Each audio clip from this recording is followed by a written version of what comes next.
Hello and welcome to talkSPORT Goals, brought to you by Final One Standing, new from William Hill, 18 plus, gambleaware.org. Terms and conditions apply. It's Saturday, December the 27th. It's just gone 12:30, and really this Saturday is like any other Saturday, isn't it? Lots and lots of Premier League football. We had just the one game last night on Boxing Day, Man United beating Newcastle. We had a full EFL fixture list yesterday, so no games today in the EFL. But as normal in the Premier League, we've got a 12:30 game, 5 games to look forward to at 3 o'clock. And as always, talkSPORT Goals will take you through all of the action. I'm your host, Sam Ellard. To my right-hand side, as always, is Lee Phelps from William Hill. The shades, is that new? Is that why I think you look different?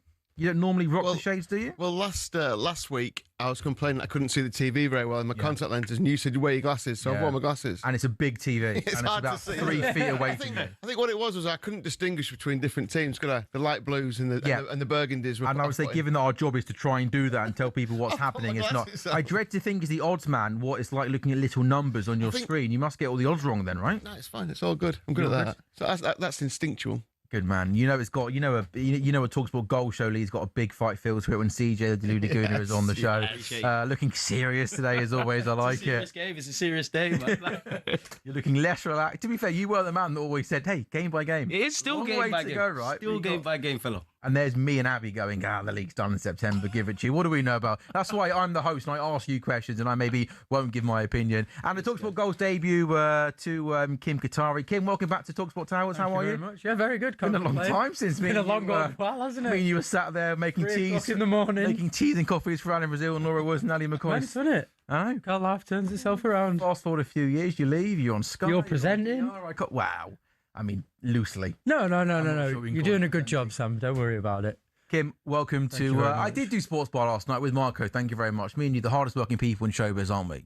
Well, not too sure about that. So then, today in the Premier League, Nottingham Forest versus Man City is the early game, which has just got underway. We've got 5 games at 3 o'clock. Arsenal, Brighton. Arsenal, of course, could start the afternoon. Their game behind Man City. They can go to Nottingham Forest and pick up victory. Brentford, Bournemouth, Burnley, Everton, Liverpool, Wolves, West Ham versus Fulham. Nottingham Forest won their last Premier League match against Man City 1-0 in March last season, though last winning consecutive league games against City all the way back in 1995. So City looking to get back to winning ways against Nottingham Forest. Man City's team is weirdly becoming a little bit familiar, which is quite nice. It's Donnarumma in goal. Nunez, Diaz, Gavardio, O'Reilly's the back 4. Gonzalez, Reinders, Bernardo, the midfield 3. Cherky Foden will play a little bit further ahead. Haaland leading the line, of course, as normal. Forest have got John Victor in goal, the back 4. Savona, Milenkovic, Murillo, Williams. Anderson, Dominguez will sit. Hutchinson, Gibbs, White, Hudson-Odoi will support Igor Jesus. Before I get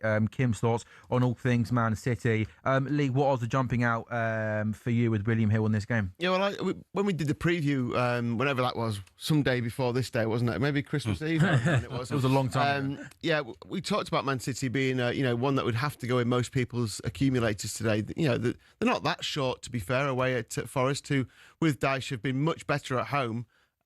Scoring goals, winning most games, losing one of his reign anyway. But I think City, it's going to be interesting to see what Kim thinks. But one of the things I've thought about them is that they've been winning well, but they have been susceptible to conceding goals. They haven't against West Ham and Palace, but that's not down to City. I think that was down to wasteful forward play. So I'm going to go Man City to win and both teams to score here. It's around 2-1. I think City could win this 3 or 4, but I just think Forest might just sneak a goal. First time I've had you on the show, so much a very broad question to get you in.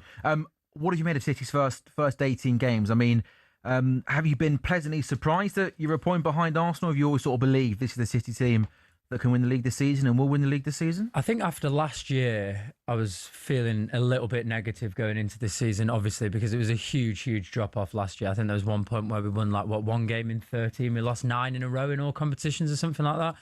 So I obviously thought coming into this season, I didn't know how it was going to go. I also thought that if any year was going to be Arsenal's year, it would be this one, considering the fact that you've come second 3 years in a row and City don't look up to their best. But I think once the season started, for me, it became fairly obvious that Pep Guardiola's got that bit between his teeth again. And I think the difference now is that I think football has changed quite a lot anyway. I think you're not really seeing the same possession style of play, that same dominating teams, that same scoring 4, 5, 6 goals. Because I just don't think that teams defend that way. Teams don't allow you to do that. I think football is a lot... Teams, even the lower teams, want to press a little bit. They want to press a little bit higher. And I think the signings that City have made, although maybe initially didn't work out too well in terms of your Doku's and players like that, Nunes, for example. They've come into form. They've come into form because I think the style of football has changed a little bit. Doku has more space to get at people. He can beat people a bit easier.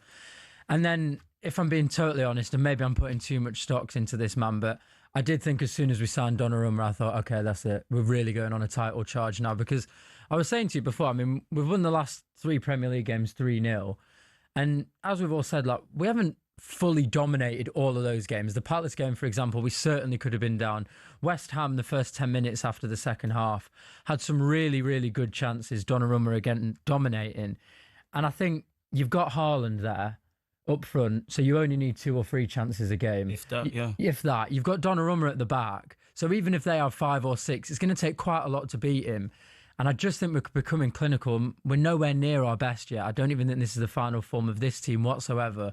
And the fact that we're only 2 points off Arsenal, without Rodri as well, does make me feel very confident going into the second half of the season, I've got to be honest. I've thought watching City this season, the City teams at their best would just suffocate teams, wouldn't they? Yeah. In terms of having 80% possession, teams could barely string a pass together against Death by 100 passes. Yeah, Literally, yeah. Let alone create a chance, let alone score a goal. When I look at City compared to Arsenal, I think both teams going forward are great and can win games 3-4-0. And City got that explosiveness, that quality. But I just think teams, are finding joy against City and are creating chances against City. And I'm maybe just thinking, if I compare City and Arsenal, I trust Arsenal a bit more defensively than City. And I know recent games suggest you want winning games and not conceding goals. But that Palace game, for argument's sake, could have very easily gone another way if they were a little bit more clinical. Does that worry you at all? Or do you just think because you've got a good keeper and you can outscore teams if not? But the thing is, though, like, when really under Pep, when have we ever been amazing defensively? Centurion season, I think the standard better, wouldn't you? I think we would control games better, but I think we would always give up big chances. I think that's what became a big problem with Ederson, didn't it? That his save percentage compared to shots he faced, we wouldn't concede that many shots. Oh, first Big chance chance of the you gotta take afternoon that goes against to him. Nottingham Forest. Callum Hudson-Odoi playing on the left-hand side. He cuts in and whips in a really good, dangerous ball. Igor Jesus and Morgan Gibbs-White both tried to get on the end of it. But in the end, as well. yeah, Igor Jesus is onside. Amari Hutchinson, the back post, is offside.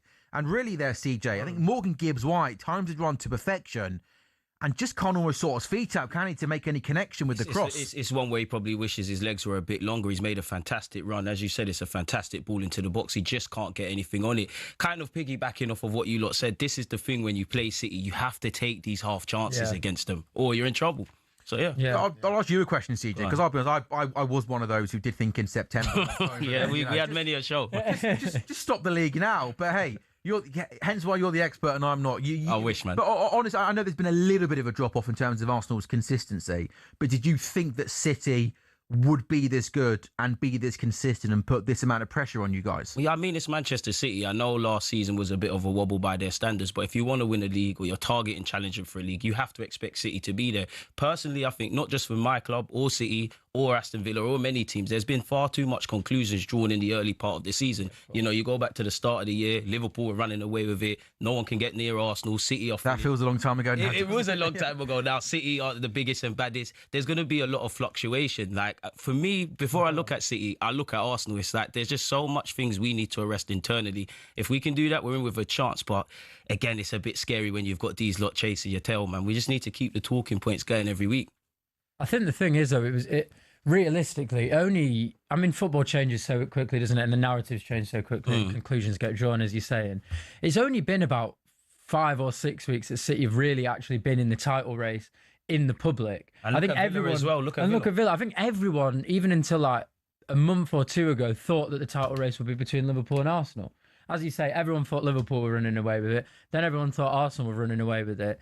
And it was one of those things where you kind of sit back as a City fan and you just like, okay, right. Just as a football fan, man, if I'm honest, it's like, I understand it. Like, we like to talk and, a week's a long time, but I genuinely just feel there's far too many conclusions that have been drawn. Like, if we were just to talk about like several teams in isolation and then look at the league table, it would tell us a very different story. As you said, man, City are in a great run of form.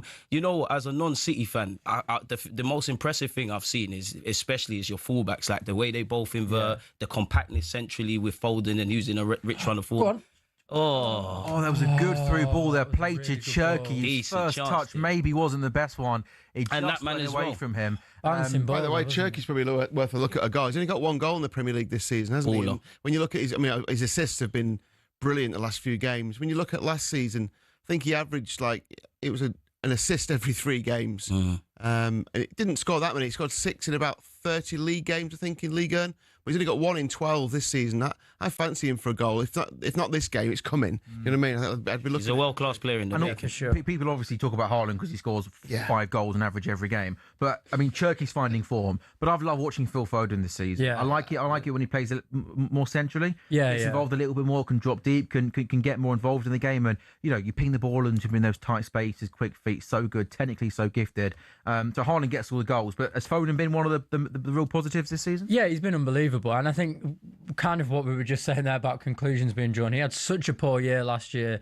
Everyone was trying to write him off as if he hadn't won the Player of the Season before, as if he hadn't been one of City's best players over the last 5 or 6 years.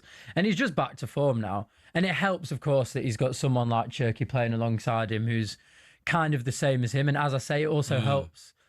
Let me just watch that. Yeah, long ball got played down the right-hand side for Nottingham Forest. Morgan Gibbs-White made the run. Ruben Diaz came across, and it's going to go out for Nottingham Forest corner. Forest 0, Man City 0. And I guess one of the great things about the Premier League, despite Forest being just outside the relegation zone, you've got players like Gibbs-White, Anderson, Hudson-Odoi, Mario Hutchinson's finding form. Murilo Milenkovic last season was so good. So cliche, but really, almost every team, probably in the league apart from Wolves, feels like I can give any team a game in the league, especially at home. And even Wolves, to be fair, against Arsenal.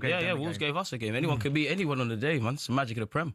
Yeah, maybe not Wolves, though. Yeah, not Wolves. They had a really good go at it, don't get me wrong, against Arsenal. I can't wait for Liverpool. We were very fortunate. Liverpool 0, Wolves 0 now at 5 o'clock. I can't wait for that. Half-time. Yeah, half-time, sure. Yeah. A late Ekitike goal. Liverpool get the job done. I was just looking at the stats where you guys were talking about Haaland there. He's scored as many or more than 6 teams in the Premier League this season, this being one of them. 17 goals Forest have scored in the Premier League. Haaland scored 19, and he's had half as many shots on target as Forest. He had 37 shots on target, scored 19 goals. They've had 67 and scored 17. We shouldn't be amazed by it. It almost feels unfair, doesn't it, that he should be that good? I mean, the nickname The Robot is just the most apt nickname of all time, isn't it? He's like a complete goal-scoring machine. But then also, I'm loving his new sort of social media agent. Where that's what you want. He comes across as a really, really good bloke. Some personality. Robot on the pitch, but a real sound bloke off the pitch, right? That's exactly what you want. Yeah. Kim, you said at the top that Pep looks like he's got the bit between his teeth. Did you think last season, around this time where you almost getting beat every single week, did you think that he was going to always want to come back better and bigger and stronger this season? Or did you maybe think, as you were struggling last season, that it could have been a good way to say, you know what, time to move on? He would never have left on that. Yeah, he would never. He's not that type of bloke. And I think, like we were saying off air before as well, like he's completely obsessed. He's a football obsessive, and he will have wanted to find the solutions to the problems of last year. I do think that a lot got made of last year, and I think when you've been challenging for every single trophy for 4 years in a row, anytime you don't win is failure, and also playing the most games out of anyone, like the players are going to be knackered. They're going to have slightly less motivation. Just naturally they are. Things are going to have to change. Things are going to have to change. When you've been winning for so many years, you have to tweak things and whatnot. And that's something Pep's great at. Like, people really underestimate that. He showed it at Barca, Bayern Munich, and obviously City. He'll reinvent. Exactly. You mentioned the Centurions. We spoke about inverted fullbacks. There's been so many different versions. I do want to ask, though, like, obviously, things have to end one day. When do you think Pep will leave City? Because, like, let's just say he won the Prem this year, maybe the Champions League. Oh, sorry. Why not, man? I would imagine, just from what I know of Pep, I would imagine that he would want to win another Champions League. I think if it so happens this year that City win the double, I wouldn't be particularly surprised if he was to go. I also think that the double being the Premier League and the Champions League. The double being the Premier League and the Champions League. I also think that it's fairly well known, and I've had some conversations with people, that it's pretty likely that Vincent Kompany is going to be the man who will replace Guardiola, and I think that timeline will be important as well. Is this talkSPORT Goals First exclusive? It's not. It's not an exclusive. No, I appreciate he's been linked with the job, but you almost said that like it's almost a known thing within the City circles. I would say that I would be very surprised if that doesn't happen. Yeah, I'd be very surprised if Vincent Kompany is not the next permanent manager. And is that something they've mapped out and planned out for a long period of time? I think that was always going to be the case. Even like before he joined Bayern, maybe. I think it's always going to be the case. I think they always wanted someone from the City football group. My understanding is that at the beginning, Patrick Vieira was thought of to go away and he was going to improve and then come back to City as first team manager. That obviously never happened. Then obviously Kompany goes to Burnley, gets the Championship points record, playing brilliant football, then has quite a poor season. And then last year, I think people weren't that impressed with what he was doing at Bayern. But this year, he's got them playing very much Pep Guardiola's style of football, which they're not used to. Bayern never really played that type of football, really, apart from under Pep, and they're doing that again. So it seems to be like a natural fit. Also, going from a big club, he's now sharpened his teeth at a huge club. I think it would make sense for that to be the case. But in regards to the question, yeah, I'd be very happy with him. I'd be very happy with him. What about Maresca? Because he was linked a few weeks ago. The thing I don't know if that's credible, but yeah, I think the thing is, like, every single City fan is going to have a massive hangover when Pep Guardiola leaves. Naturally. And he's going to be pretty depressed because he's our best ever manager and probably... It's like us with Wenger and United fans and Alex Ferguson. Like, he's going to be our best ever manager and he's completely transformed the club. That was amazing. Turkey. Absolutely. He had about 4 Nottingham Forest players either side of it. Really quick feet to get out of a pretty tight space as O'Reilly comes forward. Now Reinders making a run forward. 16 gone, still Forest 0, City 0. Bernardo Silva's got the ball outside the box on the left-hand side into Reinders, out to Gonzalez. Forest with 10 men pretty much behind the ball. Lots of players for City to try and break through here. They're passing the ball across goal, outside the box. Cherky into Reinders, tries to make a run, but Savona's going to see that ball out. Goal kick, 16 gone, Forest 0, City 0. Kim, back to Kompany and Maresca. As I was saying, yeah, I think the thing with Pep is it's going to be such a hangover and it's going to be so upsetting when he leaves that I think having someone like Kompany will ease that, because he's a complete club legend. Everyone will have wanted him back at the club in some capacity or another.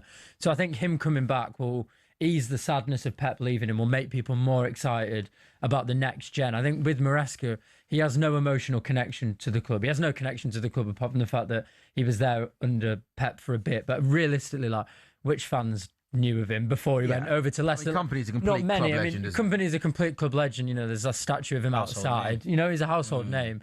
So I think, and paired with the fact that he's a good manager and he plays a similar style of football, too much sense. It just makes too much sense. I'd be really surprised if not. But I honestly, as mad as it sounds, I would sacrifice winning the Champions League for another 4 years if it meant that Pep stayed.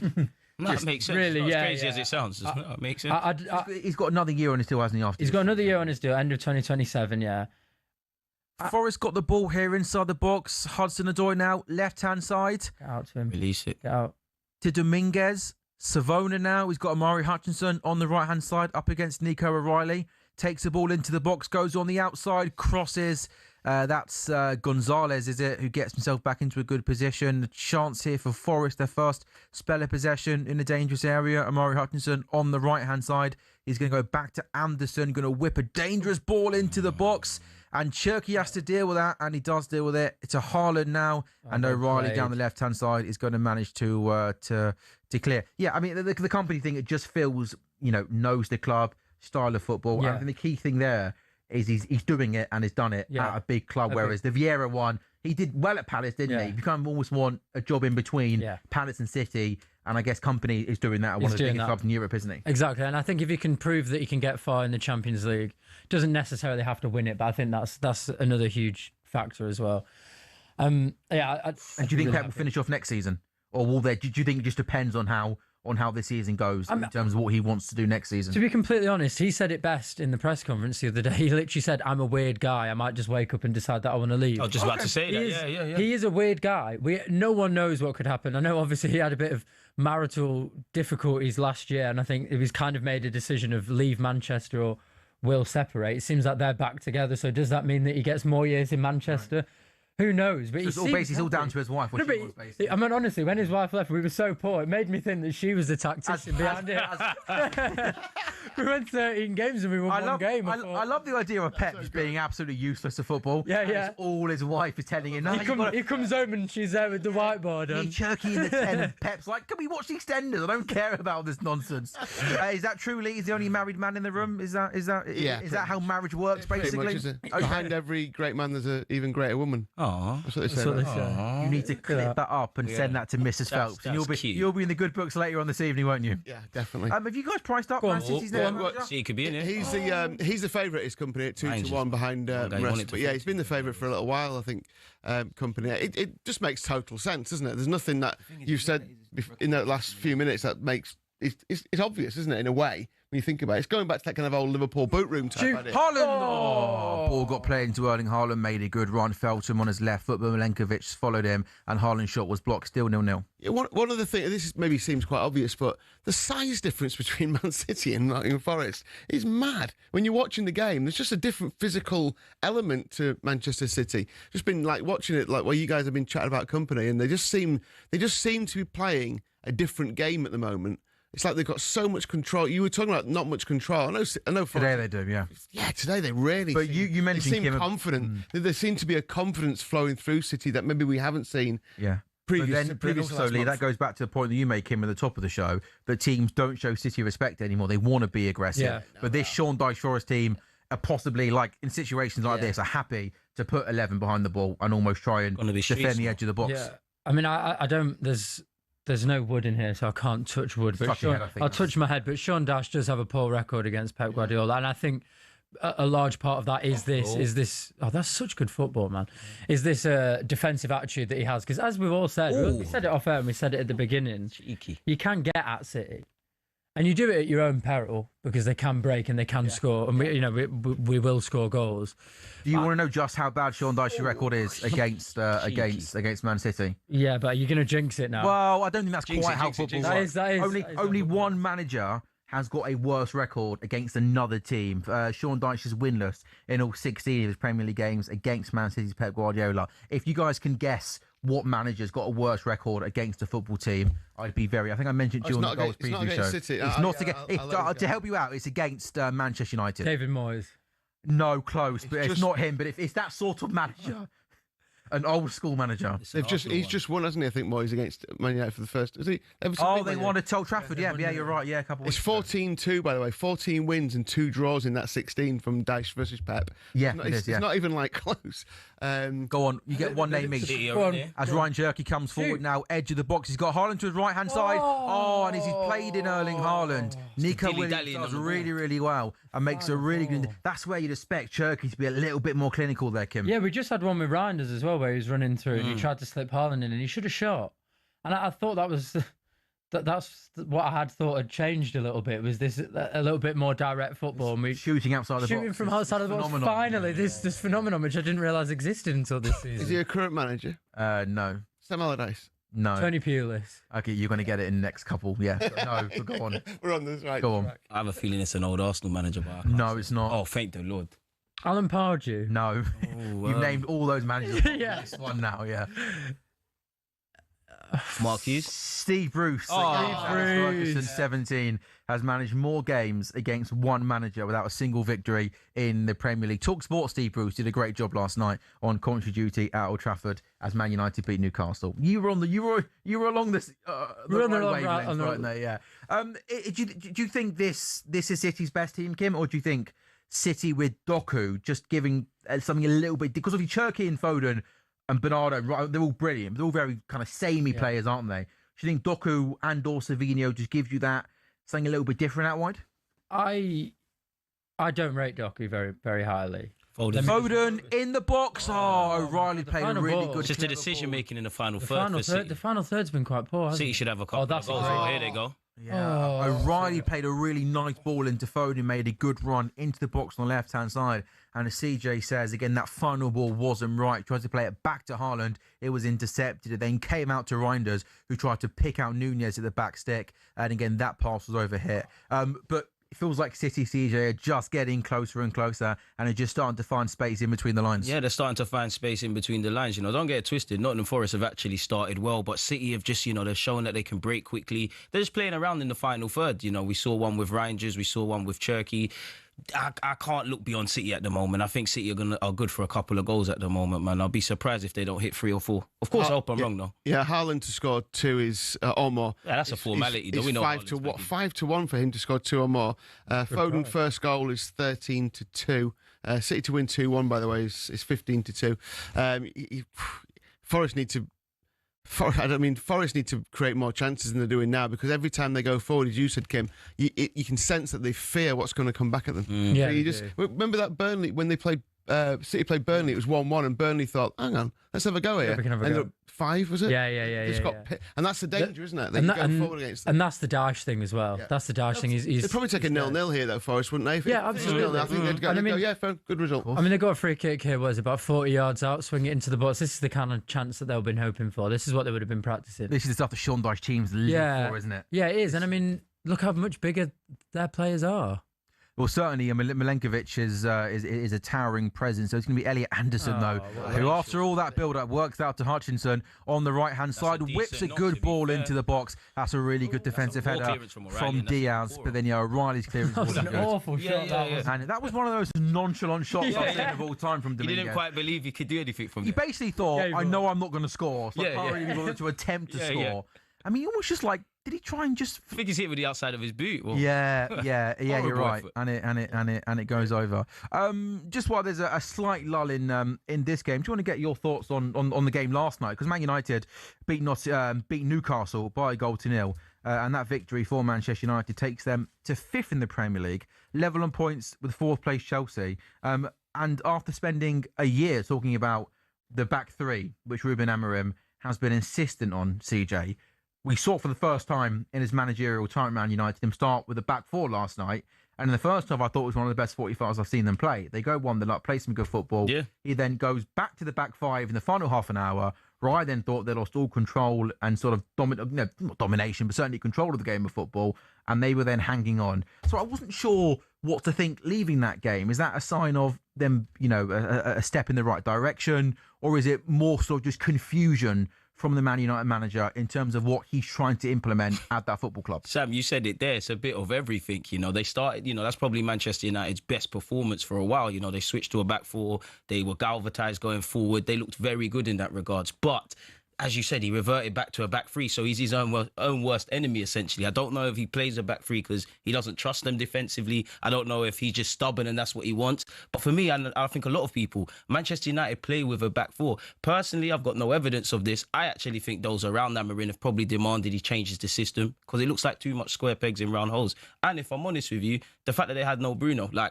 actually like Bruno Fernandes, but when he's not there, it just looks like it functions a bit better. And he shot himself in the foot, really and truly. As you said, towards the end of the game, they switched back. He went back into old habits. Amorim probably won't have the job next season, but if he wants to keep it, for me, go to a back 4. There's no chance he does that. There's no chance. With a back 4. I think playing a back 4 yesterday is just a reaction to the players that he's lost at AFCON, to be honest. And I spoke about this the other day as well. Not that long ago, I went up to Liverpool to interview Gareth Taylor, the women's head coach, Liverpool women's head coach. And he said, I'm not a religious person. I don't believe in God or anything, but my footballing philosophy is my religion. It hurts when anyone questions it or says that I should change it. And that is how dedicated these football managers are to their own philosophy. Live by the sword, die by the sword. Live by the sword, die by the sword. And Amorim's exactly the same. He knows what style of football he wants to play.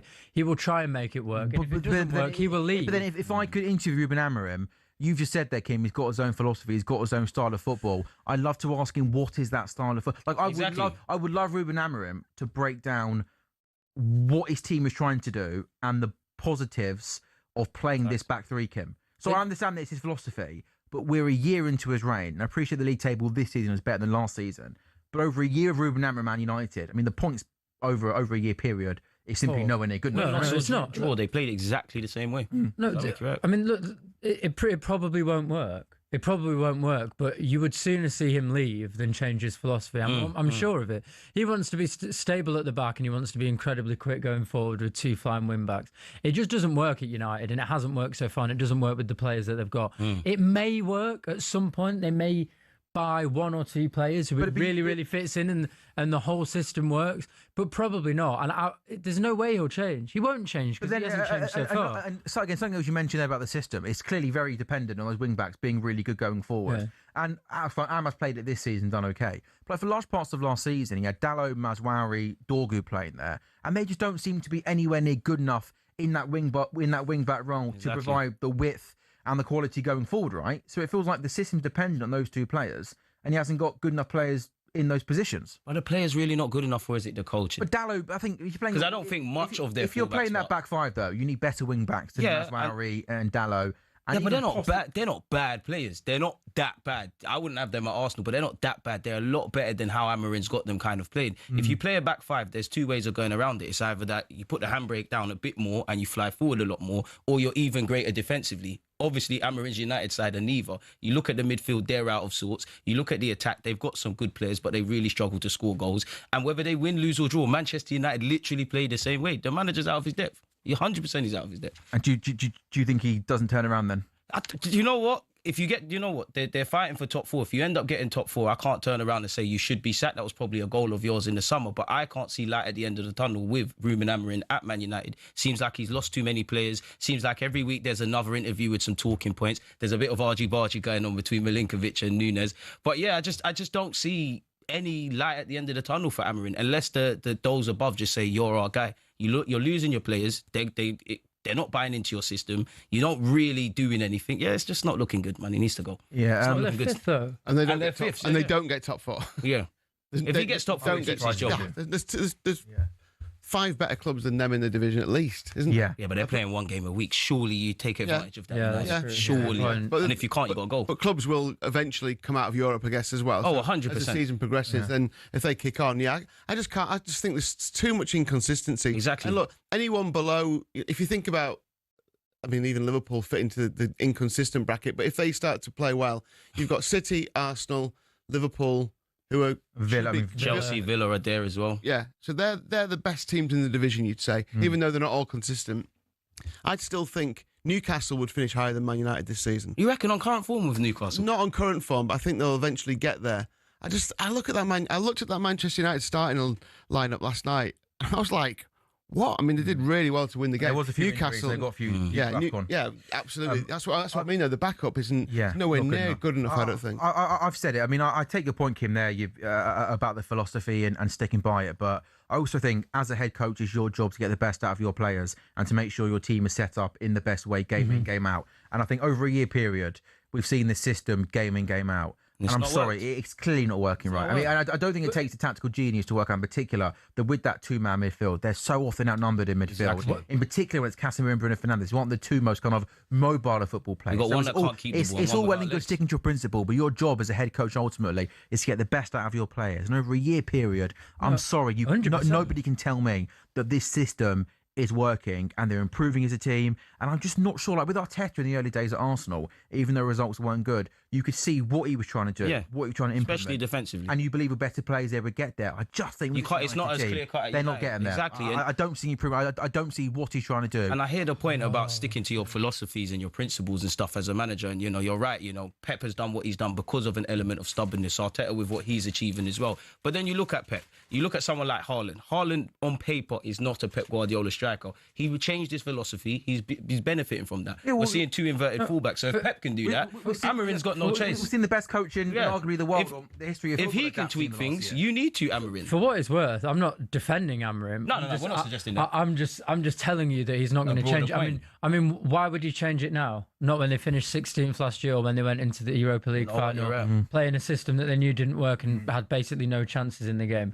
He's not going to change it now. It's a reaction to who he's lost to AFCON and who he's lost to injury, and it will be exactly the same when they get back, and United will again falter, and they'll get a new manager, and more likely than not, they'll get the appointment wrong again. They'll spend another couple $100 million on some more players who probably don't fit in the right positions, and then 2 years later we'll be in exactly the same cycle, but they might have won an FA Cup or a League Cup, just like they do, because they're so drastically mismanaged and have been for the last 12, 13 years that no matter what happens, it's never going to be right. Had Ruben Amorim come in and taken over Pep Guardiola at City, would it have worked? Not sure, but there's certainly a much higher percentage. He's got a better footballing structure. He's got a much better footballing structure. I mean, there's no structure at United. They just buy players that people want. Do you see any change in the last 2 years under? I mean, you could argue that some are just gone. Certainly with Mbeumo and Cunha, and I appreciate jury's out on Šeško. It felt better than what we've seen in recent years, right? I think they're good. I think they are good signings, but then Mbeumo and Cunha are good players. Yeah, they are. They have improved that. They have improved that team. But then Šeško was the one that they wanted to score goals, and how many goals has he scored? To sign a 6 was criminal as well. Foden coming forward for City outside the box, has a shot, is blocked. Still Man City 0, Nottingham Forest 0. Kim. I mean, the last 5 minutes or so, we've kind of been under the pressure, really. I think Forest had about 3 or 4 corners in a row. We just need to be a little bit more lethal in attack. Like, we're getting into these really good chances where we're sort of like 5-6 yards away from the edge of the penalty area, where we could shoot, we're not, or we could play in a through ball and we're not. We're kind of just waiting, dilly-dallying, and then the defenders, Forest defenders, are playing really well, to be fair. They're getting tight and they're putting in some really good challenges. I mean, I don't think Sean Dyche is going to change, and why would he? 35 in there, probably be pretty happy with the amount of chance they've restricted Forest to, but you just think with Hudson-Odoi out wide, Hutchinson out wide, quick, pacey wingers. We know Gibbs White in space is a good player. It's not the time to gamble yet, Sam. No, I'm not saying gamble, but maybe just in possession be a little bit braver and try and get the ball out wide to Hutchinson or Hudson. Move the ball a bit quicker. I'm not saying press high up the pitch, because I mean the keeper hasn't had to make a save yet, has he? No, neither keeper I don't think has had to make a save. I mean, but this is where with City, when you got Foden, Haaland, you just think as the game goes on, it's just one chance. There's going to be a moment where Haaland's going to find space and be able to get a shot away. All he needs is one. Just one chance, wouldn't it? And this is the time when you need to score. Really, this would be really big for either club, either team. I think if Forest get one before half time and we go in 1-0 down at the break, Dash will be extremely, extremely happy. That's a soft free kick there for Ruben Diaz to give away. A long ball's come up to the centre forward, Igor Jesus. He was backing into Diaz, and he's given him a foul. I think he gave him a yellow card for. I was just about to say Guardiola and Jesus have been battling away, and I was just about to say it might be worth looking at a card for Guardiola or Jesus, but it's soft though, isn't it? His first one. It's almost like he's punished him for what Guardiola's been doing with him, like manhandling. He's going down. He got like a totting up process. Isn't it? But he got the wrong man almost. Yeah, totting up process for the defence, for the team almost. Yeah. It's like leave him alone. I didn't think there was too much. It wasn't a yellow, was it? Given as a free kick. There's been a couple where Jesus is kind of like he's led with his arm, and he's not elbowed anyone. He's not put the forearm in, but it's just scraped along the face a bit. You know, when Kim goes into the barber, he goes, "Can I have the Murillo, please?" That is bang out of order. But you've got the exact. I've got a better hairline. You've got the exact same trim as Murillo. Right, let me have a look at him again. Honestly, literally, his is a bit. His a bit short. His is a bit short. Mine's got a bit of pizzazz. I've got a bit of pizzazz with mine. Can you explain to me what pizzazz means on your trim? Just to be fair, when he goes in. I just say, yeah, mate, can I have short back and pizzazz? Can I have the short back Murillo pizzazz, please? Next time it zooms in on Murillo, I want you to tell me what's different. I'll have a look about your trim to Murillo's trim. Quick one, William about Murillo's trim? No, unfortunately, it's about the end. I'm not interested then.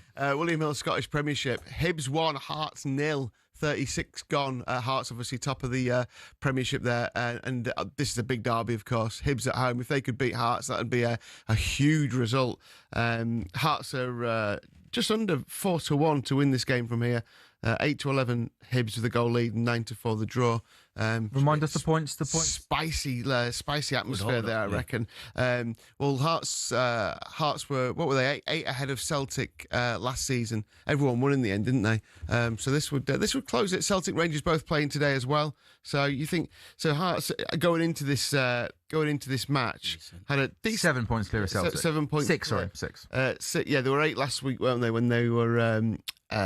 Celtic were losing. Do you remember when we were on goals? But in the end, Celtic won. So yeah, as it stands at the minute, 41 points. Celtic, if they win today and this stays as it is, that does close it down to just 3 points, which would be unbelievable given the problems that they've had there. Rangers are playing today as well. They're on 29. Motherwell on 30. 38 gone then in the Premier League. Still Nottingham Forest 0, Man City 0. Quite a poor game of football, really. City, you should expect, dominating possession, not creating too many chances as a ball gets whipped in there from the left-hand side. Nico Williams whipping in, but he overhit it, and no Forest player could get on the end of it. So no goals yet in our early game in the Premier League. Just a reminder then of the 5 games that are coming up at 3 o'clock today in the Premier League. Arsenal versus Brighton at the Emirates Stadium. Arsenal have won just 3 of their 8 Premier League home games against Brighton, only having a lower win rate against Wimbledon and Liverpool among sides they faced 5 or more times. So potentially a banana skin for Arsenal today, who again could go into that 3 o'clock game behind Man City in the table. Brentford versus Bournemouth, just 1 point separating the two sides. Brentford are unbeaten in their last 9 league games against Bournemouth. Burnley versus Everton. You're in trouble. Cherky outside the box again, gets his shot away. Bodies flying in front of him. Nunez tries his luck from distance. Again, it's cleared. And now can Nottingham Forest come forward on the counter-attack? No, they can't. That's Mateus Nunez, who does well to win the ball back. Burnley versus Everton in the Premier League. Liverpool versus Wolves, also a 3 o'clock game, as is West Ham versus Fulham. The 5:30 game today should be a good one. Chelsea versus Aston Villa. Phil Foden now outside the box. Plays infield to Reinders, to Cherky, to Haaland, to Foden. And again, Milenkovic with a really good block. Forest have got pretty much 11 players inside their own box. You can't do this for 90 minutes, Forest. Just struggling, aren't you, Kim, to find that killer pass to get that shot away. Yeah, I mean, let's be honest. Like, Forest are defending incredibly well as well. They really are defending well, and they've got a good defence, haven't they? They've got a really good centre-back partnership. I think Ange Postecoglou did a little bit of damage there, but I don't think Forest should be 17th for the defenders that they've got and the team that they've got. A really good team. They've got a really good team, yeah. I mean, Elliot Anderson, again, has been really good today. We just saw him take the ball off Nico O'Reilly, running back like 30, 40 yards to take the ball off him. He works so hard, that guy. Good 11. It's a really good 11, and they are really tough to break down. I think we just need to move it slightly quicker. But it's so congested, isn't it? In that kind of third outside the Forest box. And then this is the kind of thing: just one touch, bang in the box. That was a poor cross, but that's why I mentioned Doku. That's where we're going to score. Providing you with that something a little bit different. That directness, get the ball to Doku, take on the right back. If he's obviously not on the bench, is he? Look, the thing is, I always make myself unpopular when I say this, but I don't rate. Welcome to talkSPORT. We're all unpopular here at talkSPORT. I really don't rate Doku. I think like people because he was so poor. He's had a better season, hasn't he? The game against Liverpool was Liverpool was amazing. It was one of the best performances against what, let's be honest, was a very poor Liverpool team. And I think what's happened at City with Doku is I think because he's been so poor last year. Now he's improved. Wow. Now he's improved a little bit. People are like, "Wow, it's amazing." But how many goals has he scored in the Premier League? I think he's got 3 or something. He scored I think altogether in 3 years, 2.5 years in the Premier League, he's got 8 goals. That's always been his problem. End product. It's just not enough. And we got rid of Jack Grealish, who, whatever people want to say, was an integral part of the best ever. In my opinion, the best ever English team, which was the treble winners team. And what he did, defensive work, and what he did coming into the middle, picking the ball up, creating chances. He got the pre-assist so many times. We got rid of him for Doku, a guy who hasn't scored overwhelmingly more goals, hasn't got overwhelming more assists, and gives the ball away a lot more. So for me, I think jury's still out on him. And this I like more because I trust Phil Foden to not give the ball away. I trust Cherky to not give the ball away. Same with Reinders over the last couple of weeks. He's improved as well. So I like this a lot. I think if Doku was on the bench and you bring him on sort of 60, 70 minutes, when the legs are tied, he's going to cause problems because he's an unbelievable 1v1 dribbler. That game against Liverpool, he was absolutely sensational, isn't it? And one of the websites that give player rankings gave him a 9.5, I think, on that game, which fair enough. Okay, you can't give the ball away there. He went away on international. That's a booking, isn't it? Sure. He went away it's a booking. He went away on international duty. Bearing in mind these weren't the best teams in the world, but he got a 10 against Liechtenstein. I think he set 2 up and he scored 1. It's Liechtenstein. He came back and he just settled into a 6.4, 6.5. I was expecting him to come back, be full of confidence. Now the pennies dropped. Yeah, but then it just never really kicked on. And he's not averaging high 7.8s and 9s. He's hot and cold, isn't he? He's like high 6s, and then he sort of every so often he'll put in like an 8.8 or a 9 or something. It's just never. We were talking about it the other week, weren't we? Get to that consistency where you can deliver 8 out of 10 performances every week. Then you fit into this City team. Yeah, 100%. And I think, to be completely honest, I think that's why they're going for Semenyo as well. I think you look at the wingers that we've got. Nasty signing for City. Doku's been Almost better. not fair, right? Yeah, nasty. It's a brilliant signing. It's an unbelievable signing. I'm so excited. Ridiculous. About it. But it makes total sense. I mean, you look at the wingers that we've got. We've got Savinho, Bob, and Doku. None of them are consistent. I would say Savinho has, let's be honest, been a massive disappointment. I think Bob was very unlucky. He was progressing massively for his age. Big injury, and then if you get a huge ACL when you're 18, 19, it really does take its toll. And I think City's probably not the place for him because to get back onto form, you need to be playing 90 minutes week in, week out after an injury like that. And he's not going to do that. And then Doku, as I say, is quite hit and miss. So I think if the Semenyo deal is as likely as it is, and he does come, I think he starts every single week. And I think Pep will prefer a player like that over a Doku for exactly what you're saying, which is that Semenyo will never give you an under 7. It might not give you a 10, but it'll always give you a 7 or above. His decision making is several levels above Doku. Like for me, Doku's an annoying footballer because he's got all of the raw tools in the box. He's got the attributes. Just consistency and decision making. You'd be a real player. You're almost like in a way, he's like a throwback kind of winger. He likes to take his man on. He likes to entertain, but he's just incredibly frustrating, man. And to be honest, I think the worst thing that could have happened to Doku is the signing of Cherky, because everyone last year was like, oh yeah, but Doku, he's a maverick. Maybe there's not space for this in Pep Guardiola's team. But there is space for it in Pep Guardiola's team. We've got one who is exactly like that, who does skills all the time, does flicks, does tricks, but does it so efficiently that he actually creates for the team.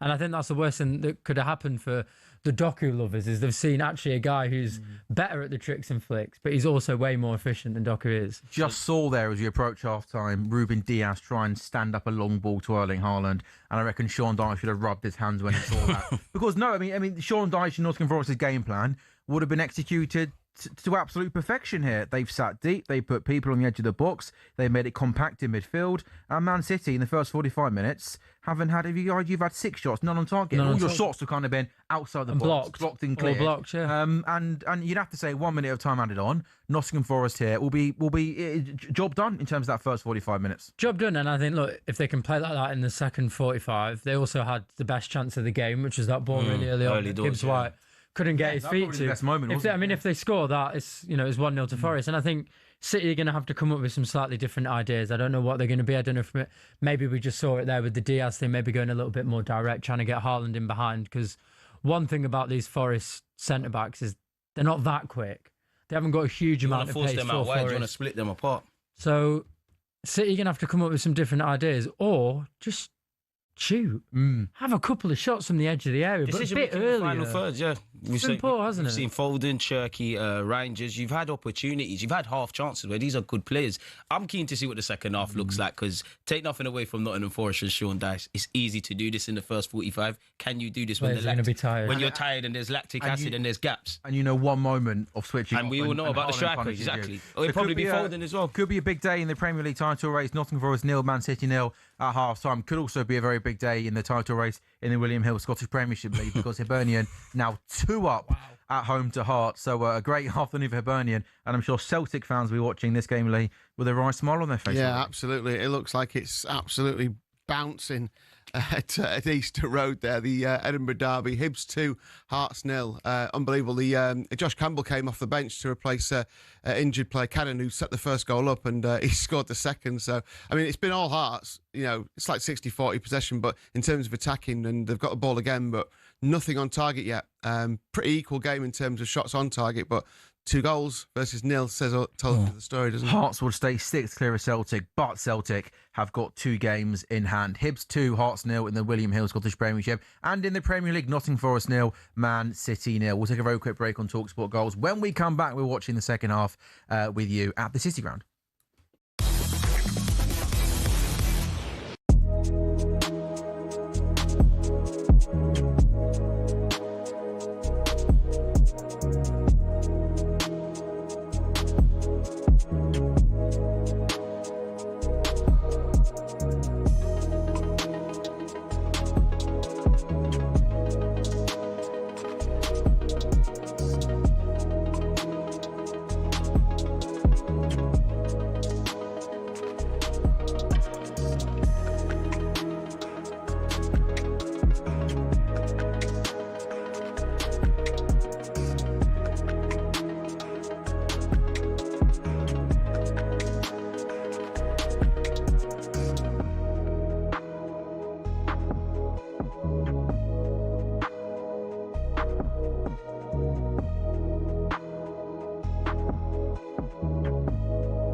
Hello and welcome to talkSPORT Goals with William Hill, 18 plus, gambleaware.org. It's Sam Ellard, Lee Phelps, Kim Qatari, CJ, the Laguna, taking you through a busy day of Premier League football. Marcus Speller will join us at 2:30 to watch 5 games with you in the Premier League this afternoon. Liverpool, Arsenal in action. In the early game in the Premier League today, Nottingham Forest 0, Man City 0. Nottingham Forest, as you'd expect, the Sean Dyche team sitting deep, being compact, trying to frustrate Man City who have had the majority of possession, but yet to create any clear-cut chances. Forest 0, City 0. Second half back underway in around 10 minutes time, but as we always do at this time of the show, Lee Phelps, let's just take a look, shall we, at some of the 3 o'clock games today in the Premier League, and you can try and guide us in the direction of some odds that might jump out to our listeners and viewers. Arsenal-Brighton, probably the big one that stands out. Brighton are winless in their last 4 Premier League games against Arsenal. Are Arsenal pretty short here to win at home? Yeah, 4-11, which is fair enough, isn't it? You know, top of the table going into the weekend. Draws 19-5, Brighton 13-2. Brighton have got a really good record at your place, haven't they, CJ? But then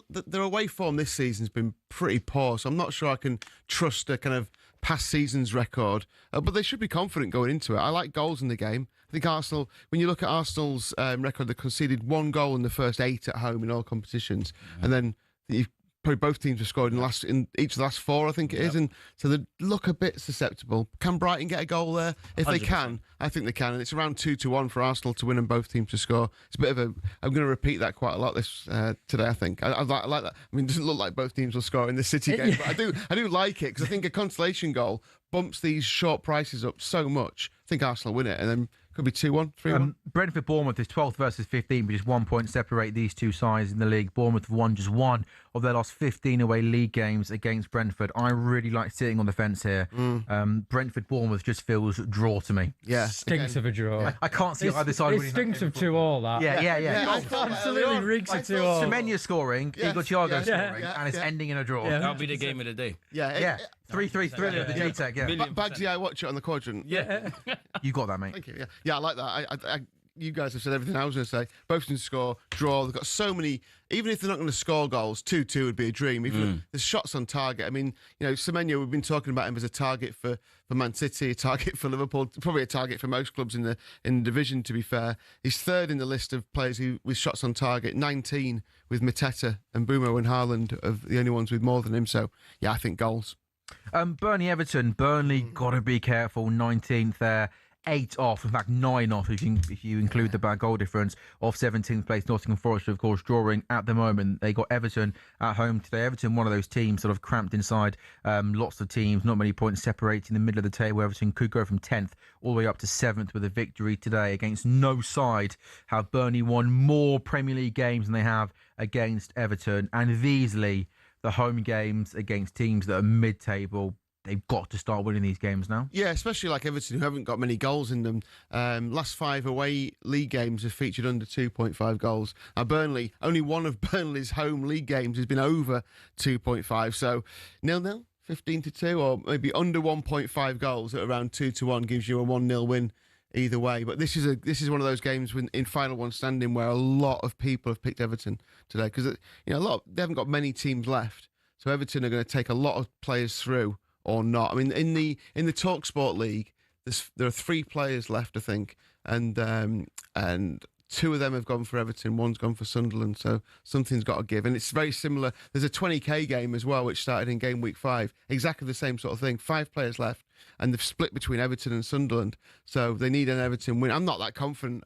I think Everton win. I think Everton don't play well, but win 1-0. Very, very. Another game, Burnley huff and puff. Don't have enough quality in the final third. That's at Everton with no, it's at Burnley. Is that at Burnley? Yeah, it's at Burnley.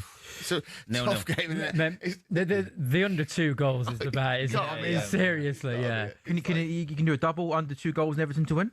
Yeah. Or just back Everton to win 1-0 as a score. Yeah. Same thing basically. Yeah. Okay, well, Liverpool under 2.5 goals, so you get a 2-0 on your side as well, wouldn't you? So. Okay, yeah, that makes sense. Liverpool Wolves. Liverpool won 16 of their last 17 Premier League games against Wolves. Wolves have lost their last 8 Premier League away games against Liverpool. So obviously Liverpool, I'm guessing, will be pretty sure. I'm interested. Wolves will be the biggest price here, maybe. The weekend, 10-1, of course, yeah. Yeah, 10-1 they are to win at Liverpool. I mean, it's very unlikely. You're giving Liverpool like 80% chance of winning there. I think Wolves could be bigger, really. I think it's only the fact that Liverpool have been a little bit inconsistent that Wolves aren't a bigger price than that. But yeah, 1-4, the draw 5-1. We talked about this, didn't we? Wolves do tend to keep things tight for the first half and then run out of steam in the second. They conceded the most and scored the least second-half Premier League goals this season. And each of Wolves' last 7 matches were level at half-time, 6 of them goalless. So that half-time draw, full-time Liverpool, and Ekitike, 2 or more goals, 100-30, I think is worth a look. There is a big if here. If Wolves allow Liverpool to score and attack that much, we're seeing what in this game, aren't we? That it's not easy, but it's like if you've got a good system, you can keep a team out for a while. The City will probably score between the 60th and 70th minute, won't they? When they've come out after half time, Forest are full of Dyche has been unto us. And then as soon as they slack off, as you guys said, that's when City will get them. So Barcelona used to do, didn't they? Under Pep all the time. And that's what Liverpool probably do to Wolves today, I think. You just got to be really resolute in those first 10, 15 minutes because you don't want... I can see Forest coming out, having a couple of chances. I think if City can contain him for the first 10 to 15, I'd be quite confident. But anything can happen with those little chances, can't it? If they score, it's a completely different game. And just briefly, the final 3 o'clock game today, West Ham Fulham. I'm not sure about this one, to be honest. Not many goals, I guess. But, Fulham have started scoring more. 5 of their 9 all season away from home have come in the last couple of games. We like the Harry Wilson, Callum Wilson double, didn't we? Oh, yeah. The Wilson double. Wilson double is 6.5 to 1. Okay, there we go. 5 games at 3 o'clock. We'll be taking you through all the games throughout the afternoon on talkSPORT Goals. Arsenal, Brighton, Brentford, Bournemouth, Burnley, Everton, Liverpool, Wolves, West Ham, Fulham. Man City, though, have been on an excellent run of form, haven't they, over the last couple of weeks? They put the pressure on an Arsenal team who have dropped points in their last couple of games. But so far this afternoon, City finding it hard at the City ground. Forest 0, Man City 0. Already feels like a big 45 minutes coming up in this Premier League season for Man City. If they win, they go top. For Arsenal play Brighton at 3 o'clock. talkSPORT Goal taking you through their second half in a couple of minutes' time.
This is talkSPORT Goals, brought to you by Final One Standing, new from William Hill, 18 plus, gambleaware.org, terms and conditions apply. Do we need to change that new from William Hill?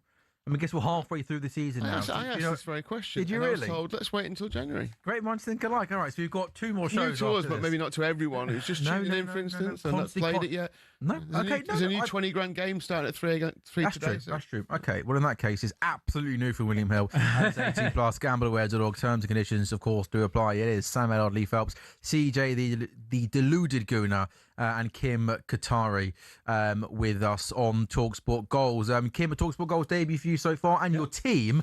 They're making it hard work for you, aren't they? Nottingham Forest 0, Man City 0, the halftime score in the early game in the Premier League. Yeah, I would say probably as expected. I think when I was looking a couple of weeks ago, I was looking at sort of Palace away, Forest away.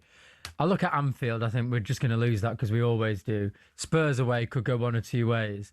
And I think those really were the 4 hard games that we have left because we've done Arsenal away. We don't have that many difficult games to go. Obviously, every game in the Premier League is difficult. But, we've done Villa away, and I was looking at this fixture as well as one of them where I thought this is...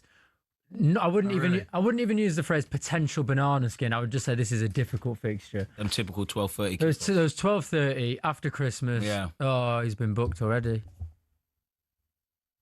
Who has that? That's Ruben Diaz. Oh, yeah, he has been booked. Oh, ref, come on. 30 seconds into the second half, and Igor Jesus has gone down under a challenge on Ruben Diaz, who was booked, we mentioned in the first half, for a real kind of a soft foul. A long ball forward from Nico Williams. Nah, I don't think that's not. I don't even think that's a foul. And Igor Jesus runs kind of across Ruben Diaz, and their kind of feet collide. For me, that's not a yellow card. I think it's a foul because I think there's almost a coming together. But I think it's an accidental coming together. Yeah. Like he doesn't cynically bring him down, does he? No. So therefore, I don't think that should be a yellow card. Should you get booked for waving the well, for sure. I think I thought you get booked for that, isn't it? Yeah. But I think it's a long ball. I think Ruben Diaz has got eyes on the ball. Never hurt that much as well. Never hurt as much as he's made. No, there's no way. Falling over doesn't hurt that much on grass. And this on perfectly curated grass. That's more of a coming together. It's a coming together. Feet tangle almost. This is a good chance, though, and this is what I was talking about. There's a free kick then for Nottingham Forest. Elliot Anderson's got the ball positioned just outside the box on the left-hand side. It's one of those, it's quite close, isn't it? So you kind of almost, I think you want to try and hit this as hard as you can into a danger area and almost kind of hope for some kind of ricochet, really. Anderson does try and whip it, but nobody makes a run across the near post or in front of the goalkeeper, and it easily goes into the hands of Donnarumma. So Forest 0, Man City 0. Been playing for 2 minutes in that second period. Thank you, Marco. Here's your green tea, Lee. Hope he's put the right amount of hot water in there for you. Otherwise, you want you to. He kicked off before, didn't he? 426 mil, I asked for. But I shouldn't announce your notes to the nation, should I? But I have to say your spelling, if you don't mind me, of Dominic Szoboszlai's name in your notes is absolutely hilarious. I just pressed loads of letters together. It's like SXZXOZXBLI. Yeah, that was exactly that's right, isn't it? Szoboszlai. Yeah, something like that. Yeah. I won't ask Spell it how it's pronounced. Yeah, no, impossible. It doesn't make any sense. Again, the second half was very, very quickly followed the same pattern of the first period. Man City with possession. Cherky now into Foden. Yeah, get in there. Come on. Foden or Rangers? Reinders. Is that a Cherky assist again as well? Yeah. Another one. Wow. Oh, That's what City can do. Cut you open in 2-3 passes. Get in.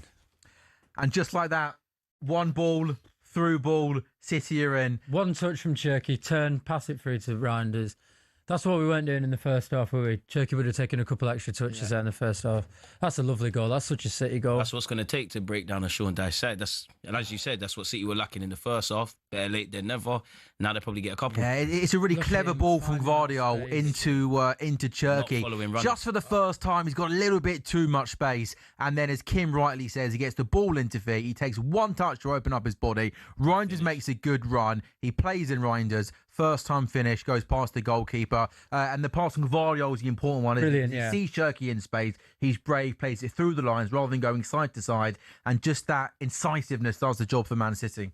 Oh, he's pointing at Pep Linders. Pep Linders, something from him, and you can tell that they get on as well. That little triumvirate of him, those two, and that's something that Pep does always a lot really well. Doesn't he? Always wants to. He looks like the backroom team changes kind of every 2 seasons. Fresh ideas. Fresh ideas. Pep wants to challenge himself, doesn't he? As you should. People coming in and challenging things. He only has good people around you. How good has Cherki been for City in particular over the last couple of weeks, Kim? Yeah, I just think he's absolutely unbelievable. He's a complete breath of fresh air, and I think €30 million, 30 million euros, and I think. There was all that criticism of like, oh, Pep Guardiola just wants every one of his players to be a robot and be boring and all that. And it was always nonsense anyway, but proven perfectly by Cherki. He's a complete maverick. He's a complete maverick. Every time he gets the ball, you're on the edge of your seat. You don't know what he's going to do.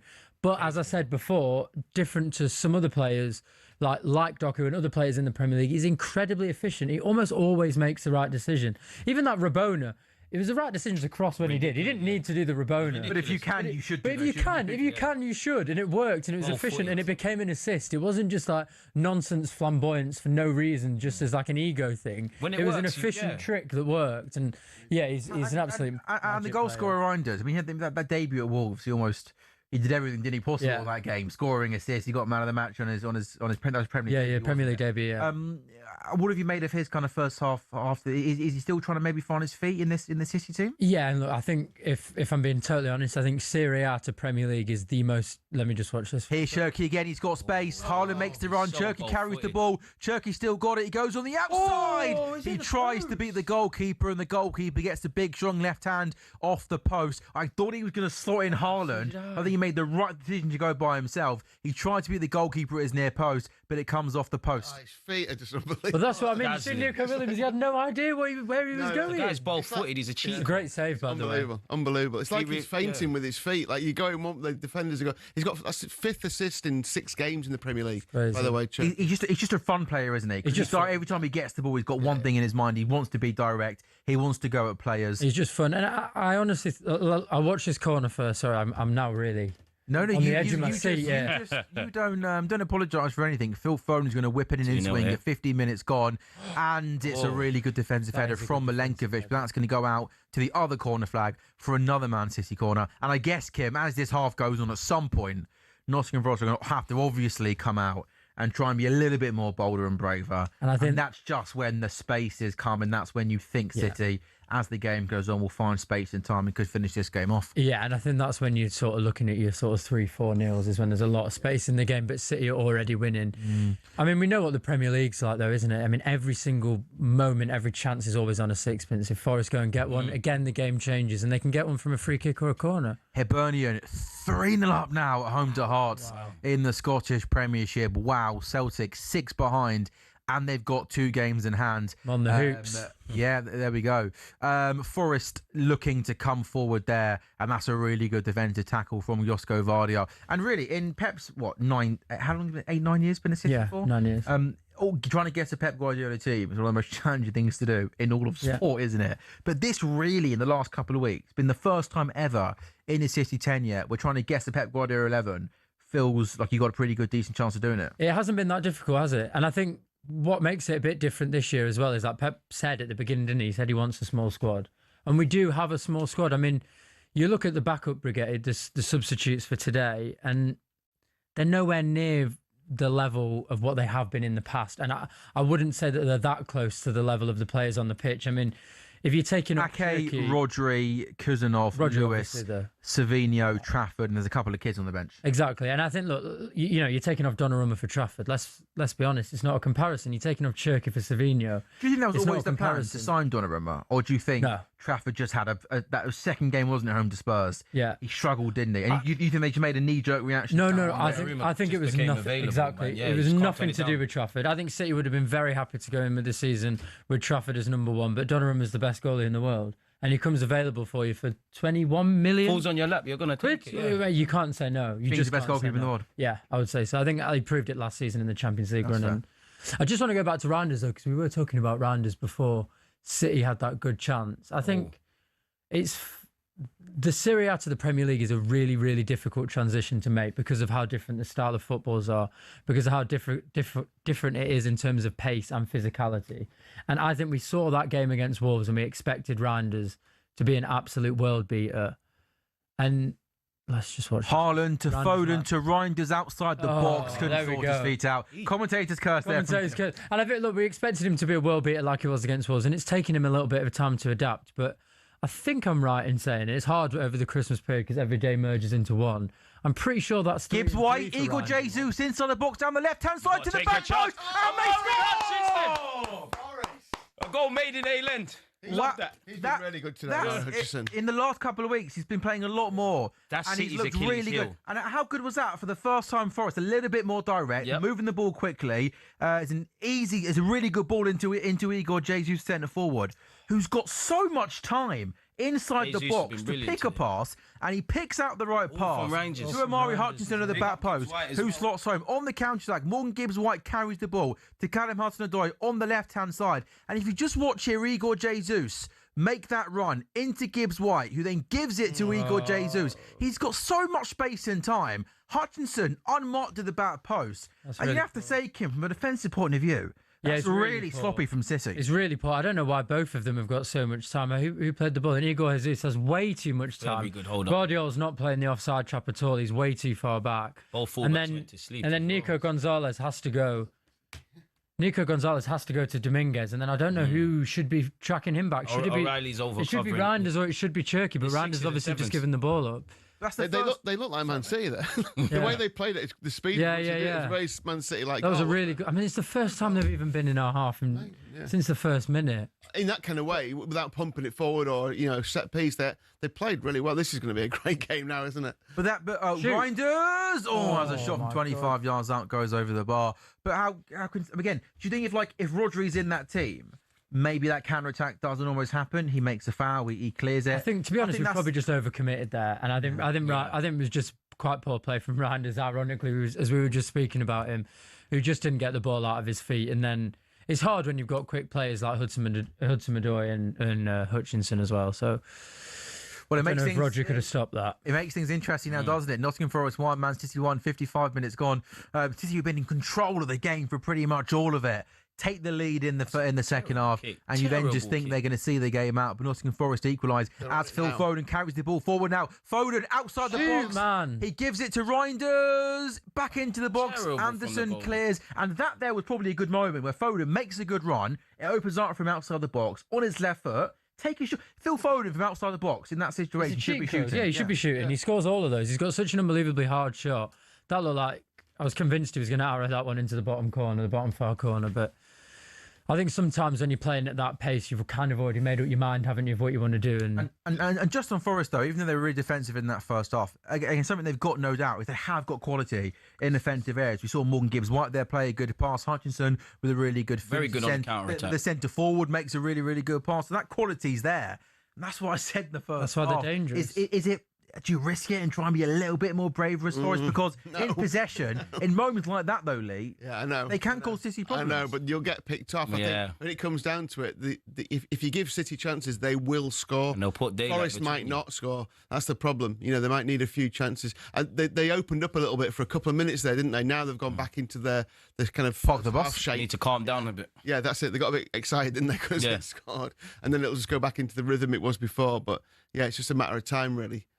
I think it's just a matter of time before City get another. Then you see if Forest will come out. I get your point, Sam. It's like the only time they looked like scoring was when they had to score, and suddenly they just sink back in. I think if you go for it, you're going to get beat. Yeah, because you end up like Leeds, where they can give everybody a game, and then you end up not taking any points. Like, you've got to box smart in this league. You might get beat anyway, though, might you? Yeah, you might get beat. But you might get beat 4 rather than 2-1. So, the goal difference does come into it eventually, doesn't it, in these divisions? Or maybe the game plan along was if we just concede, just go and score, and then go back into the shape again. Yeah, maybe. Sean Dyche, tactical genius. Yeah. Callum Hudson-Odoi then's got the ball 4. Don't give it Haaland. You can't do that, man. Move it a bit quicker. This is where Forest are going to shoot. Look how much space Phil Foden has, carrying the ball forward now. Phil Foden shoots, and I think ends up bouncing off Erling Haaland. Who I think was offside. He was. The referee's going to play advantage. Now Amari Hutchinson down the right-hand side. He's up against Nico O'Reilly here. He tries to beat Nico O'Reilly on the outside. He comes back in on the inside. That is going to be a free kick. Did that go into the box? I think it was just outside. They're both holding each other. Yeah. They're both holding each other because Nico's about twice the size of Hutchinson. It probably looked a lot worse. He's holding him back. I think they both got each other, haven't they? But I'm not really sure that's a free kick. I don't think. I think it's 6 to 1 after doesn't the other, as you would say in the. Well, that's what you got in the game. You got to find Hudson-Odoi and Amari Hutchinson if you're Forest and get them committing against these inverted. Got too much space there. I don't know if it's maybe Cherky not tracking back as much as he should do, but they've got too much space. Game on last half an hour, man. This is where both teams, there's tired legs. This is where both managers got to earn their bread and butter, man. And this is going to be a massive opportunity for Nottingham Forest because that free kick is, again, pretty much right outside the box. This time on the right-hand side, you guess Hutchinson and Gibbs-White are the two players that are over it. Looks like it's got to be Amari Hutchinson with the left foot to whip this ball into that dangerous area again. It's quite close to goal, so you imagine he's going to have to come in with pace and hope that Nottingham Forest player can get on the end of it. Morgan Gibbs-White has moved away from the ball, so it is just Amari Hutchinson that's over the ball on the hour mark. Forest 1, City 1. Can the right winger find the quality needed? Hutchinson whips it in, and that... No, he doesn't have the quality because he barely beats the first man, and Cherky heads the ball away, and it goes back to Savona, who's going to launch the ball forward, and that leaves frustrating. I mean, is that one of your pet peeves?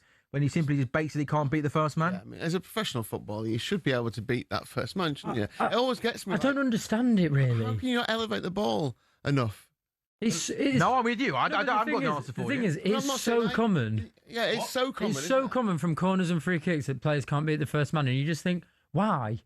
Yeah. Doesn't make any sense. No, because all it is elevating the ball. I mean, I know you're hitting it flatter and trying to hit it with a bit more pace, and that must change it, but yeah, it doesn't make sense. I think he's tried to keep it low there. It's just the application. I think he's tried to go hard and low versus putting it with some quality in the air. But either way, it didn't work. Yeah, either way, it was absolutely rubbish. Whatever he tried to do, it don't work. It was no. He's had a good game, but that was. Oh no, ridiculous. He scored the goal 5 minutes earlier, so we can't be too critical of him. But that was a big opportunity for him. Kim, an hour gone. Then, what are you thinking?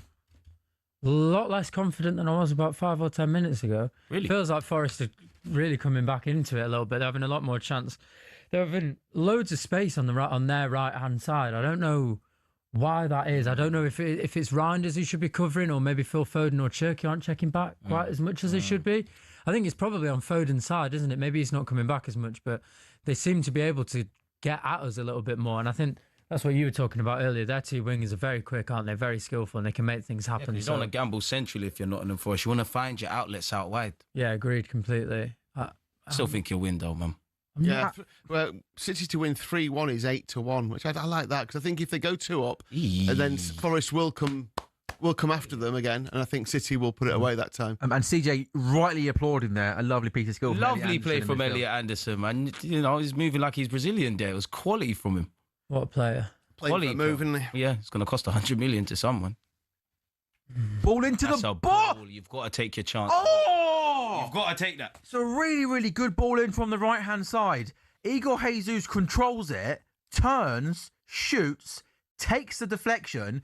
Have a look here. When this ball comes into him, look there at number 16 who makes a run. If he doesn't touch it, the centre forward. Exactly. I think it's Dominguez who's running onto it. Here, good angle there. Would have had a shot, but the centre forward didn't know he was behind him. Takes a decent touch. Was it deflect? And then the shot, I think it takes a deflection, doesn't it? Yeah, and then a shot with his left foot goes out for a Nottingham Forest corner. And just for the first time in this game, over the last 10 minutes, pretty much since City took the lead early in the second half, City on the back foot here. Corner into the box. Donnarumma comes, flaps at it, and City managed to clear that line. We need to calm this storm, seriously. He wears his heart on his sleeve, doesn't he, Donnarumma? Yeah, he does. I absolutely love him, but that is one of his weaknesses. He just seems to flap It's at just corners, now, well, the best goalkeeper in the world should be flapping at corner, should he? It hasn't cost us yet. Oh, in that case, it's fine then. It hasn't cost us yet, but he needs to be a bit more commanding from corners. I want to see him catch. Looks a bit slight, maybe sometimes, like almost he needs to just bulk up a little bit. I'm not sure. That's more just erraticness. I think maybe that's just something in his game, man. I think he just goes for. I think he goes for the punch too often rather than the catch. I don't know whether that's decision. Best goalkeeper in the world should be catching these balls, Kim. The best goalkeeper in the world can't do everything perfectly all the time. Alisson does it right. Let's not get into that. Okay. Nico Riley comes down the left-hand side. It's a long and high ball. It goes to the back post to Cherky. His first touch is really good. It comes back infield to Mateus Nunes. City now in a good position outside the Forest box. Forest once again 11 behind the ball. That, though, from Cherky was a ball towards the near post, and that's where you want Haaland to make Someone that run. needs to be making that run. That run to the near post. I thought it was a foregone conclusion. The City player would do that. We haven't mentioned Erling Haaland's name much in this game. He's barely touched the ball. So what minute, Lee, will Erling Haaland score the winner? 78 minutes? Yeah. 82 minutes, Kim? Yeah, maybe 82. Yeah. He's 4-1 to score the third goal. In this 4-1? 4 or 3, did you say? 4-1 to score the third goal, yeah. It was a nice price. Yeah, there's not long left, is it? But one or two chances, and he hasn't really. I mean, it's just typical Haaland, isn't it? He's played some good hold-up players, and he's had the ball a couple of times, but he almost looks slovenly, doesn't he, at the minute? And then suddenly he'll just spring into life. And I was surprised he didn't go to that near post. That near post chance. I kind of almost expected Haaland just to at least go for it, but I think he was behind. I'm not sure who he stood behind, but he just never moved for it, really. It must have taken him by surprise. It's a brilliant ball, that is from Nunes. O'Reilly's got time now on this left-hand side up against Savone. That's more of a sort of a hopeful ball into the box, isn't it? His crosses have been really poor, yeah. Oh dear, man. And that's a poor header. And now Amari Hutchinson. Oh, he's all by himself here. He's gonna have to go back in field and start again. CJ, I mean, it's got to that stage of the season now where you're watching these games and almost kind of fingers crossed under the table, isn't it? No. Hoping City drop points. I mean, as an Arsenal fan, I'm just focused on us doing our job. Naturally, you want City. But it'd be a nice bonus. It would be of course. Naturally, I want City to lose every game. But I came into this week knowing when we kick off at 3 p.m, City have 3 points, and obviously I hope to be wrong. I still make them good value for it. They just need one chance, and they flip this game when it said Hutchinson come on, into the box, header to Gibbs White. This has been a really good growing in confidence. Come on for us, man. Hutchinson on the right-hand side. Good quick feet. He comes back inside. Release it. Deliver. Anderson gonna gamble whip. Someone. That's a good header there from Mateus. Gibbs White. Williams. Oh, come on. Keep it hard and low. Nico Williams with a shot. Tries to bend it into the far corner. Donnarumma pushes it away. With his left hand, the best goalkeeper in the world, though, pushes it back into the danger area, which is surprising, into the path of Savona. And really, from a couple of yards out, CJ, I know he's a right back, but he's got to at least hit the target there. Hit the target, man. You're going to take these chances. Nottingham Forest, either half, have had chances they can do better. This is probably their best period where they actually look on top. I actually think there's a bit of nerves in the City side. City just need to get the ball and take the sting out of the game for at least the next 5 minutes, or it's going to go left. Completely agree. Changes, Kim, you mentioned the bench not being as strong as previous seasons, but what would be the obvious change? Depends how fit Rodri is. Yeah, sure. If Rodri's fit, get him on. Maybe for Bernardo Silva, who he does a lot of the work, doesn't he? Does a lot of the groundwork. There's the sort of silent work, but I think getting a little bit more control in the game would be handy. But again, I don't know how fit he is, and I don't know if I'd want to risk taking Nico Gonzalez off for an unfit Rodri. Seems like a bit of a risk to make. Your guess would be if he's on the bench, though, you'd imagine that he'll play. He's fit to play some sort of role. Still Hibs 3, Hearts 0, by the way, in the William Hill Scottish Premiership League. Already feels a big day up there. Yeah, it does, definitely. We're title sponsors for the SPFL, obviously, and we do some content.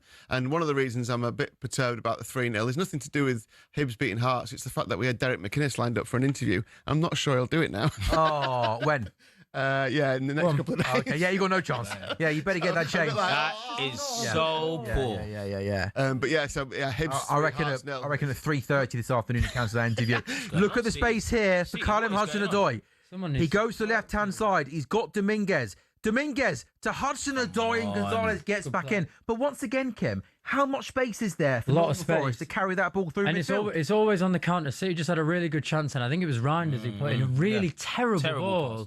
I mean, it was like 2 City players and 1 Nottingham Forest defender in there. You would have thought a good ball was a certain goal. Played a really poor ball. And then again, they would just seem really susceptible on the counter. More so today than in other games, but who knows? I mean, maybe this was the pattern of the Palace game as well. To be fair, you kind of can't remember once the results have happened. And West Ham. West Ham weren't as good at quality, but they had chances, didn't they? I think Palace had the chances. They tried to almost be a little bit more aggressive and get after you. This will be another Nottingham Forest throw, will it, on the far side? How impressive have the 2 fullbacks been, O'Reilly and Mateus Nunes? Because in particular, you must be obviously seeing a young lad like O'Reilly come through. Must bring you so much joy. I mean, I think O'Reilly's absolutely unbelievable. I said it the other day, and I don't want to be offensive to any other players out there, but he's exactly what people thought Miles Lewis-Skelly. Oh, let's say that. He is. Let's not rewrite history of like Miles Lewis-Skelly like he ain't done it in the Champions. He's exactly the player that Arsenal fans pretended Lewis-Skelly was. I beg you, play Miles Lewis-Skelly, because that's where we have to draw the line. We spent, how much was it? Something like 40-odd million on Aït-Nouri. Having no expectation that Nico O'Reilly would be this good. He's obviously worked his way into the England side. I'd be very surprised if he's not starting at the World Cup. I think he's got a next cracking year. chance, yeah. He's been absolutely, he's been absolutely unbelievable. And of course, the fact that he's a local lad, really humble young lad, is lovely to see. I think Nunes has got. That's not coming on. That's not what you want to see. Why not? That's just not. Is he a game changer? Well, I don't know, but I've mentioned it a few times. Bit of pace keeps the fullbacks honest. Yeah, like I don't think. Who does he come on for? Does he replace Bernardo Turkey? Silva? Then you really are leaving yourself a bit. I think Cherky's been one of you, but with 20 minutes to go though, you're not taking the point, are you?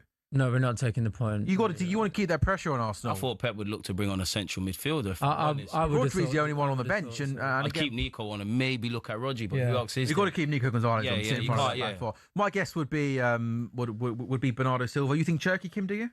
I think he's looked almost dead. I think out of Cherky and Foden. No, I think Cherky's taking one of those off. I think you're probably more taking Foden. No, I think Cherky's been brilliant. I just think that we've. Or is Reinders the answer then? Still, you get Bernardo Silva. Yeah, maybe Reinders. Maybe Reinders.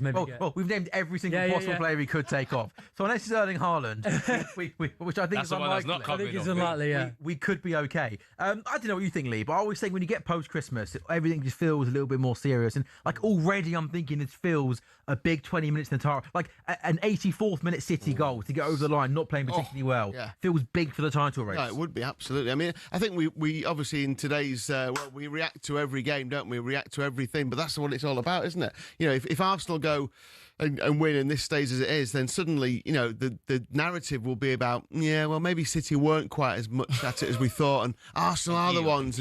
But anything can happen. It's like this. You're right though. This next 20 minutes is massive, and obviously we haven't got the sound on here, but I can imagine that the atmosphere at the City Ground is fantastic. Obviously, it's a pretty somber day, but a celebratory day of one of their great players, John Robertson, who assisted in one European Cup final, Champions League final, and scored in the second one. You see, obviously, Forrest got the 2 stars on the badge for winning the European Cup twice, and it'll be absolutely. It'll be. I mean, it's a great ground anyway, and great support, and you can imagine the atmosphere must be fantastic there at the minute, especially as Forest are giving their own at the minute. I mean, look, this is the point where when at 0-0, we were saying this is when City would start to get after them. 60 to 75 minutes. It's usually it's one of the brackets you have for scoring goals.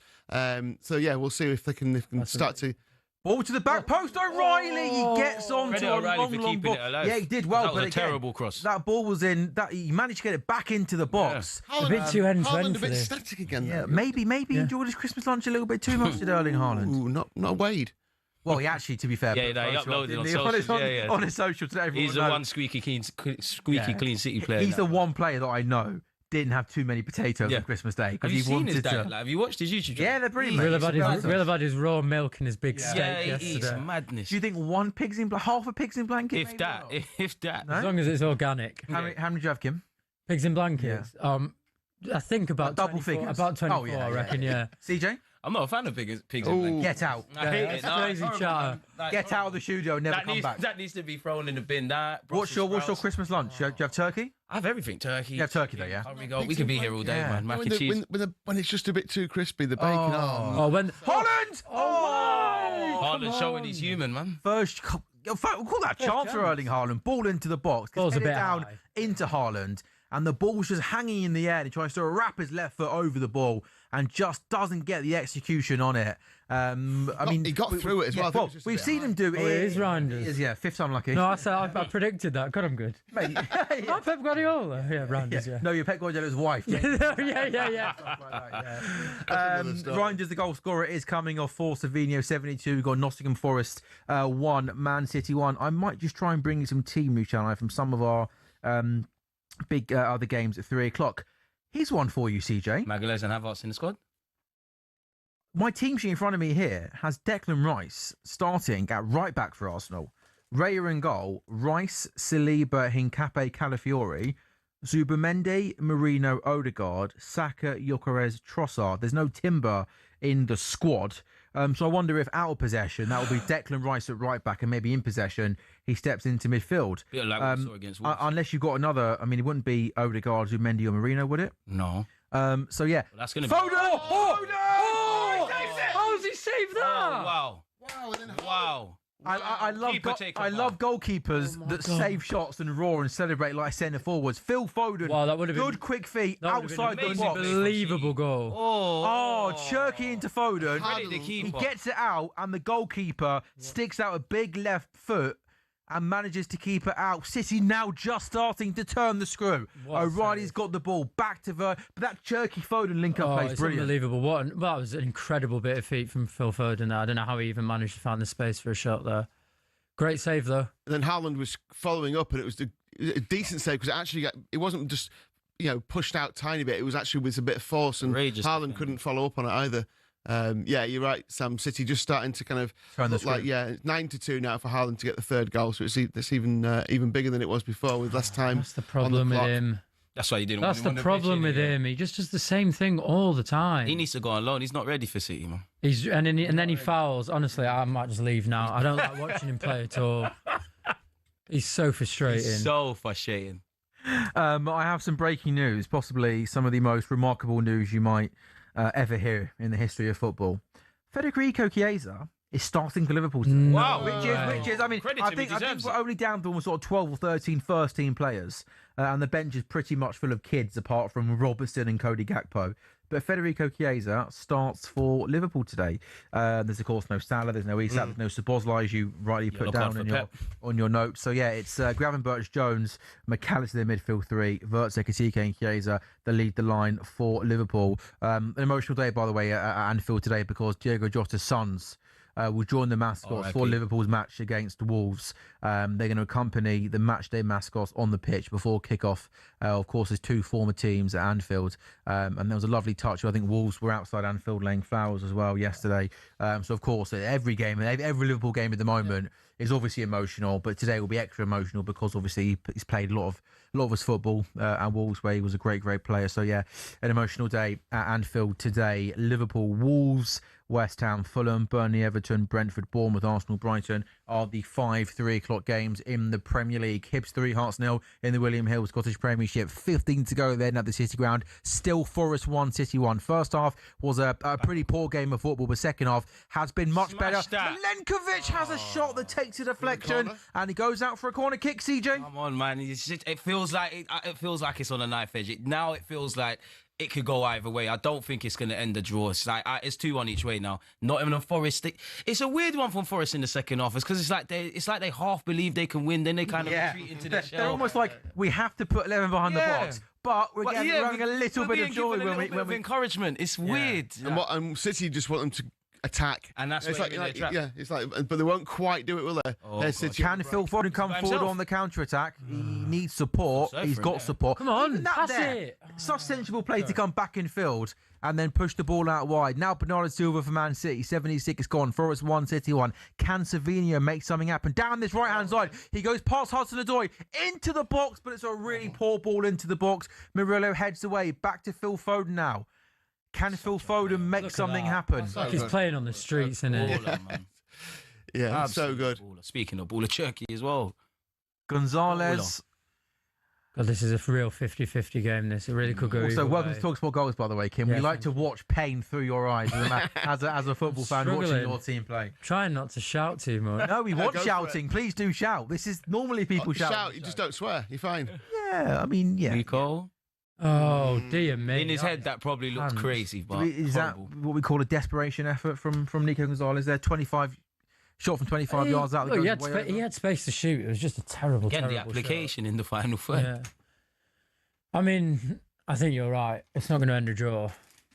I don't think it'll end a draw. I've no idea which way it'll go, but I I'd don't like to think put it'll end money a on draw. Go City, but I don't think it ends a share of the I spoils. still just think Haaland is scoring from 8 yards We've out. seen this Like I don't know. The ball cuts back to seen Haaland, who this shoots script, and scores. Like, this is how it ends, right? This might be one of those things that every fan of their club feels, but I don't feel like we get last-minute winners very often. No, that might just not be true. You probably don't get many last-minute winners because in the last 8 years, you're normally 4-0 up. Yeah, it's actually probably factually correct. But this kind of game, I'm not like... There's not many I can look back on and think, oh, yeah, I trust us to do it. Like you were doing at the beginning of the season. Oh, every game. Oh, yeah. Every single game Liverpool would win 90 minutes plus. Can you think, please, of your best last-minute limbs that the Man City have had? Aguero, obviously. Yeah, sure, but there would have been a last-minute limbs more recently than 10 years ago, right? Right. Southampton at home when Sterling scored that goal. That was the game where Pep got on the face of Nathan Redmond, wasn't it? And just started shouting him really aggressively. Classic. That was the start of Pep's aggressive shouting. That's like Lee after a show with me when we get outside. He's in my face, just giving me advice and stuff. Like, all right, calm down, Lee. Steady on. I don't get that from Sam Norris, do I? Dave Kellner. I always like come on, mouth. Oh, one of those ones. Yeah. We should speak like this. Apparently, I know people like when their kids are playing 8-year-olds.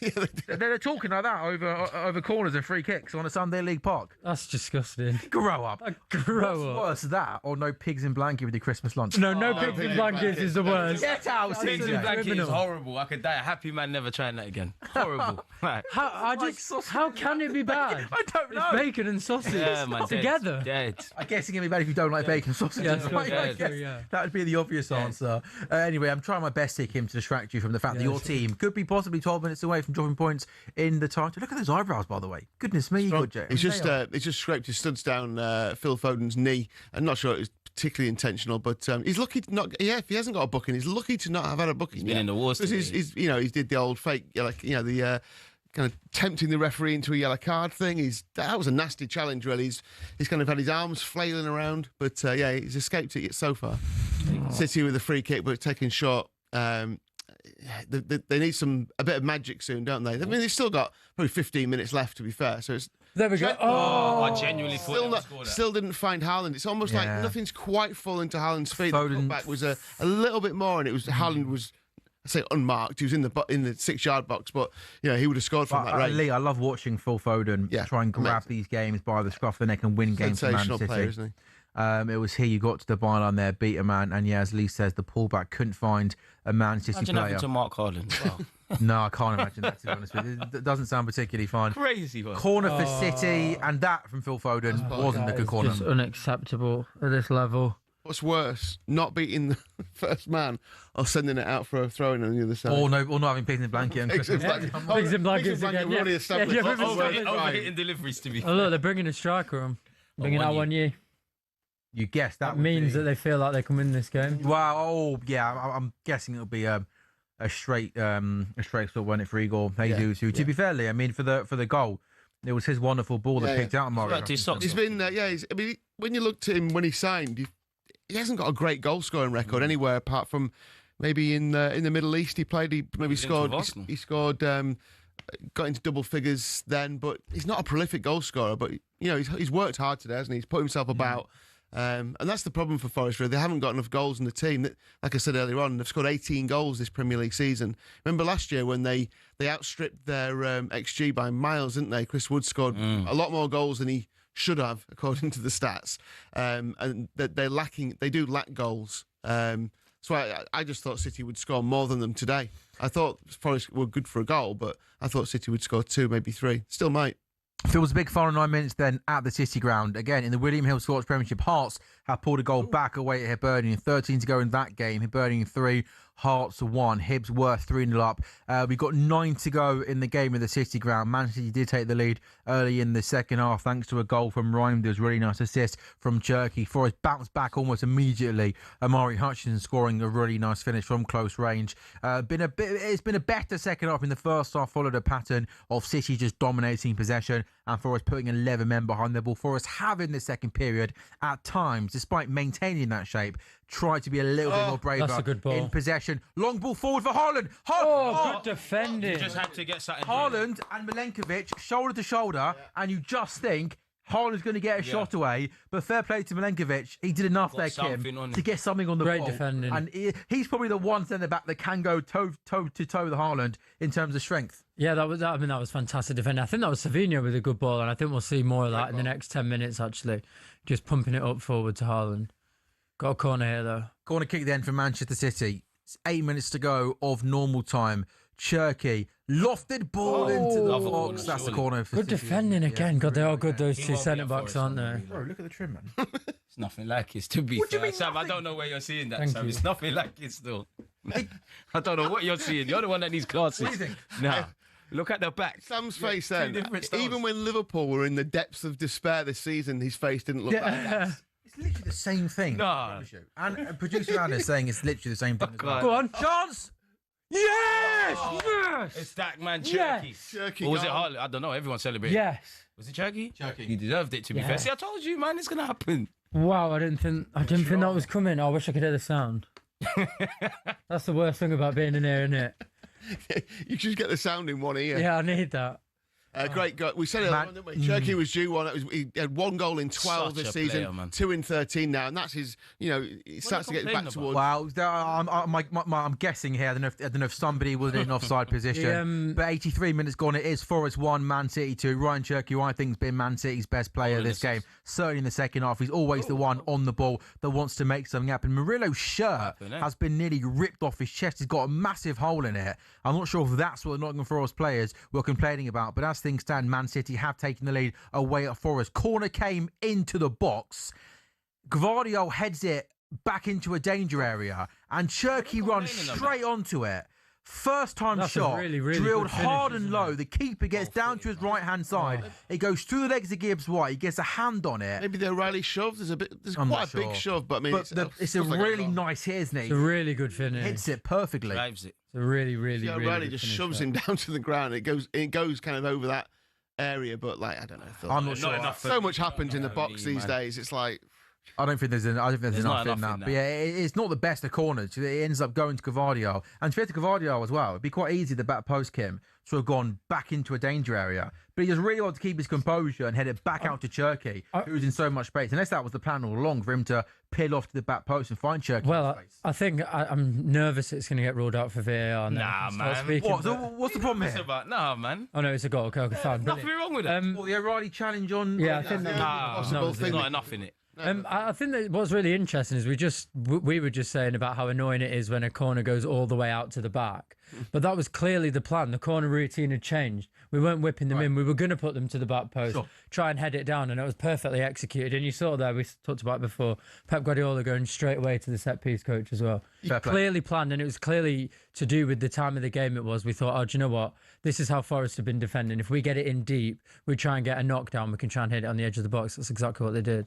I'm not suggesting that it shouldn't be a goal, by the way, but if you shove someone like that anywhere else on the pitch, if it's your own team, you'd be absolutely gutted by it because he's got both hands on him and shoves him to the floor. I'm not saying there wasn't all sorts going on before that, and he's probably pulling him, pushing him, but it's just a mad situation. But this is- the box is almost like, do what you want, lads. Yeah. Apart from punching each other, elbowing, no kicking, just you can have a wrestle. Don't worry about But it. this is the problem that we've said lots of times on the show, is that in terms of giving fouls for those shoves, they'll let probably 10 go a weekend, Yeah, and then suddenly every one couple of weeks pull one up on it. Yeah. And I agree with you. I think that's where there's that's where I think it's frustrating for fans. They almost pick and choose which ones they want to kind of pick up on and give as a foul. I think the problem is as well, like, I don't want to go too in on the players, but there's no integrity for players anymore. No, of course They just fall on the floor whenever they feel a touch, and you true. get so many fouls like that per game.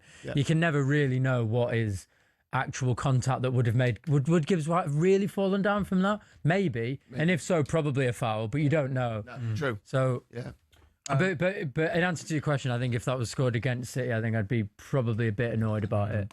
Naturally. And I would imagine that some Forest fans will be probably. will be upset at that In your heart, decision. you know there's nothing in that. Yeah. Just some headline TV news, 3 o'clock. The Arsenal, Timber not on the squad. Hincapié starts. Gabriel on the bench. Grealish not on the squad for Everton.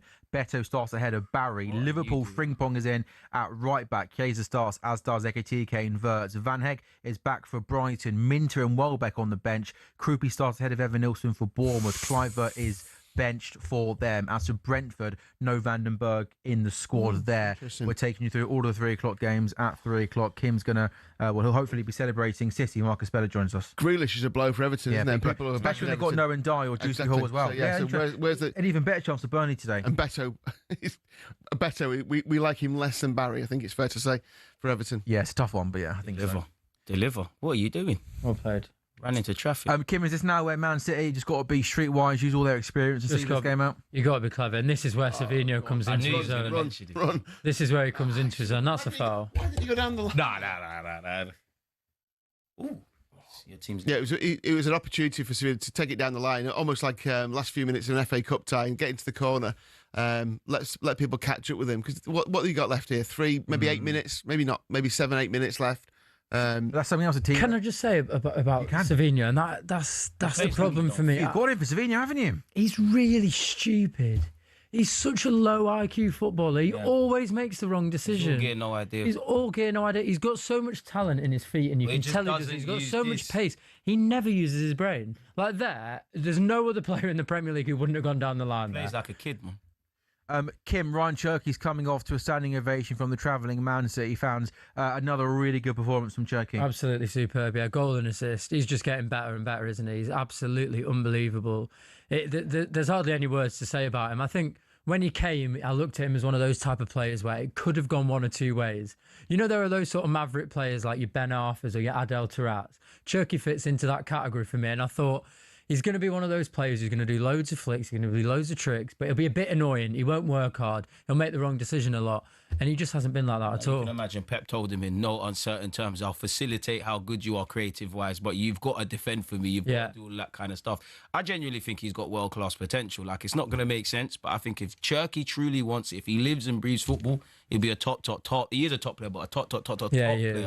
The man's both. He's got the ingredients, hasn't he? He's got the attributes to get to that level. I wanted him at Arsenal. Yeah. He's been on the scene for years. And what I really like is that he had that sort of little joker. 30 million. When Guardiola came out about weighing his players, Cherky put a picture of him in a sauna on an exercise bike. Oh, nice. And I think, that's good. Foden. Release. Yeah, but he's so good in those. To be fair, if I had Foden's ability, I don't know if I'd have passed the ball there. I'd never give the ball away. I'd just keep hold of it because I can. His close control this game has been absolutely exceptional, hasn't it? Go up to the keeper, go back away from the keeper, back to the keeper. There'll be a load of people hoping Haaland can score here, but he was the epic boost, by the way. So Haaland to score was the epic boost ahead of this game. And loads of people will have Haaland the bet. So our traders will be upstairs thinking, all right, they've won. Both teams score. Haaland can't score here. It'll be a bad result. If Haaland scores, it's a bad result for us.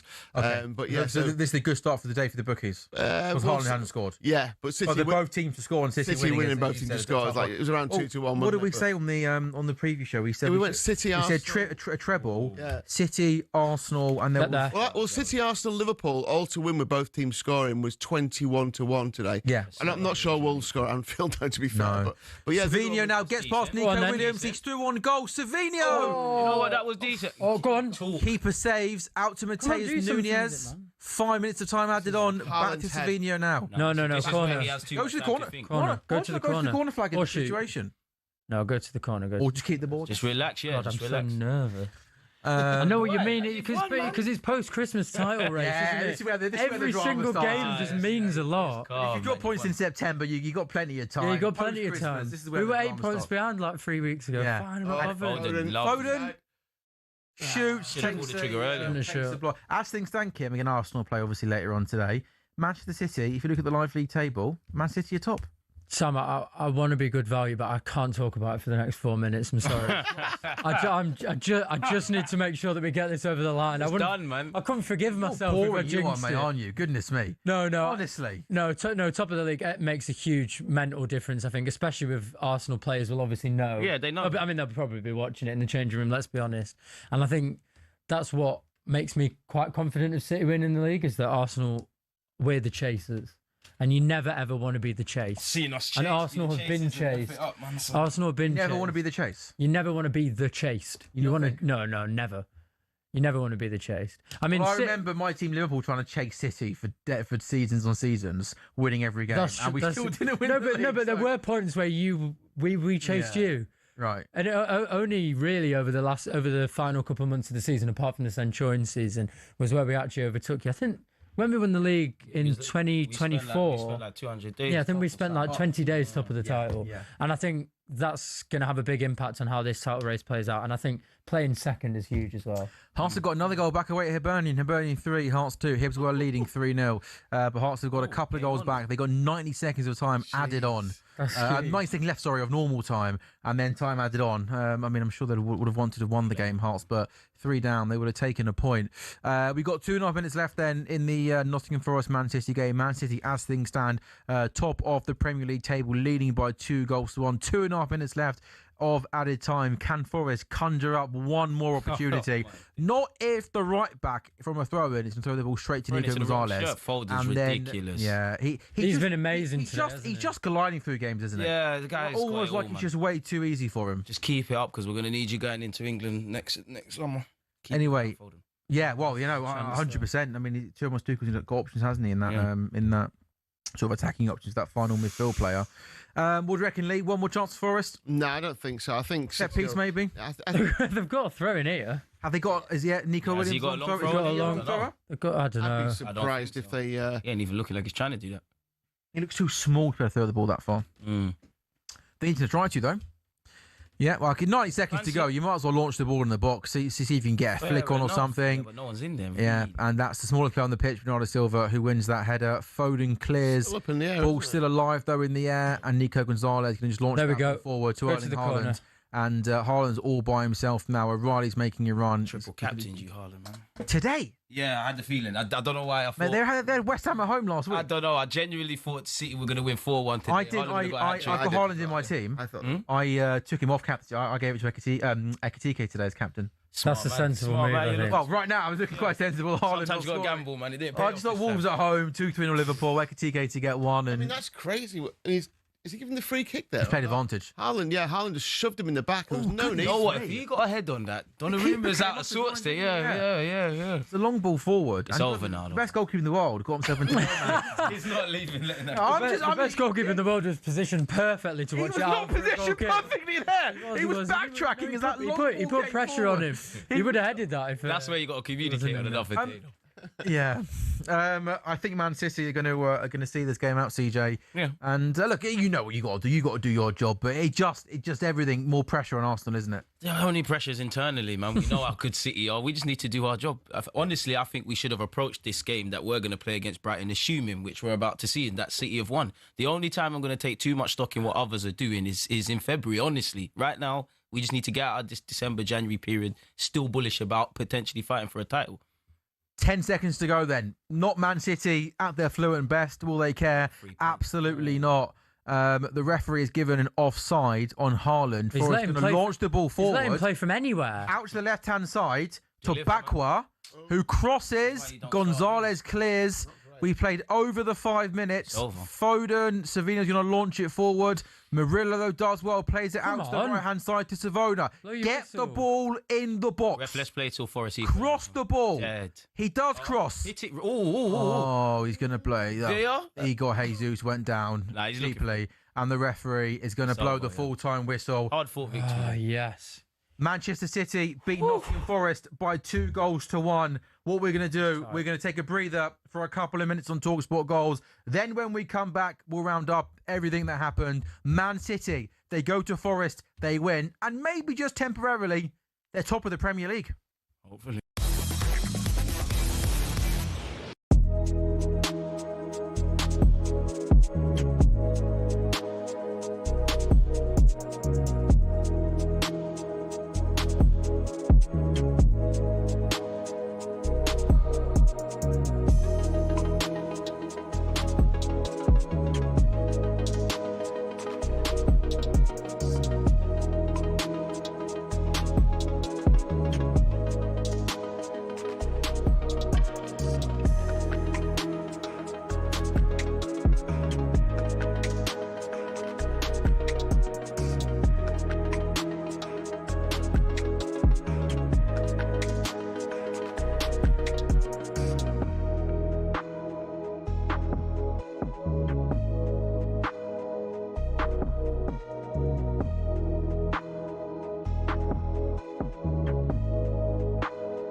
Hello and welcome to talkSPORT Goals. talkSPORT Goals is brought to you by Final One Standing New from William Hill, 18+, gambleaware.org. Terms and conditions apply. Pep Guardiola looks like a man on a mission. One of the very first things Kim Qatari said this afternoon is Pep's got the bit between his teeth. He is in front of the away fans. We can't hear what they're singing, but my guess is it's going something like, we've got Guardiola, we've got Guardiola.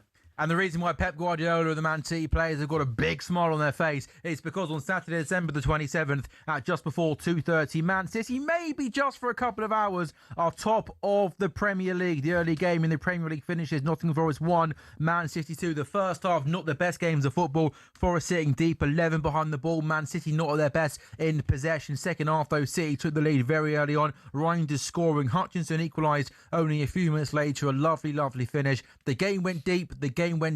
Man City find a way to win. Cherky scoring the goal. And I've got to say, Kim Qatari, first time on the show, you said to me before we went to air that even when City were 10 points behind Arsenal 6 to 8 weeks ago, you always believed Man City was going to win this Premier League. Why is that? You just have to go back through my socials to know that's true. I've said from about... I don't think you're lying, man. 3 to 4 weeks in that I think City will win the league, because I've seen what Pep Guardiola's done. He's adapted to a completely new style of football. The whole Premier League has changed in the way it plays. The whole Premier League has changed. The way that teams attack, the way that teams defend. And it didn't work last year for City at all. It was a complete transition period. I thought it might take a little bit longer to adapt. I thought the new players might take a little bit longer to adapt. I didn't know how good Cherky was going to be. Didn't know how good Reinders was going to be.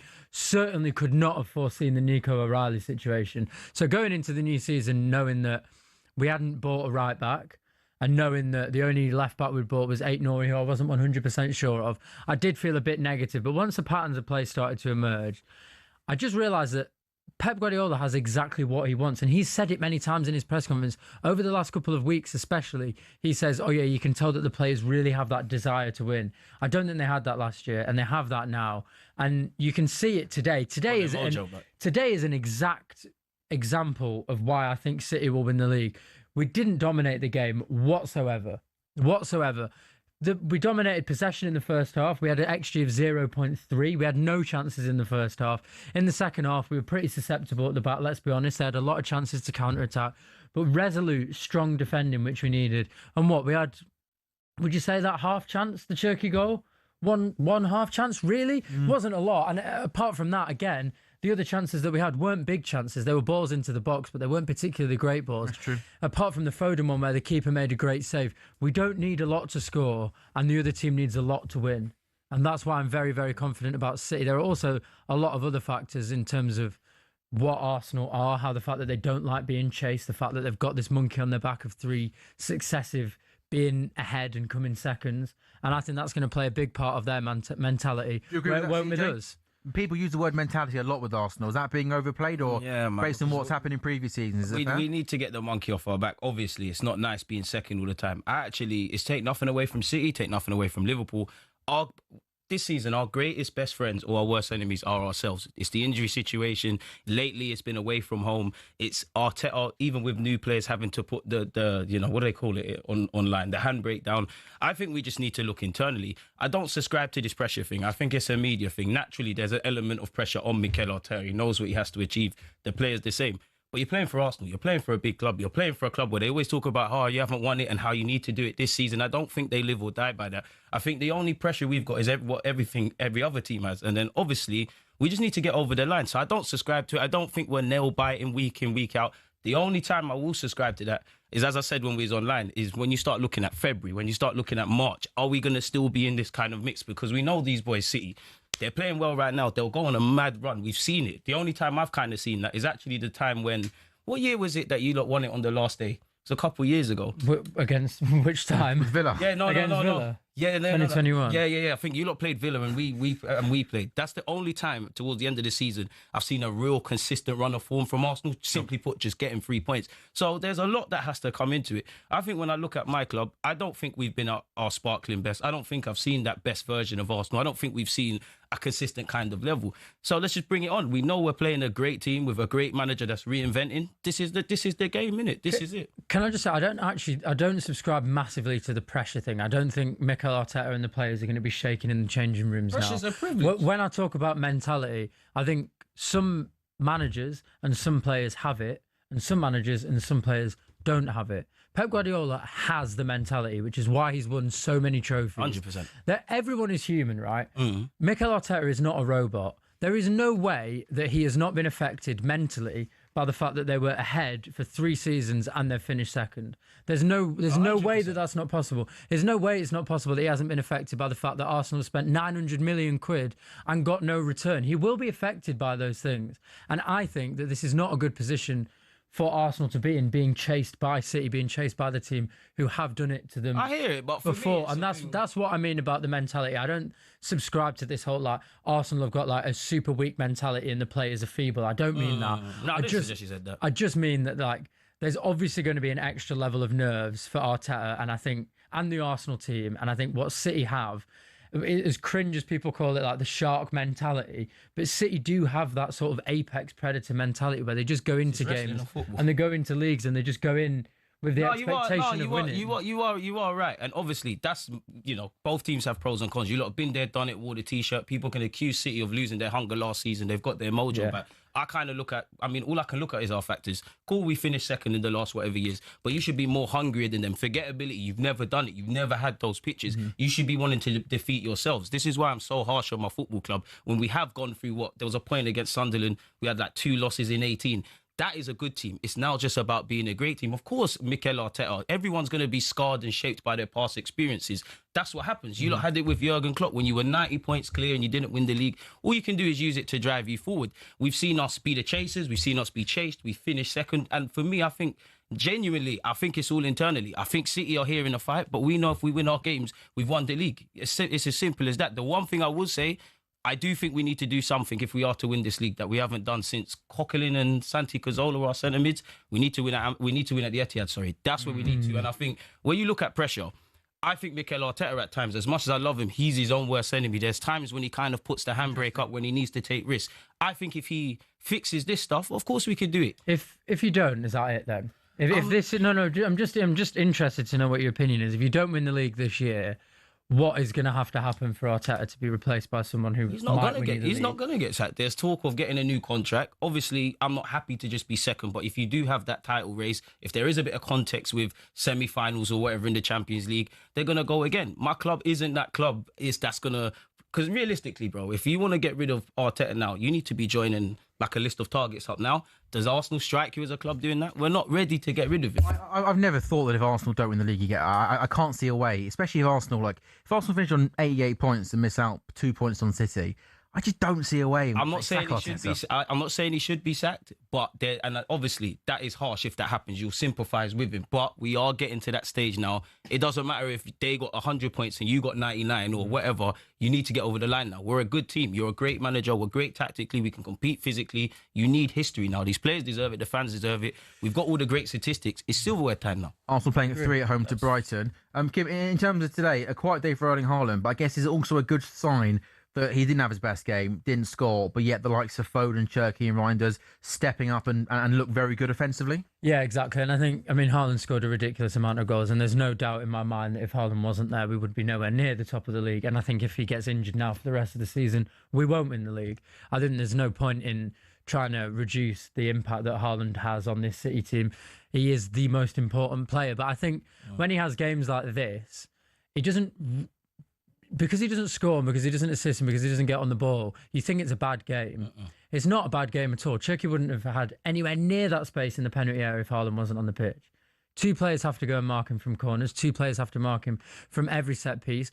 2 centre-backs have to stick really close together because they can't give him space to run. And that allows those players like Phil Foden and like Cherky to have loads of space. So yeah, he had like a poor game, but his value on the pitch is still... All strikers. He was still almost the most important player on the pitch because of how he disrupts the other team. Yeah, 7 passes I think he had today. But like you said, it's off the ball where he's occupying defenders constantly. Interestingly, Arsenal still obviously the title favourites, 8-11.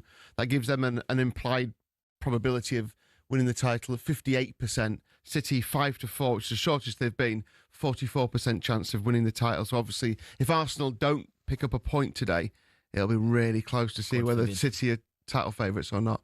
Probably a pick 'em. But yeah, looking forward to...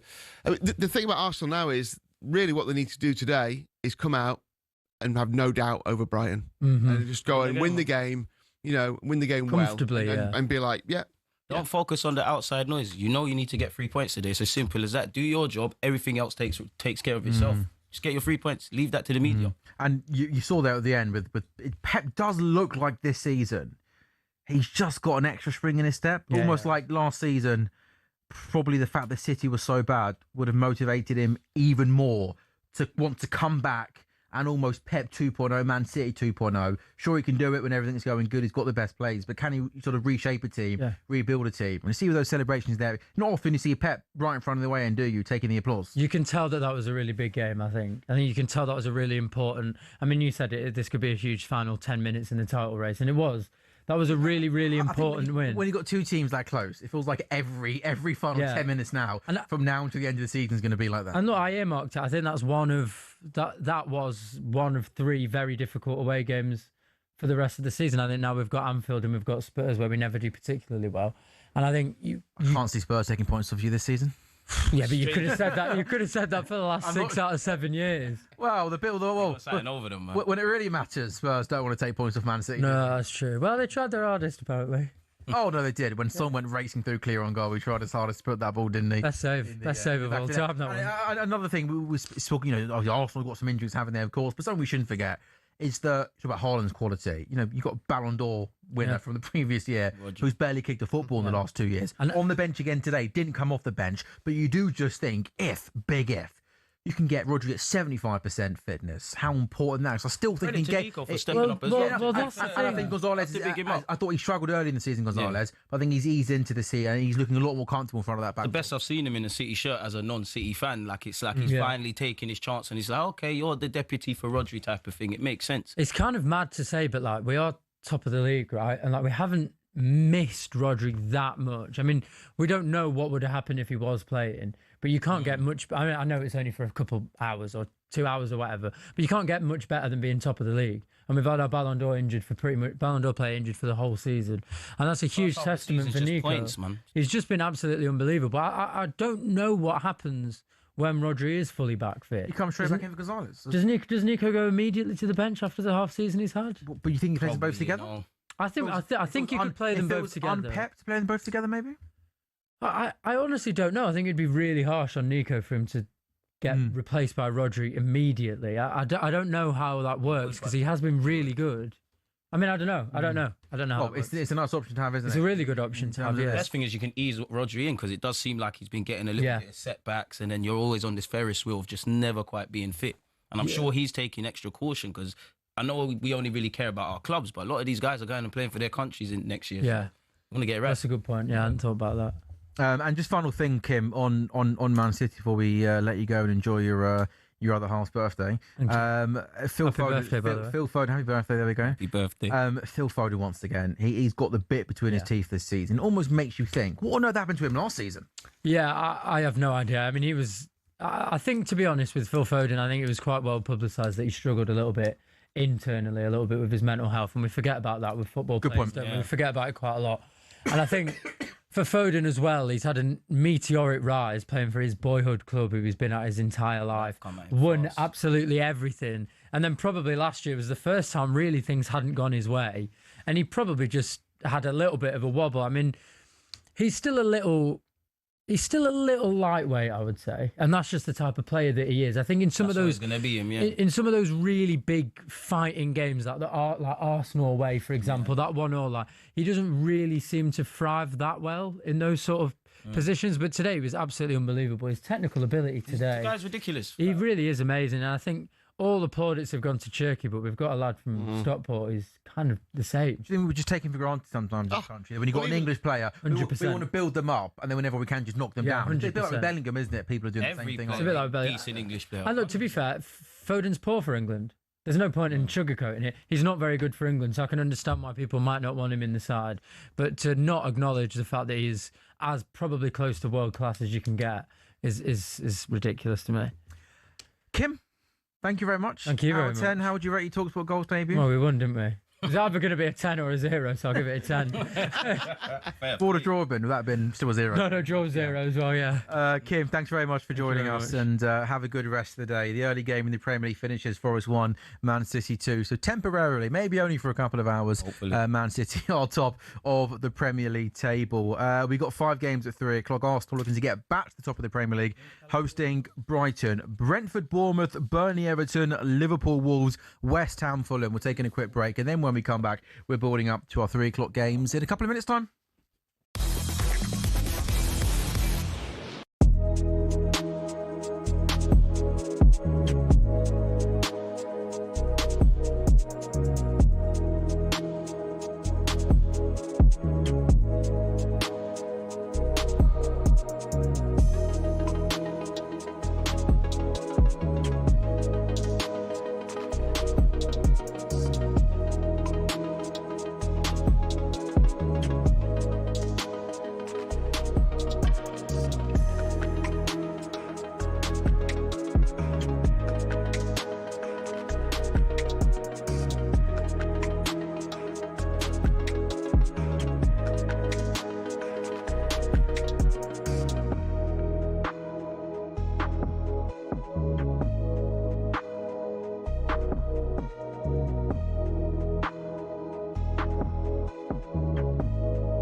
A very good afternoon and welcome back to talkSPORT Goals. talkSPORT Goals is brought to you by Final One Standing, which is new from William Hill. It's 18 plus gambleaware.org. It's still Sam Ellard, it's still CJ the Ludaguna, and it's still Lee Phelps. It just doesn't look right, you being sat to my left-hand side. It's quite nice seeing you this side. I don't know. This is your good side. I just realised after all this time. If I've learned anything in my 20, I've not got a good side.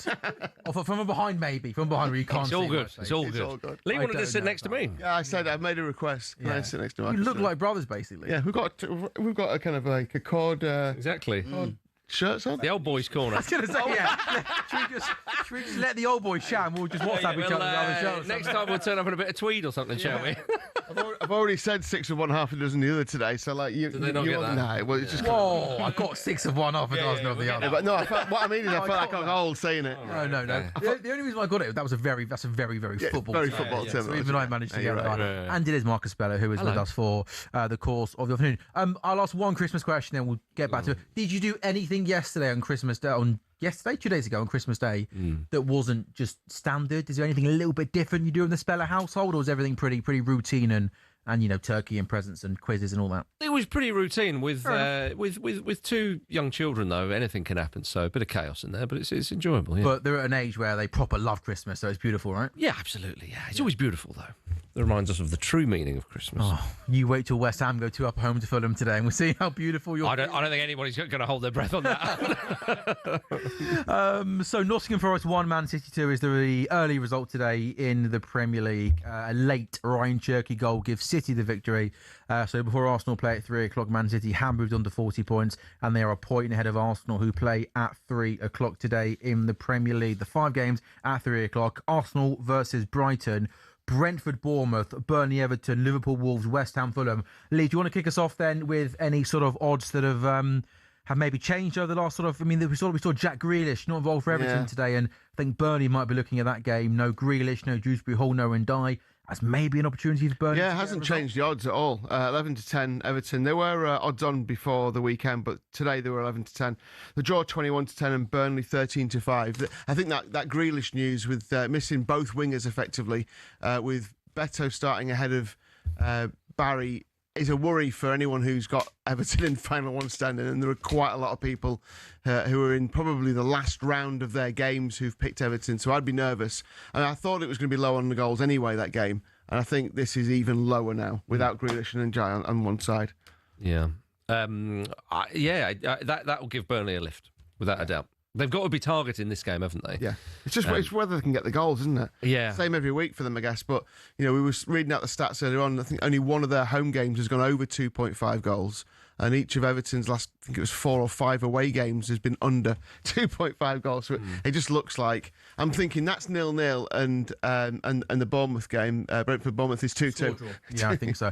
Marcus, you're keen to do another little. Do you want to do a bet, Bill? Do you want to do an acca? With the accas, we pick up all the scores, don't we? Yeah. Which one would you rather do? I really want to back my boys Fulham today. Oh, yeah. I like the confidence. I guess anything's better than what you did last week, right? Oh yeah, what did I do? You went for the team that never win a game of football to win. I picked Wolves. To win at home. CJ, I picked Wolves to beat Brentford, right? As I thought, surely. I asked the same question. Yeah. He didn't have a good reason then. He hasn't got one now. Do you know what? You three could all go for your teams, and I'd pick another one. I like that. I'm happy. It's very short price, obviously. Last week I went Ipswich to beat Sheffield Wednesday. Aye. Now I'm going for Liverpool to beat Wolves. Yeah. Well, do you know what? Out of spite, I was going to say, do you know what? I'm going to back Wolves. Yeah. No. I'm going to back Fulham to beat West Ham today. All right, so you have to go Arsenal? Yeah. All right, there's obviously no games in Championships there. There's Premier League only. Go on then, Lee. You're going Liverpool. Yeah, I'll go Liverpool. So we've got Fulham, Arsenal, Liverpool. And Brentford to beat Bournemouth at home, and that comes out with your acca boost. You're going for Brentford to beat Bournemouth? Yeah, Brentford to beat Bournemouth. Okay. Bournemouth So we spent literally 10 minutes earlier saying that's going to be a score draw. But I like Brentford to win. You guys said that. We made a thing of that game being the most score draw game of the Premier League this season. I like 2-2 as a bet, but I'm not saying it will definitely be a score draw. I'm happy with this, by the way. I said in the preview and the talkSPORT goals preview, I said Brentford to win and both teams to score. Okay, you are the expert, so who am I? So he's got the man. So I'm going. That returns 8-1. That's not bad actually. I've done a little sneak on Lee's laptop there. My goodness, the amount of numbers. It's you're a genius, man. Yeah. I figured out the Szoboszlai thing as well. Show Marcus how you spelled Szoboszlai. I think I might have it right. Apart from it's a typo rather than anything else. I spelt it like that. But they should be Zs, and that's right, isn't it? They should be Zs, yeah. It's a Hungarian name. And Z is next to X on the... I just saw an X in it. To pronounce it. We pronounce it in this case. There's some names... It's spelled right now. No, Szoboszlai is actually how you go up at the end with the lai is how you would say it. But because some names are quite difficult, aren't they? If English is your first language, as I know it goes the same. Didn't Bruno Fernandes just please say Fernandes, don't try and say Fernandes. Yeah. One of those ones. So Szoboszlai is how we would say it, but it's like Szoboszlai is how you'd say it. So it's a slight little accenty thing, but there's definitely no X's in his name. I don't know what you were thinking. That was a typo. Z and X next to each other. So it wasn't misspelling, it was just a typo. Typing quick. The Bruno Fernandes one is interesting. Yes. You occasionally hear a commentator call him Bruno Fernandes. Fernandes, yeah. Which is like it's never happened. Which is really. Yeah, it's like a glance in the right direction, but I think Bruno himself said, I'd rather you'd go Fernandes than Fernandes. Even he doesn't want to be called by the right. Exactly, yeah. Just get it wrong, but we can all agree on that. Do it almost like in a Spanish way. It's near enough, that's fine. Marcus, because I like you a lot, I take an interest in your football team. Right. And I mean, I'm getting way ahead of myself here, but the nature of how fun and tight the Premier League is. Fulham in 13th are 6 points off 4th place, which just feels like... I mean, you win today at home to West Ham. Yes. I mean, you could be... Well, away to West Ham. Yeah. But that, all jokes aside, Fulham a couple of weeks ago, some people are saying they're a team that could be dragged into it. Yes. You pick up 2 wins back-to-back, and all of a sudden, win again against West Ham. You're in the top half, and you're looking up rather than down, right? Yeah, unlike the chair I'm sitting on, it's going up. My chair's quite low today as well. I'm sinking in this chair as we're going on. I started above this microphone, and now look at me. Fulham, you're right. It's definitely a little bit rosier. I mean, Monday night against Nottingham Forest, that was one of those games where, I mean, anybody watching that game, they would have thought, well, this has got 0-0 written all over it. Silly mistake from Douglas Luiz, and you get the 3 points. You think, well, thank you very much. That was... I'll have that, Yeah, exactly, yeah. That's an early Christmas gift. Today, I mean, I do fancy Fulham today. West Ham have been desperately poor. Any West Ham fan will tell you how worried they are about relegation. Like, it's really, really quite... goal as well. It's looking desperate. And as I say, one of the worst things... Go on, Sam. And that gap, though, also as well. Yes. It's really now starting to properly appear. Yeah. I mean, including their back goal difference, they're 6 behind Forest. And that feels, this stage of the season, that feels a bigger gap than normal, maybe? Well, yeah, I mean, Forest, again, obviously they just got beat by Man City, but they showed something. And even against Fulham that evening on last Monday, they were slightly on top. They just didn't create that much. It was typical Sean Dyche stuff. Very aggressive in the press and up and at 'em and all that kind of thing. Just Dyche, can he unlock, or not unlock, can he get the best out of that talent that he's got going forward? But... when all's said and done, if you're talking about in relegation terms, the spirit of the side, the pressing, the work rate, it's all there. So they will get results. They will pick up points here and there. I don't think Dyche will be there beyond the summer, to be quite frank, because I think he'll do what he was brought in to do, is steady the ship and make sure there's no moving. Yeah, keep moving. No relegation chat, etc., etc. The worst thing for West Ham is that Leeds United are now enjoying themselves in the Premier League, and obviously Leeds go to Sunderland tomorrow. That'll be a fascinating one. But West Ham, I mean, Nuno hasn't really done anything there so far. You're thinking to yourself, there's a guy who knows what he's doing in this league. You saw what he did at Forest. Mad that situation, whatever went on there, led to him leaving. And West Ham thought, I tell you what, we've done well. Because, they were going nowhere under, was it Potter? I forget how many managers it was. Potter, yeah. Right now, Fulham have a real chance to give them a boot while they're down. And you're missing players as well due to AFCON. Well, Fulham are, totally. But they shouldn't have to do that much today to get the home crowd on the back of their team, etc., etc. Fulham haven't been brilliant this season, but I think they'll have enough to beat this very, very poor and disjointed West Ham. We've said all season, haven't we, about West Ham have got the capability up front to stay in this division. Well, actually, when you look at it, they've scored more than Everton and Forest and as many as Sunderland. So they're not scoring loads of goals. And defensively, they are really poor. Desperately poor. They've conceded more than double what Sunderland have conceded. 17 goals Sunderland have conceded.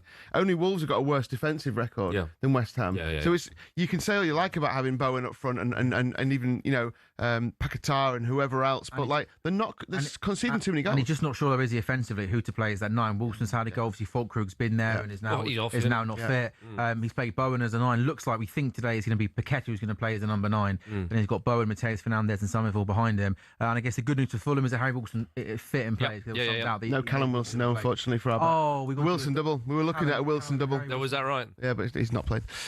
He's on the bench, though. Yeah, he's on the bench. CJ said Fulham are missing 3 crucial players. Bassi and Chukwueze, who's on loan from Milan, obviously, but I still think they'll be okay because they seem to have a bit of a game plan and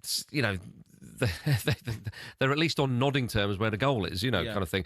West Ham, as I say, at the back, I mean, I know Max Kilman's come in for a lot of criticism, and you don't like to single out a player too much, but he's in the starting lineup today, and to be honest with you, from what all the West Ham fans are saying, I thought, well, that's pretty good for Fulham. He's in there. He's having a very, very tough time. They're trying to look at various replacements. The young lad Cresswell, who plays in France, is one West Ham are looking at. But the one I find intriguing is they're making kissy faces at Jurgen Strand-Larsen. Why on earth would he go there? I mean, he's destined for the Championship if he doesn't go.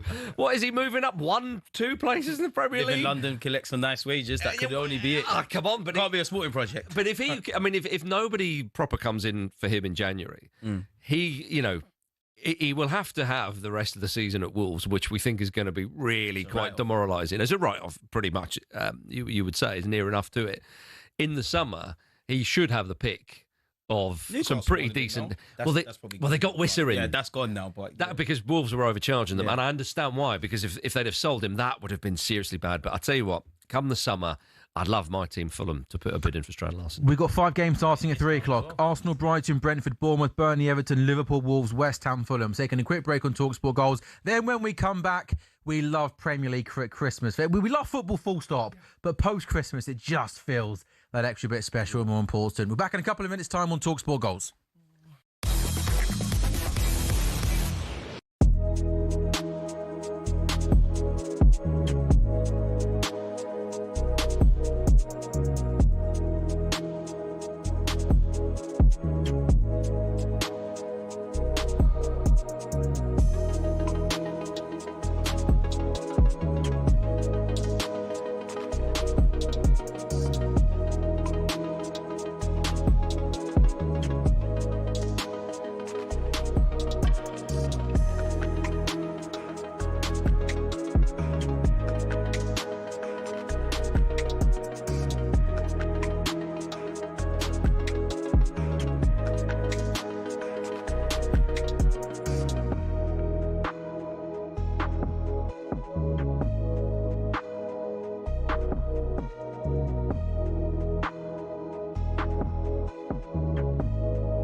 Good afternoon, it's talkSPORT Goals. It's Saturday, December the 27th, and it's a busy Saturday afternoon already today. Man City have gone to Nottingham Forest and won by 2-1, which means they go to the top of the Premier League. How long will they be there for? it might only be a couple of hours because Arsenal can go back to the top of the Premier League. They're hosting Brighton at 3 o'clock. Arsenal have won just 3 of their 8 Premier League home games against Brighton. Not a good record. Other 3 o'clock games today, Brentford versus Bournemouth, Burnley versus Everton against no side. Have Burnley won more Premier League games than they have against Everton. Liverpool versus Wolves. Liverpool can go into the top 4 with a victory this afternoon. Wolves have lost their last 8 Premier League away games against Liverpool. And the 5th and final 3 o'clock game today in the Premier League is West Ham versus Fulham. West Ham have lost just 1 of their last 14 Premier League home games against Fulham. The 5:30 game should be a good one because it's title chasing Aston Villa. They go to Chelsea. So we've got Liverpool Wolves, Arsenal Brighton, Burnley Everton, Brentford Bournemouth and West Ham versus Fulham. No EFL games today at 3 o'clock. And again, confirmation of the result, by the way, in the Scottish Premiership. Hearts once again top of the table, but dropping more points this time away to Hibernian. Hibernian 3, Hearts 2 in the William Hill Scottish Premiership. CJ, for Arsenal today, it's a very different looking back four. Needs must, Sam. You know, obviously we saw in the warm-up Calafiori's allegedly been injured. That's why Miles Lewis-Skelly's come in. Timber apparently picked up a knock in our last game against Crystal Palace. It's needs must. You got Declan Rice at right back. It's only been a minute in, but it feels like he's playing more as a traditional fullback versus inverting. I think with Marino, Zubimendi and Odegaard, we're kind of just needs must type of thing. It makes it nervous, man. Like, we've got to win today. We all saw City win. We've got to get 3 points. It's as simple as that, by hook or by crook. You'd imagine, obviously, in possession, he'll probably just move into midfield like a lot of right backs do today. And it's whether, I mean, for Brighton, there's no Minter today. There's no Matoma in that starting 11. And you almost think they'd wish they'd have one of those players, of a direct winger who could really get a Declan Rice and test him defensively. We've got to take advantage of possession. I don't normally say this on the goal show, but I think first 10 minutes, I need a couple of goals. We need to rip whatever Brighton are coming with in terms of their game plan. We need to rip their script. And Gyökeres could be in here. Yes, come on, Gyökeres. What happened, CJ? It wasn't a penalty. A half-decent ball over the top. I don't know if he would have been offside had he put the ball in the back of net, but ultimately it's a tame effort into the goalie's hands by Gyökeres. He's onside. You've got to bag that. You're better than that, Gyökeres. And you know what? When that ball from Trossard comes in, he does well to almost kind of get the better of Lewis Dunk and shove him off the ball. And then when the ball falls for him, it's just a lack of conviction, really. Lack of conviction. CJ said that he wanted a couple of goals in the first 10 minutes. And I was like, it's a lot to ask for. And then to tell you what, they should probably I want 3 in the first 10 minutes, otherwise I'm walking out of this studio. It's not good enough. Brighton's a bit of a bogey. You're thinking I'll take 3 in December and I'll be happy. And you're thinking he wants 3 in the first 10 minutes. That's it. I want 2-3 in this first half, man. We saw City win. We haven't got the best of records in recent history against Brighton. Their form isn't necessarily the best. I actually think we've been better at home versus away from home. Make it count. Make it count. Get my 3 points. Keep the title hopes alive. He is proper nervous today. Nervous, man. Seeing Man City win before you go on. It was the way they did it in the second half. It's frustrating. It's game on. It's frustrating game on for the Gunners. Exactly. In terms of the game on the stadium, Marcus, very, very early stages, but this is a game that Fulham have got to be confident of winning. Well, they should be confident. I mean, normally with a team who are in the lower half of the league and have been for the vast majority, if not all the season, like Fulham, you'd say normally like a point on the road isn't terrible.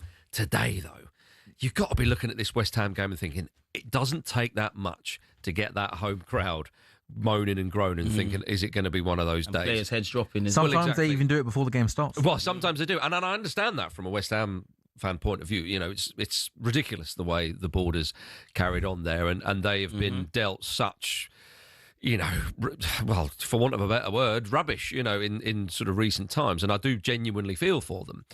But I'm a Fulham fan, and you want to press home that kind of advice. Saka's in! Yes! Oh! Saka, why not just take the corner? Oh, Saka does so well. He goes past the left back like he's not even there. He bears down on goal. Nobody comes anywhere near him. So he tries to be the goalkeeper at his near post. You think he's going to put it back, but because no Brighton defender attempts to stop him, you think he's probably right to get a shot away, but he shoots straight at Verbruggen. I've seen him score from those angles as well, so it would have been a typical Bukayo Saka goal. But 4 minutes in, I have demanded early goals. Gyökeres and Saka banged on the door. Make it count. I've seen Saka score from those. There's nothing else to do, really, but I need goals. My nerves are all over the place. Hearts lost in the early game in the Scottish Premiership. Yeah. Celtic 1-0 down. Against Livingston. Away at Livingston. Wow, pretty much everyone's beating Livingston. Nobody wants it. Well, do you know what? If we can mention the Scottish Premiership for a moment, there's a sickener for Hearts that it's a derby game. They're away, you know, and you can make you know, what am I trying to say? Excuses or whatever. Tough place to go and all exactly. All those kind of cliches. Whereas Celtic, though, you think, oh my goodness, they're losing, but they've still got Wilfried Nancy in charge, and my goodness, it's been a disaster there. I mean, when's Martin O'Neill going to get back there and steady the ship? And steadying the ship at Celtic is winning the title. Yeah. It's an extraordinary situation because when what did the Celtic beat Aberdeen? Was it in their last game? I think. Yep. I remember saying, having grown up in Edinburgh, I remember, got a number of Hearts supporting mates, and I've got a big old soft spot for them myself. And you think, you don't want him to win and to lose all the games. You've got to win a game here and there so he stays in the job as long as possible. If he's in the job, Hearts are still in the title race. Yeah, that's how ridiculous the situation is at Celtic. Yeah, and it's mad to say that Hearts are the team who are top of the Premier League, and we're always sort of saying they're still in the title race. Well, of course. Even though they're 6 points clear of the top of the league. Right? You have to understand. I mean, they haven't won the top flight in Scotland since, 1961? Wow, and the last team to win it, other than Celtic or Rangers, was Ferguson, Aberdeen, wasn't it? Alex Ferguson's Aberdeen. Yeah. So, I mean, even when Hearts were 10-12 clear of Celtic, still odds on. Always Celtic Celtic was still odds on to win it. Yeah. Because and if they win today, which I still think they will win at Livingston, they go 3 points behind Hearts. So suddenly it's all on. And with a game and one more game in hand still. And it's all on, isn't it? It's like it kind of evaporates all of a sudden. Speaking on behalf of Hearts fans, if Wilfried Nancy is still in charge of Celtic, there is a huge chance of Hearts staying in that title race. How many times can Martin O'Neill go back to Celtic to steady the ship before they just give him the job? I think he's got another couple of short.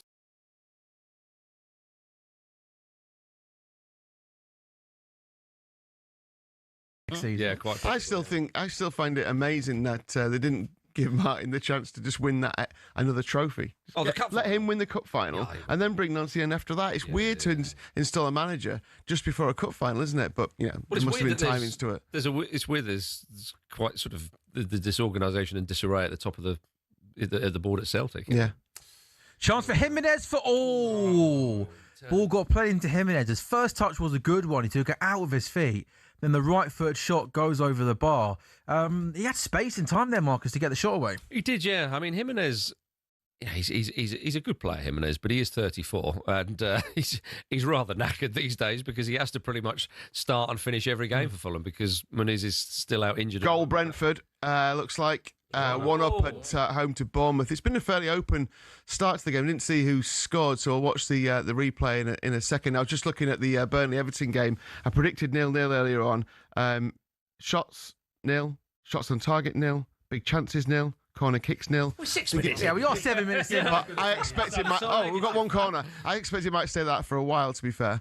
Harry Wilson, he loves it right there. Kevin Sharder, the goal scorer for Brentford. He gets a through ball played in. Great strike. Shrugs off the defender, and then from a tight angle, he puts the ball into the back of the net. But yeah, that's a long ball forward, and that's the Bournemouth number 18. Is that Diakite? Yeah. Who just gets way too easily shoulder barged off the ball, bounces off his shoulder, and then he keeps his composure from close range. And that's good for the old Bournemouth. I think Bournemouth have conceded over 2 goals in the first half away from home this season on average. So there's one of the 2 that they usually concede. They're just too open. Yeah. It's great to watch. I thought this game would be really interesting to watch. But so one goal up in the ACCA. The outsiders of the lot, I guess you could say, are the ones who've taken the lead. Arsenal, Liverpool, Fulham, and Brentford is the ACCA. Well, Fulham were nearly a goal up there. Harry Wilson struck one from about 25 yards out, and keeper just tipped it over the bar. Great effort from one of the form players in the Premier League, you have to say. Liverpool 0, Wolves 0. It's been a slow start for Liverpool. I mean, we mentioned Wolves obviously having a terrible season, but in the last 7 games, isn't it, Lee? They've been level at half time. So they're at the bottom. They're not winning games of football. They're often making it difficult for teams. Liverpool, as you'd imagine, dominating lots of possession. Florian Wirtz comes forward into McAllister. He let that run thinking somebody was going to come on and hit it, but nobody was there. Arsenal 0, Brighton 0, Burnley 0, Everton 0. The only goal so far today in the Premier League is Brentford 1, Bournemouth 0. CJ, how have Arsenal started? I actually think we started off very well. In the last couple of moments, Brighton have actually settled, started knocking the ball around. They had a corner which came to nothing. It's now starting to look like the game I thought, which, Brighton, they're a very well coached side. They're very patient on the ball. They'll set up traps and overloads, and I think that's what we're seeing. It's game on. Good news for Celtic. Yep. They equalised. Oh, yeah. Bad news for Celtic. That lasted long. Livingston are back in front 2-1. Oh, wow, that lasted even longer. Yeah. It's crazy. Calm Crazy down, over in Scotland Calm today. down. Wilfred Nuncey's still in charge, Hearts fans. You're all right.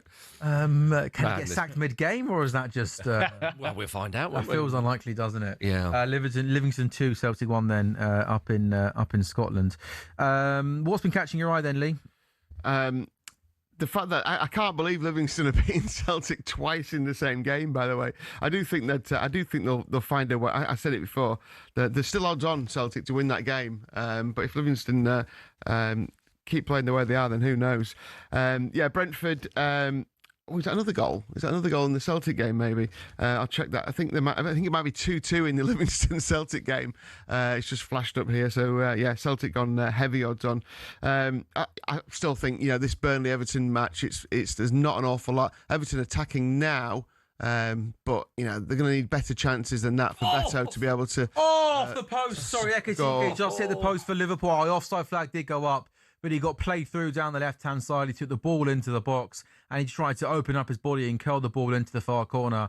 It came off the post. The referee did raise his flag. But again, Liverpool fans will like to see that there from Florian Wirtz, finding space in the middle of the park. Played a lovely through ball to Ekatike, who did well to get the ball out of his feet and get a shot away. But it came off the post and it was offside anyway. But just that there from Wirtz. Yeah. That's what you want clearly from your number 10, finding that space in midfield and playing those balls through to your centre forward. Yeah, definitely. And what have you made of Mo Salah scoring winning goals in AFCON so far? Okay, one of them was a penalty, fine, but they still count.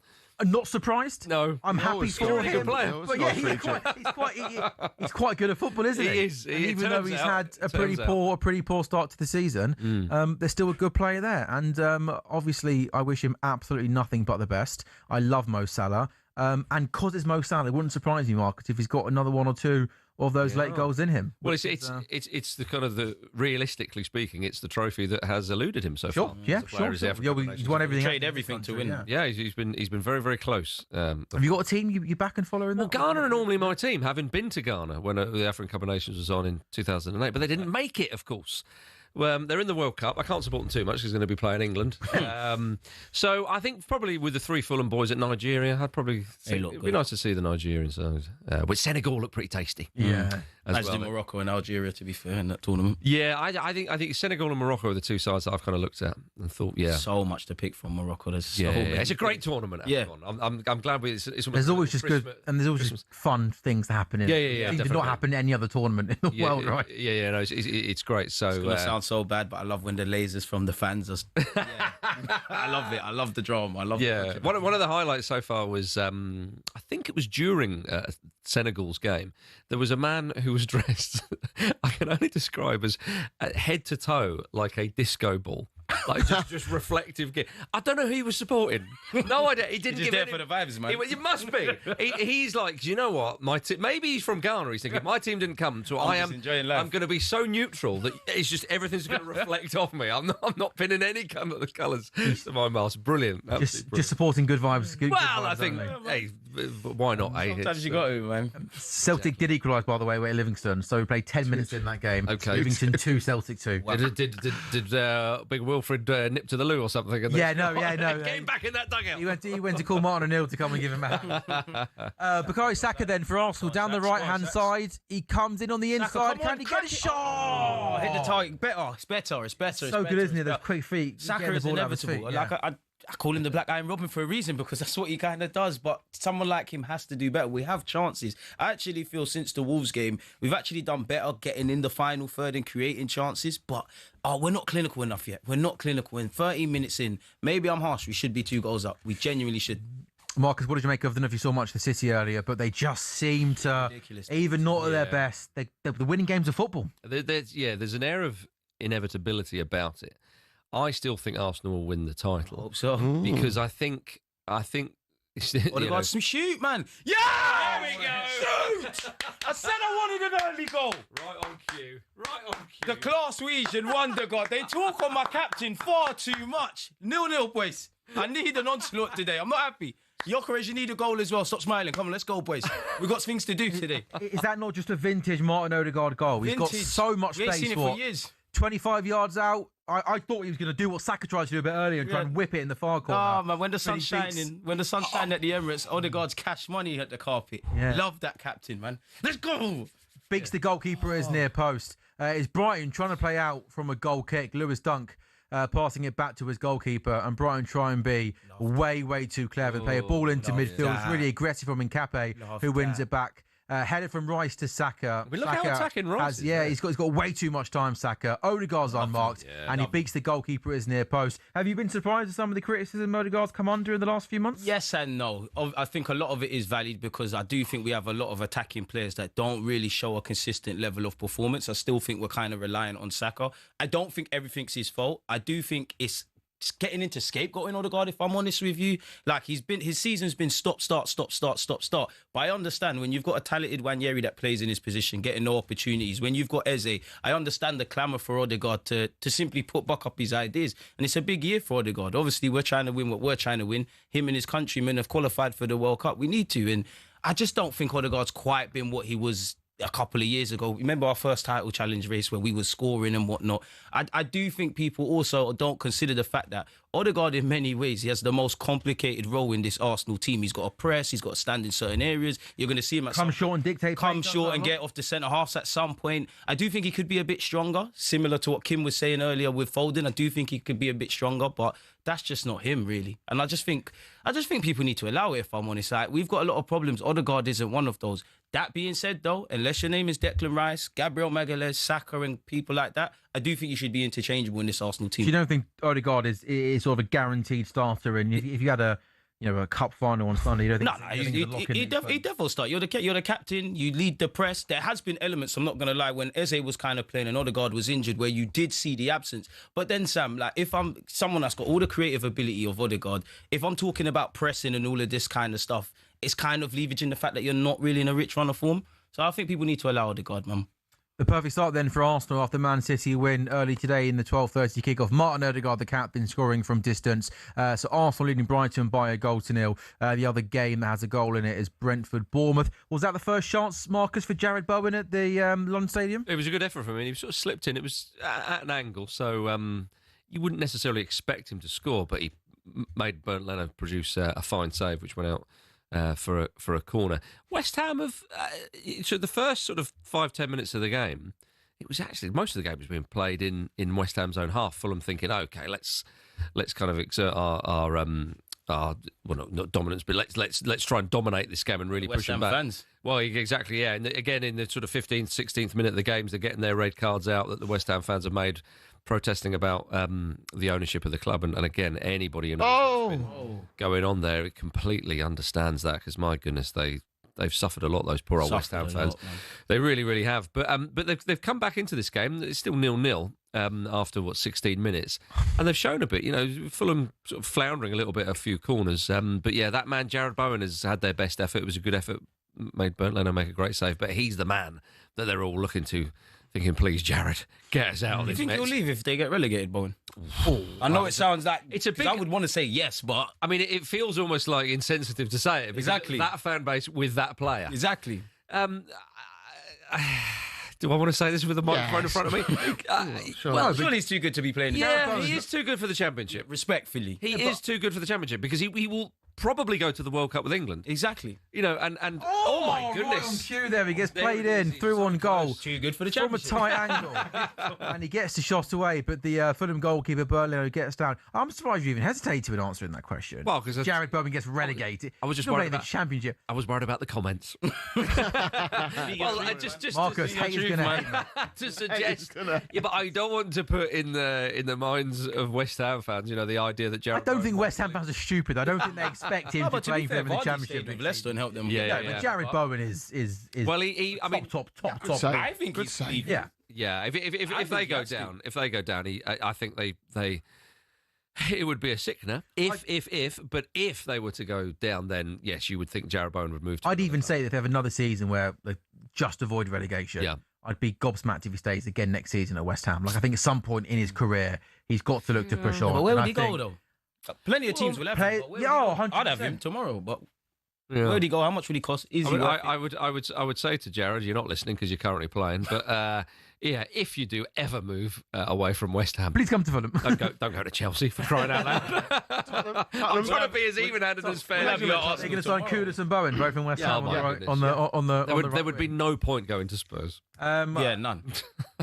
But that's probably where he gets the most games. Well, maybe. Anyway, Everton had the best chance against Burnley. Great ball in from Tyler Diblin, and guess who it was who didn't quite get his foot to it? Better, probably. Yeah, he should have scored. I mean, it was one of those where he was running forward at pace, but the ball, it's a beautiful ball. Then they'll probably show the replays at half time. It was just. I think it actually hit underneath his calf rather than his foot. So he actually got there, but didn't get his foot on it. The only other thing, Brentford are all over Bournemouth. I mean, they've had unbelievable. In terms of the stats, 7 shots to 1, 3 on target to 1, and they're all over. And Bournemouth are so open, and Brentford just keep hitting them on the attack. I mean, I don't think this is going to happen, but Bournemouth relegation? Yeah, well, they are falling, aren't they? They are falling. They've got so many goals. If Semenyo goes, then that makes a big difference to them. And his form's really picked up over the transfer window as well. Ahead of the transfer window. 2 goals in 2 games. Obviously, he's played well against some of the big clubs this season. I think he does go. I mean, if the big clubs want him, I mean, he'd be perfect for Liverpool at the moment, wouldn't he? I mean, Man City, obviously the favourites. He's got his pick of the clubs. Yeah. Let's be honest, he's that good. But I'm surprised at Bournemouth because, and look, it's still a long way to go in the season. But when they lost, key defenders, Huijsen being one, obviously, and a couple of others, I thought they've still got the manager though. That was the crucial thing. Iraola's still there, and I think they'll be absolutely fine. I don't think they'll be in any kind of relegation scrap. To be quite frank, they've got goals in that team. We've seen that. But I am surprised they've been a little poorer than what I thought they were going to be. They started the season, they started the season pretty well. But then you look at the league table, you win a couple of games, and suddenly you're thinking, we're only a few points off. 2 wins, jump off 6 places. Yeah, it feels. I don't know. They're at 8 points off West Ham. Level on. 3 points ahead of Leeds at the minute still. Level with Tottenham. It still feels like, with regard to some teams and some areas in the Premier League, it still feels a little bit like it's silly season. Yeah. And we're in December. We're deep into December. So I expect in January, February, by the time it kind of pads out. There was just mentioned, obviously, Liverpool Wolves Day at Anfield in the 20th minute. Liverpool fans obviously always sing the name of Diogo Jota, but also the Wolves fans were obviously singing along as well. Jota playing for both Liverpool and Wolves. It was also emotional before the game started. Both of his kids came out as mascots. His partner was there as well. So obviously an emotional day at Anfield.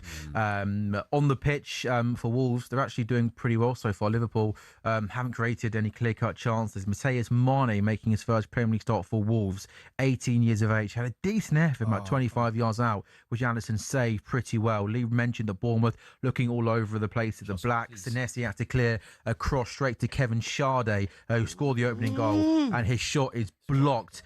Burnley 0, Everton 0. Really good work. Tyler Dibbling starting today, by the way, for Everton. There's no Ndai, there's no Dewsbury Hall, there's no Grealish. He fizzed in a low ball into the 6-yard box, but Beto unable to make a clean contact on the ball. So that remains goalless then. So the latest scores in the Premier League as we're halfway through the first half. Arsenal 1 up at home to Brighton. Martin Odegaard scoring, the captain scoring from 25 yards out. Brentford all over Bournemouth and leading by a goal to 0. Other 3 games are goalless. Burnley, Everton, Liverpool, Wolves, West Ham, Fulham, Chelsea. Villa kicks off at 5:30 in the William Hill Scottish Premiership. Top of the table, Hearts lost away to Hibernian by 3 goals to 2. Celtic looking to close the gap down to 3 points, are drawing 2-2 away at Livingston. Rangers 0, Motherwell 0, St Mirren 0, Kilmarnock 0, Dundee 0, Falkirk 0. CJ, are Arsenal in control at the Emirates? Firmly in control at the Emirates. We got the early goal, which I wanted. We're playing the game at our tempo. We have had some counter-attacking moves that I feel we could take more advantage of. I know 1-0 to the Arsenal's a famous chant, and I do back us to win regardless, but more goals. Kill the game. Kill the game. Kill any hope Brighton have. Because Brighton are not even in the best of form. I know they got a good record against us, but kill their optimism. And we could...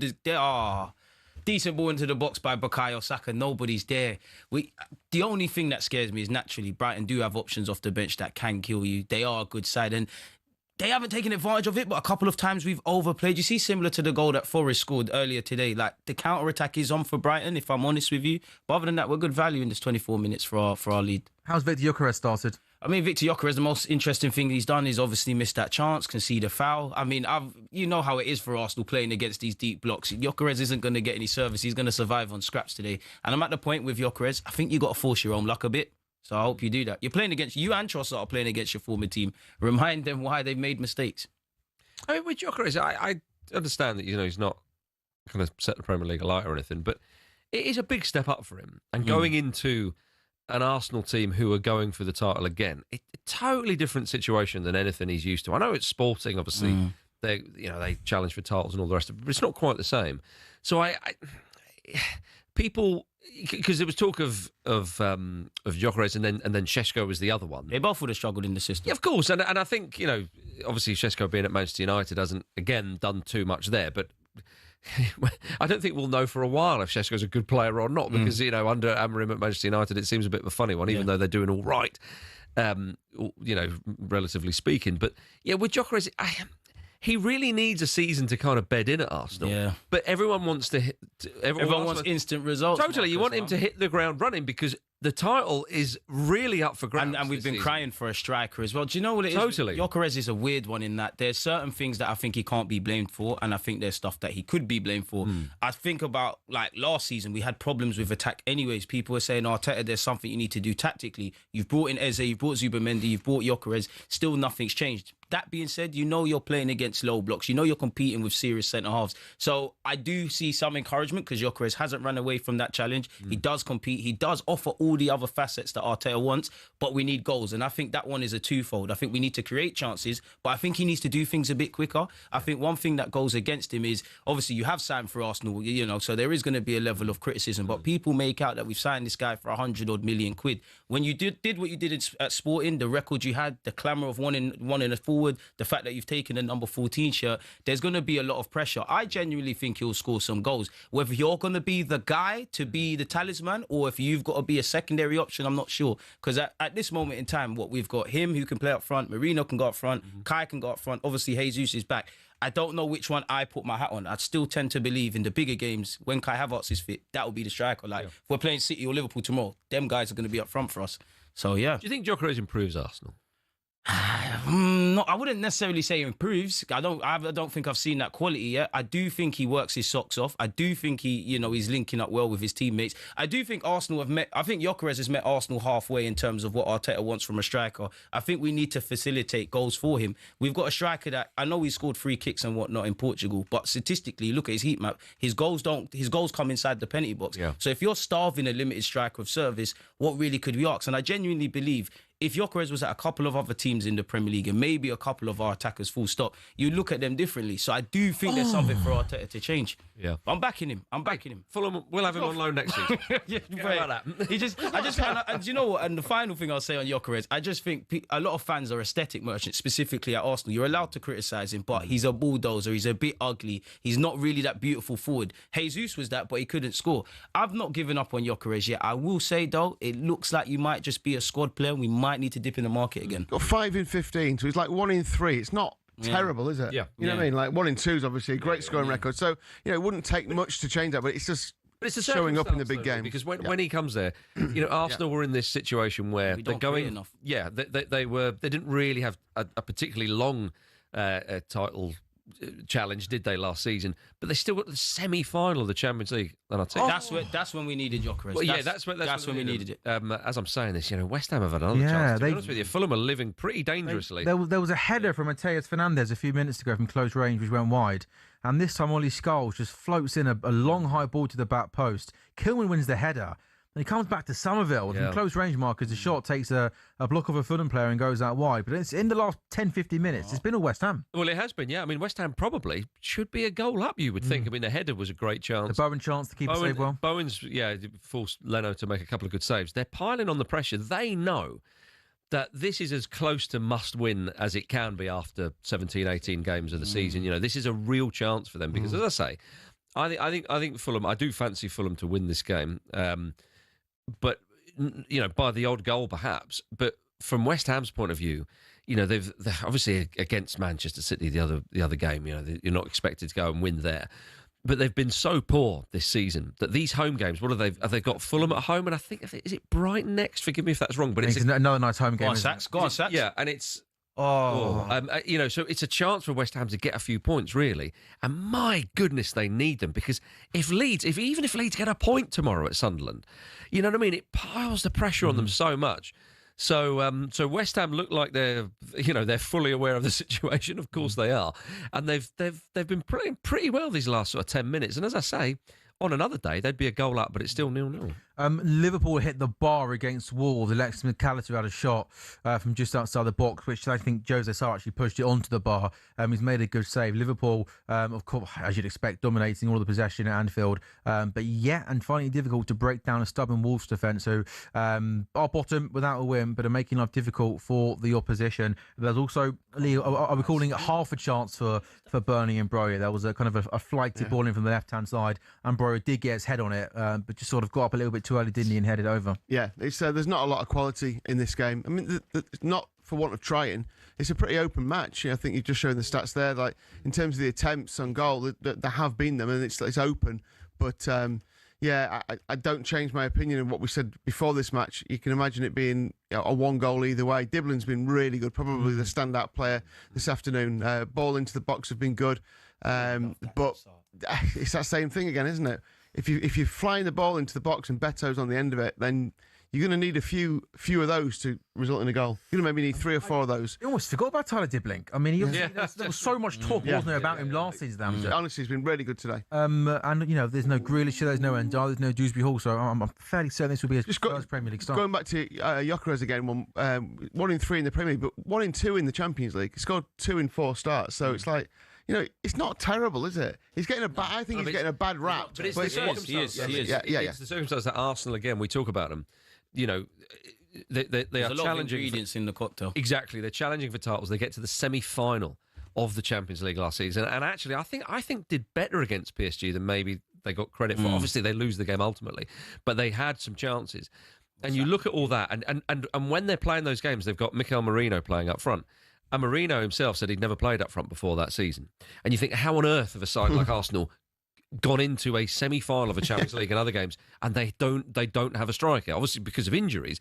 But how is that club not equipped for that? It was romantic against Real Madrid, and then against PSG, it came down to competence. But therefore, CJ, when the transfer window opens, they have to buy a striker. And when you've got a side who are legitimately challenging for the Premier League and the Champions League, whoever they sign, everyone's going to go, well, you've got to start brilliantly. Because I mean, you've got to be at the races. Right. And of course, whoever they have signed, who realistically could they have signed? It was Osimhen, who it seems a bit of an odd one now. Shesko, I think they went. Gyökeres would have been a better option. You start saying the names. It's not like I think in hindsight we should have went for Hugo Ekitike, but you're right. Like whoever we signed, there would have been an element of scrutiny. I still think there's an attacking text that had to be with them. The one thing I would say with Gyökeres that I liked about him is something different. Clearly, my club liked Sesko because we was linked with him. I don't know if Berta coming in has kind of changed that, but Gyökeres is a different striker. He's not an Arteta striker on paper. Obviously, Gyökeres is not Haaland and Pep Guardiola. Sorry, Arteta is not Pep Guardiola. But you look at Pep, he had to change for Haaland. I thought that would have happened for Mikel Arteta. Obviously, my club would have benefited from that, but also the coaching philosophy. So I still think there's that. And obviously, the man never had a pre-season. It is the first half of the season in general. He's not the first nor the last to kind of been written off early doors. Yeah. But I do think in the last few weeks, he needs to force his own luck because at some point... Yeah. You believed in your qualities to sign for this football club. And I know a lot of Arsenal fans sit there and go, oh, yeah, Arteta wanted Sesko. That's great. Sesko isn't here. Gyökeres is. And by the way, Sesko's, I mean, if we're talking about new strikers coming in, Sesko's, I mean, 2 goals in 14, I think he's got. Yeah. So it's like, I mean, he's been invisible. I know he had a bit of he had a knee injury for a few weeks, didn't he? But, but he hasn't showed. You look at what Mbumo's gone in there, and he's their leading scorer. He's like second in the shots on target list in the Premier League. So I know he's already played in the Premier League and he's established. But yeah, I think if you're ranking signings, strikers who were signed in the summer.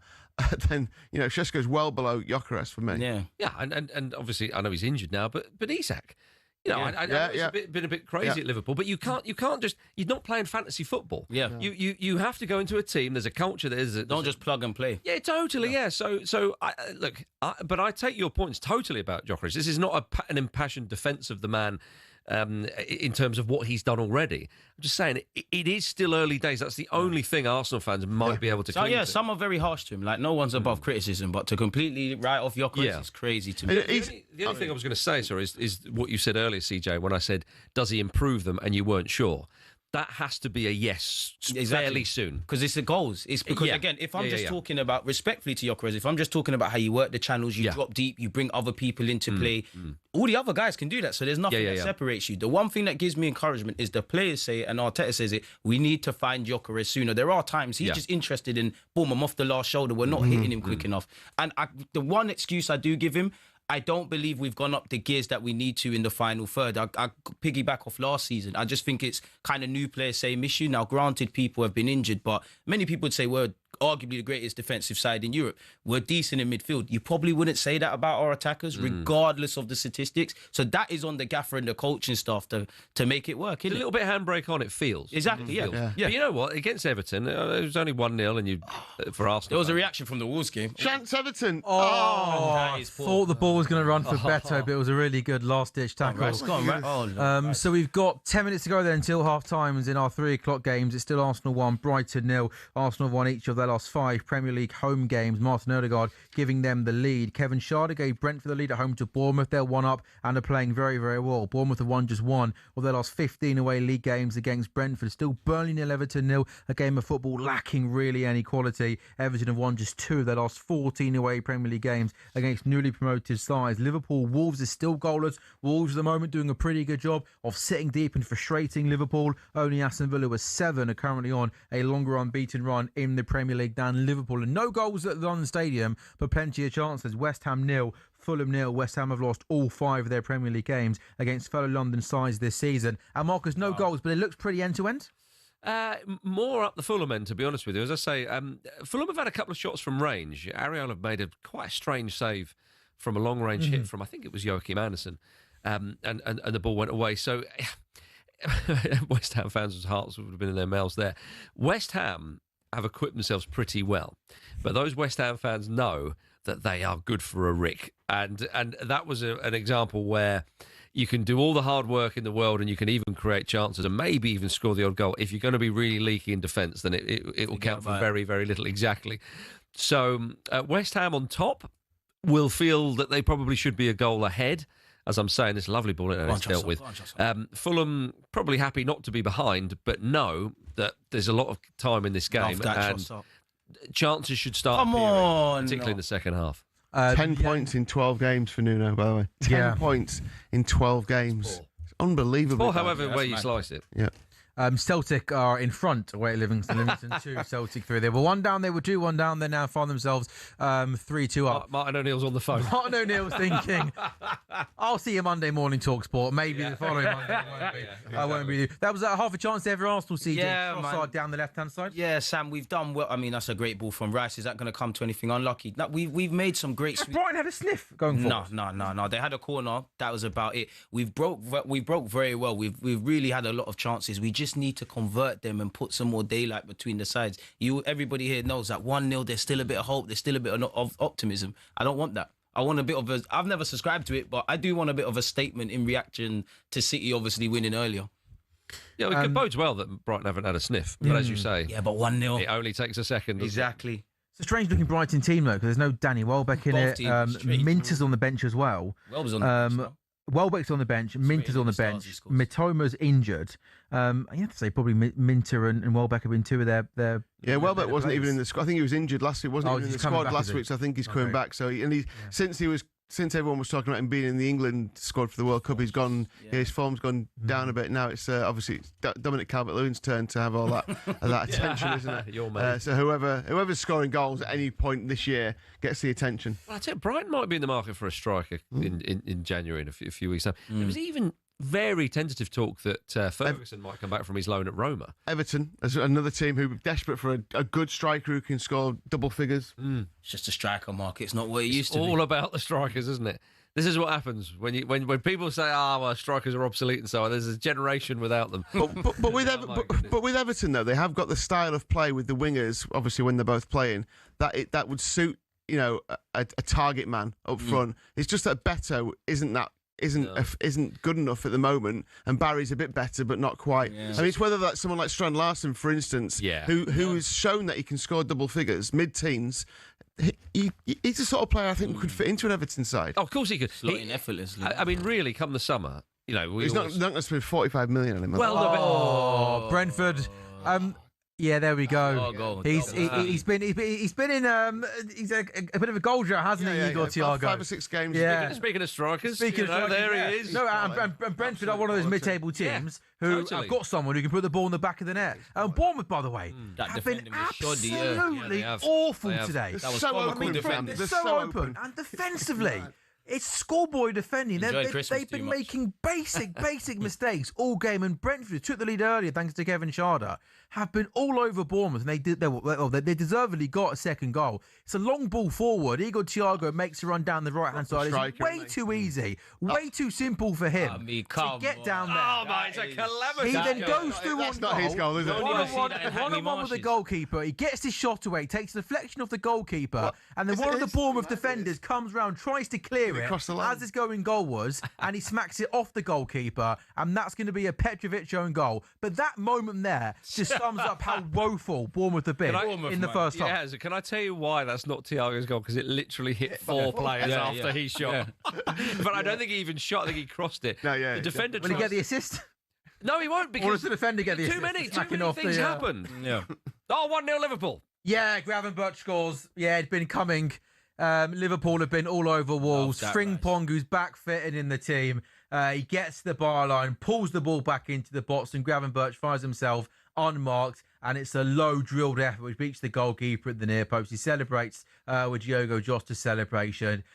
It'd been coming, and that's where that Frimpong there. That's something that Conor Bradley maybe does now that Frimpong does have. Just that ability from an offensive point of view. He's a bit quicker, a bit more direct, and he does really well. Picks out a right pass. It'd been coming late, hadn't it, really, for Liverpool? Yeah, definitely. And it's anyone who was following that idea of the half-time draw, 4 or 5 minutes away from it landing. Wolves will be gutted, won't they, that have managed to get through to 40th minute and then concede. But like you say, you can only hold off a team with the attacking quality of a Liverpool, of an Arsenal, a Man City for so long. If you're Wolves, if you can get to half time, brilliant. But it's only going to last until maybe another 5 or 10 minutes into the second half. But yeah, so Liverpool 1 up, Arsenal 1 up, Brentford 2 up. We just need Fulham. Come on, Fulham. Come on, Fulham for the and also as well, I think Frimpong's been injured for most of the season, but Marcus, just that run there almost shows what he can do in possession. Yeah, absolutely. He beat a couple of people, got to the byline, and then put the ball back into a dangerous area. And obviously, Handria plays Trent. You can't replace Trent. Jones has played right back this season, so Bosley, Bradley. Through again. But He needs that. Him of all people, he needs that. You know what? He needs that. Speaking about strikers, trying to find their feet, trying to find. Wirtz has obviously been someone that's come for big money. Yeah. We've seen glimpses of him. The run was brilliant, by the way. And there was a moment earlier on in the game where he beat a cut. He had really, really quick feet and just got past Doherty. And I think we're just seeing glimpses of him finding his best form, finding space, finding time, settling. And this goalie is the run to set it up was fantastic. If it shows the replay, Meg, I think it looks like he nutmegged the player, then ran on and then delivered it. I think we'll just watch here. Kirkes into Ekitike. Look at didn't meg him, but he almost did. And then look at the ball. Look at the ball here. Yeah, so good. Yeah, Ekitike there picks the ball up deep, goes past one player, megs another player, and then this is what Liverpool fans want to see from Florian Wirtz, making those late runs into the box. Ekitike's assist is unbelievable, but Wirtz makes the late run. His first touch is perfect, into his feet, puts the ball into the back of the net. An Ekitike assist in a Wirtz goal. Marcus, you feel as if we're maybe slowly but surely, and I appreciate it costs big money, are we starting to see not the best from Wirtz, I love that. But he's settling, isn't he? Yeah, he is. Where is he? I think it's Liverpool are fascinating this season. So much has been said and written about them. Come on, whether it's individual players or a collective. Come on, chance for Arsenal. How's that not in the back of the net, boys? What happened there, CJ? It's just a melee in the box. I'm seeing flicks from Trossard. It looked like Van Broggen got a touch. Saka looked like he was going to tap in from close range. It looked like he lost his footing. It all started from a ball in behind Brighton's defence and a fantastic touch from Saka. And he's put, initially, before that chance I just described, Saka's actually put it into a dangerous area. That's where I need Marino and Gyökeres, etc., to get in behind. We've not taken advantage of that. We've done well in this first half, but we've got to add to the scoreline. Yeah. It's coming though, isn't it, CJ? I hope so. I hope so. I can't remember the last time I've seen a Brighton team look so. Even if they're playing one of the top teams, you always associate Brighton as a team. They don't want to just sit deep and part the bus. But they changed the formation to a back five today. I don't often see Hurts to go with the back five. I just think Brighton are a team. Right? I know they're playing Arsenal, but they try and show a little bit more ambition from a defensive point of view. There is space for them in midfield. But this is why I don't like 1-0s going into half time. You don't want their manager to have a chance to remind them about things. Put the game to bed. Yeah, well, 1-0, he makes all the changes that he would happily do. Still 2-0, it's a very different situation. Exactly. There. No, I totally feel for you there, and I think with Brighton, their attacking options are, as I say, they have been looking at maybe getting a striker or very. They need one. Yeah, it would be a bit of a shame for Ferguson if he was to be recalled from his loan at Roma because he's not going to play much there. But they do need something. But yeah, going into that second half, I'd still fancy Arsenal, of course. But in the front three of Brighton today, Gruder, Gomez playing off Ruta. Yeah. Not quite Minter, Matoma, Welbeck, Ruta, obviously, João Pedro and recent. They were so dangerous on the break, weren't they, Sam? Early in the season when you... Minter, Matoma every single time, Yeah, you could just find them, they'd run. Was he last man, ref? No. He wasn't, but you got Ox. Yeah, no. You got Ox. You undermined your whole argument there. He wasn't, but, we know what you hope. Yeah, absolutely, Never seen a penalty given that far out the box, but hope for one. Nice guys finish last in football. I know how it goes. Right? It was just a long ball forward, wasn't it? Keeper comes a long way down the left-hand side. And it's a high challenge, absolutely. It's flatters into Gyökeres. It's a dangerous challenge. It's a bad tackle, but because it's so far wide. It's a very high boot, ref. Yeah, it's the yellow card, isn't it? He's late, and he's definitely not. He's definitely not the last. Terrible challenge. Maybe a red. It's an awful challenge, isn't it? Yeah, it's horrible. Yeah. But that's one thing with Brighton, they are getting caught playing out from the back. That's actually how we scored our first. The goal came from it. Yeah, it's uncharacteristic for Brighton. Like, when you play against Brighton, from back to front they can play and do all these things. They probably respecting us a bit too much. I'll have it. But, yeah, I thought Brighton was going to be a bit more of a test today, if I'm honest. But their form hasn't been good. Still a second half. Yeah, there's a lot of football. Yeah. We're not out the races yet, 100%. We need another goal. Absolutely, yeah. Well, it's half-time at the London Stadium, and to be honest with you, having tipped Fulham to win this game, I'm quite happy the half-time whistle's gone because West Ham have been pretty much on top. Fulham have a couple of efforts, but West Ham were wanting that half to carry on for about another 5 minutes, so they'll be quite pleased with what they've done so far. And they'll probably be quite pleased that, the volume is not up, but I don't think they'll be getting booed off at half-time. Will they be getting booed off at full-time? I hope so, because I'm a Fulham fan. Yeah, even though I wish West Ham well. There's wins early season for Fulham when we were in the goal studio. I remember them not playing particularly well, but being level at half time, and then they'd get the goal some point in the second half. It's like this feels like one of those performances where they're not doing anything special. Fulham at the moment, West Ham can't do anything special, but Fulham you feel like they just go to a different gear, maybe only from second to third, admittedly, but they go to another gear that suddenly takes them in front of the team. That's what I think maybe when you beat Leeds early in the season. Well, Leeds was very Brentford game. Remember the Brentford game being similar to that. Yeah, I feel though that Fulham are missing their three players who have gone to represent Nigeria at the African Cup of Nations. But and West Ham, with Bowen obviously being the obvious guy to point out, have looked a threat. But again, though, Fulham, it's not too dissimilar to what they did against Nottingham Forest. They're allowing themselves to be pressed and allowing the opposition to be quite aggressive. But when they do get the ball into Jimenez, he's good for a lovely little flick and a little turn and bring others into play. As the game goes on and gaps appear, I would still fancy Fulham to do it. As I say, had more shots and more on target. Yeah, so yeah, I think... West Ham have been the architects of their own downfall a lot this season, and to be honest, again, that is what really gives me hope. I know that's the defence. I don't say that with any relish, and again, I feel for West Ham, but they're down there for a reason. Fulham, though, today is a real chance for them to get something and to add to the points tally they've been getting recently. So 0-0 at half-time, we'll see. I was quite hoping you were going to boo Fulham off at half-time. That's what I really wanted. It's not very Fulham. A Marcus Speller aggressive boo. So we're at half-time then in our in our 3 o'clock games in the Premier League. Arsenal are leading Brighton by a goal to 0 and set to go back to the top of the table. Brentford 2, Bournemouth 0. It's goalless Burnley, Everton, Liverpool out to wait. 41 minutes in that first half to get the first goal against Wolves. Gravenberch scoring, added a second, thanks to Florian Wirtz, and as Marcus just said, goalless in the game at the London Stadium between West Ham and Fulham. Celtic have got a fourth goal against Livingston. Livingston 2, Celtic 4. So at half-time then, in our 3 o'clock games in the Premier League, here on talkSPORT Goals, live on talkSPORT's YouTube channel, and also as well on your smart TVs. We'll take a very quick break.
A very good afternoon and welcome back to talkSPORT Goals, brought to you by Final One, standing new from William Hill 18 plus. Gambleware.org, terms and conditions apply. Sam Ellard, Lee Phelps, Marcus Speller, CJ, the Deluded Goon are taking you through a busy Saturday afternoon of Premier League football, which started with Man City going to Nottingham Forest and winning by 2-1. They went to the top of the Premier League table, although as things stand, we're at half-time in the 3 o'clock games and Arsenal are back on top of the pile because Arsenal are leading Brighton by a goal to nil. Martin Odegaard scoring after 14 minutes. A shot from around 25 yards out, drilling it low and hard, beating the goalkeeper at the near post. Bournemouth have been awful away at Brentford and find themselves 2-0 down. Sharda scoring early on, and then Petrovic own goal, which was just comical. Watch it later on the highlights. Burnley Everton, perhaps the most least surprising halftime score of the Premier League season, as Burnley 0, Everton 0. Liverpool were frustrated by Wolves for 41 minutes, but Ryan Gravenberch opened the scoring, and then a couple of minutes later, Florian Wirtz added a second and is goalless at the London Stadium. West Ham 0, Fulham 0. Lee Phelps,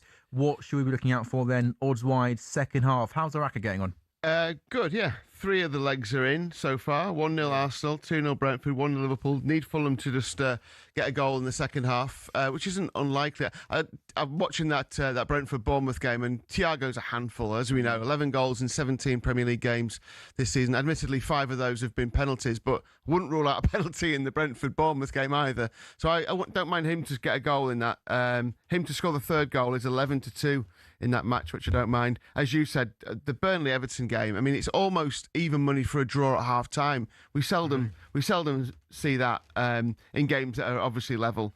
6-5 the price for the draw. And it looks like, I mean, there's been a few chances. Everton had the best of the chances. Burnley have had a couple of long-range efforts. But yeah, you'd be very surprised. Everton to win 1-0 is 4-1. I think we actually said under 1.5 goals on the goals preview, didn't we? Which would give you a 1-0 either way, which seemed fair.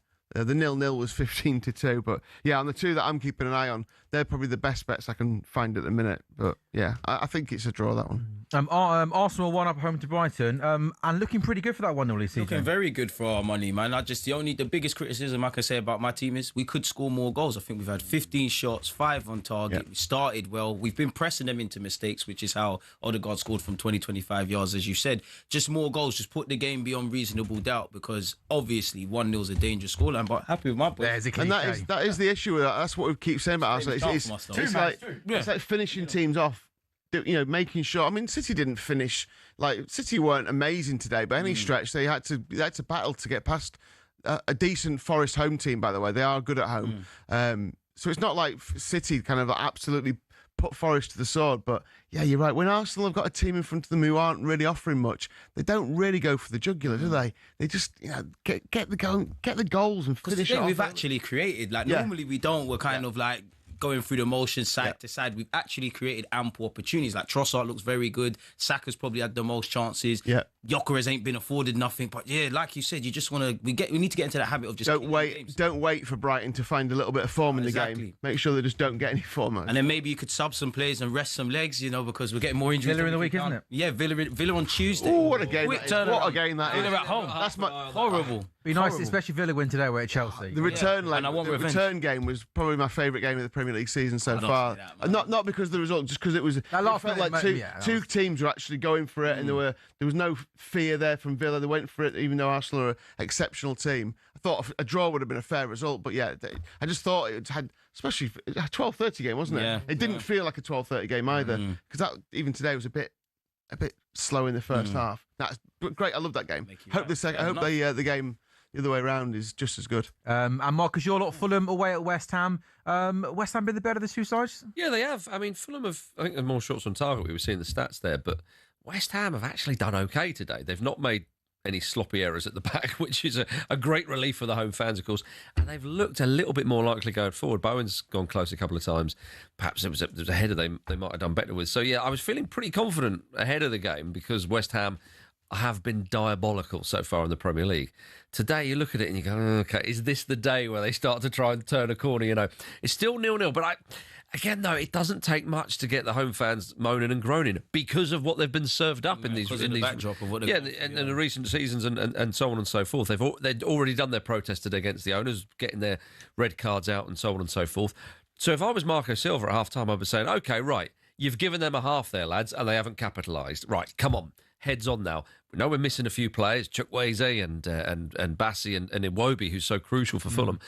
But it's a blank canvas now. Go out there and show them that you're a better side. One goal heads drop. Well, West Ham heads. Totally, yeah. I'd be wanting Kevin to get on the ball more on the wings for Fulham and just go at them. And Jimenez, a lot is asked of Jimenez with that and his injury and so on and so forth. But just Fulham need a little bit more because, as I say, first half, not great. Wake up a bit. And if they do wake up, they'll think, oh, yeah, this, there's 3 points here to grab. The taking, isn't it? Exactly, yeah. We will be underway in the second half in a couple of minutes' time. We'll take one break then.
A very good afternoon and welcome back to talkSPORT Goals. talkSPORT Goals is live on talkSPORT's YouTube channel and as well on your smart TVs and is brought to you by Final One Standing, new from William Hill, 18 plus, gambleaware.org, terms and conditions apply, and plenty of people at Final One Standing today have gone for Everton and they've got plenty of work to do still in the second half. I was just looking at the £500,000 game as it stands right now, so I think it was 319 went through to round 18. So many still. Yeah, but crazy. Listen, at the moment, as things stand right now, 2 went through from Man United last night. Okay. And 2 are going through from Brentford today. 61 people, 19% picked West Ham. Wow. 17.5% picked Burnley. So that's 56 people. The most have picked Sunderland, 164. They've got Leeds tomorrow at home. So this could maybe be a weekend, which finally... big one. And then we've got some of the other games, like down the bottom, like there's a 20k game, which has got 5 people in it. 4 went Everton, 1 went Sunderland. So they need a goal from Everton desperately. Lee, this is, correct me if I'm wrong, this is game week 18. For that top. For 500k? Yeah. So do we have one more? 2 more. We have 2 more. Yeah, 2 more picks and then it gets split. And then it's over. Yeah. And obviously... Wolves still left. Wolves, everyone's got Wolves, haven't they? So they might have to go for Wolves on game week 20. Yeah. Everyone goes to Wolves and either... I guess it becomes irrelevant if everyone's on Wolves, aren't they, in the final game week? Yeah. Because, they're all back in the same team. So we have got Arsenal 1, Brighton 0 in the Premier League. Martin Odegaard giving Arsenal the first half lead in that game. Brighton have failed to score in their last 2 Premier League matches, and they did not like even getting into Arsenal's half in the first period. They've been really, really poor in possession. Perhaps maybe the likes of Welbeck and Minter off the bench will improve things for them in the second period. And that would not be a surprise to me, CJ. Like we both said they look way too... speak of the devil. Great minds think alike. 100%. Is coming on for Brighton in that second period. I think there might be Gruder who's coming off, and O'Reilly as well, and Rifa coming on for Brighton as well. Arsenal 1, Brighton 0. Minter set to come on. Brentford are cruising at home to Bournemouth, leading by 2-0. Brentford have won their last 3 league games against Bournemouth and are set to make that 4 in a row. They were all over Bournemouth in that first half and deservedly go into half-time leading. Burnley 0, Everton 0. Everton won 2-0 in the last away league game against Burnley, having won consecutive visits to Turf Moor since the early 1917s. Liverpool frustrated by Wolves for the first 40 minutes at Anfield, but scored 2 goals before half-time. Gravenberch and then Florian Wirtz, who looked very good in that first period. And it's West Ham 0, Fulham 0. That game just got underway in the second half. And Jimenez had an early strike, didn't he, in the first half, which went just over Marcus. And another effort from distance from Jimenez, which just didn't seem to be in control of. Went even further over the bar than the first one, so nothing to write home about. Again, but I'd say Fulham need to get hold of this now, because that first half, it got away from them, and you might say slightly fortuitous that they didn't go 1-0 down into the break. So, I think Marco Silva would have had some stern words with his side and say, look, come on, you're playing against a side who are in the relegation zone. This is exactly the type of game that you need to be targeting, not just for a point on the road, which, as I say, normally isn't too bad for Fulham. You've got to be looking at 3 points. But on the flip side, Nuno's going to say he's going to say the same thing. He's going to go, right, lads, totally, more of that. And as I say, you can't say games are must win when you're 17 or 18 games into the season, but this is as close to it for West Ham because Leeds against Sunderland tomorrow. Sunderland, a lot of players have obviously gone to Africa Cup of Nations from Sunderland. They've had a brilliant start to the season, but it is a game that Leeds are going to look at and think, tell you what, lads, there's something in this. You want a point now, won't you? Totally, yeah. And the way they've been playing. Yeah, the way they've been playing, you wouldn't put it past them.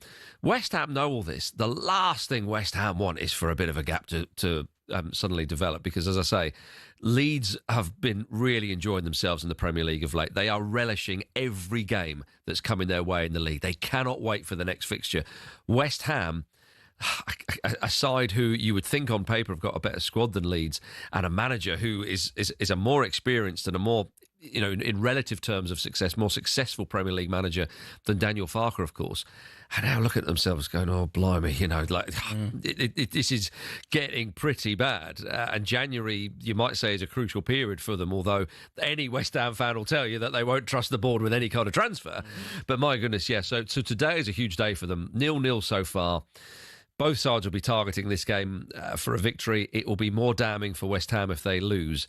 But you would think that there's a goal or two in the second half. Which way it'll go, we shall see. Yeah, sorry, I was just looking at Fulham. You've only drawn 1 game away from home, and you've only failed to score in 2 games away from home this season. So you'd expect them to get a goal, wouldn't you? It's like, I mean, you've had quite a few 3-2s, and I think 2 of the games that you lost were the ones that you didn't score in. Obviously, I think you lost 4 altogether. But yeah, I expect Fulham to score in this game. It's whether. I just thought West Ham would probably score. If Fulham had Iwobi and Chukwueze on the pitch, I would be a bit more comfortable. And I know that's crazy to think of just 2 players, one of which is a loan signing who has not that long been in the starting lineup. But he's really, really taken to it. But Iwobi is a really crucial player for Fulham, so they do miss him a little bit. But as I say, they've got enough on the pitch to do something. Smith Rowe's been better in recent weeks. He's been, I thought I'd get a little cheer from the Arsenal fan there. It might not well be, to be fair, picked them up. Yeah, exactly. Brentford again on the attack. I mentioned how poor Bournemouth were in that first half. They really have. The manager agrees. He's made 3 substitutions. Brooks has come on for Diakite. Evan Nilsson's come on for Smith, and Kluivert's come on for Krupi. So attacking substitutions. I was quite surprised that Kluivert and Evan Nilsson didn't start the game. But they can't be as bad in this second half, can they, as they were in that first half? No, absolutely. They were awful. Yeah, and Kluivert obviously had a good start to the season. I think he picked up a groin injury. Only missed a game, to be fair, but then since then hasn't really been on it. Remember, last season he scored 12 goals in the Premier League. He's only got 1 so far this time round. But his teammates have taken the kind of the headlines, haven't they? Like the likes of Krupi, Evan Nilsson, Semenyo as well. But being able to, the thing is, like for Bournemouth, being able to bring Kluivert and Evan Nilsson on at half time, it's not bad. It's strong, isn't it? For a team that are 15th in the Premier League, they're quite good players to be able to bring off the bench, aren't they? Yeah, like I said, I don't worry about Bournemouth in terms of relegation. I mean, clearly they've got to start winning games. You can say that, and then you find yourself having. Mark, because there was talk this season with, it was only 2 months ago, people talking about Areola being the next this, the next that.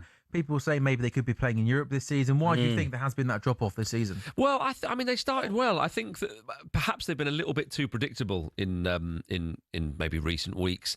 Semenyo's form sort of dropping off. I mean, he was playing like absolute man-possessed at the start of the season. It wasn't ridiculous to think for about a 2-month period, he was probably the best player in the league. Yeah, he was. Yeah. Do you know what I mean? He was magnificent, wasn't he? And that's why he will, at some point, go to... January be at City, won't Well, it could be a matter of weeks, could be a matter of months, whichever it is. Could actually be next week. Yeah, indeed it could. Done right now. Yeah, right enough. He will... I mean, the clubs are in for him. You're talking Liverpool and Man City. So that speaks for itself. I think the defensive struggles that they have this season are beginning to show. In fact, they're not beginning to show, they are showing. Obviously, as I say, that was where they lost players in the summer. And I think maybe they kind of thought, right, I can tell you what we're going to do. We're just going to go at teams and try and sort of almost a bit of shock and awe or something. I don't know.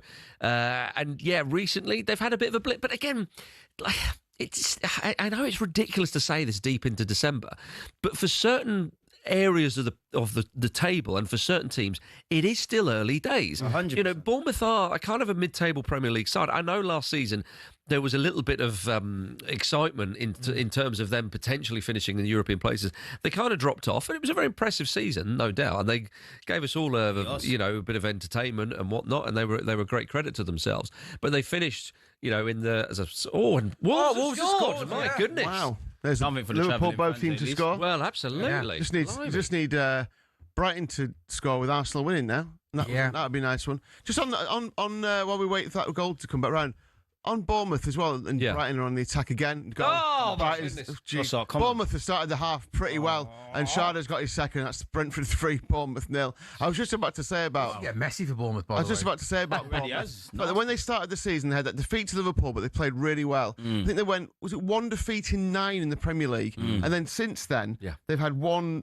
They played City, they played Villa away and City away back-to-back and got beat heavily in both 4-0, 3-1. Yeah, and that can happen, right? And then since then, it's like they lost. They lost 3-2 at Sunderland, very difficult place to go.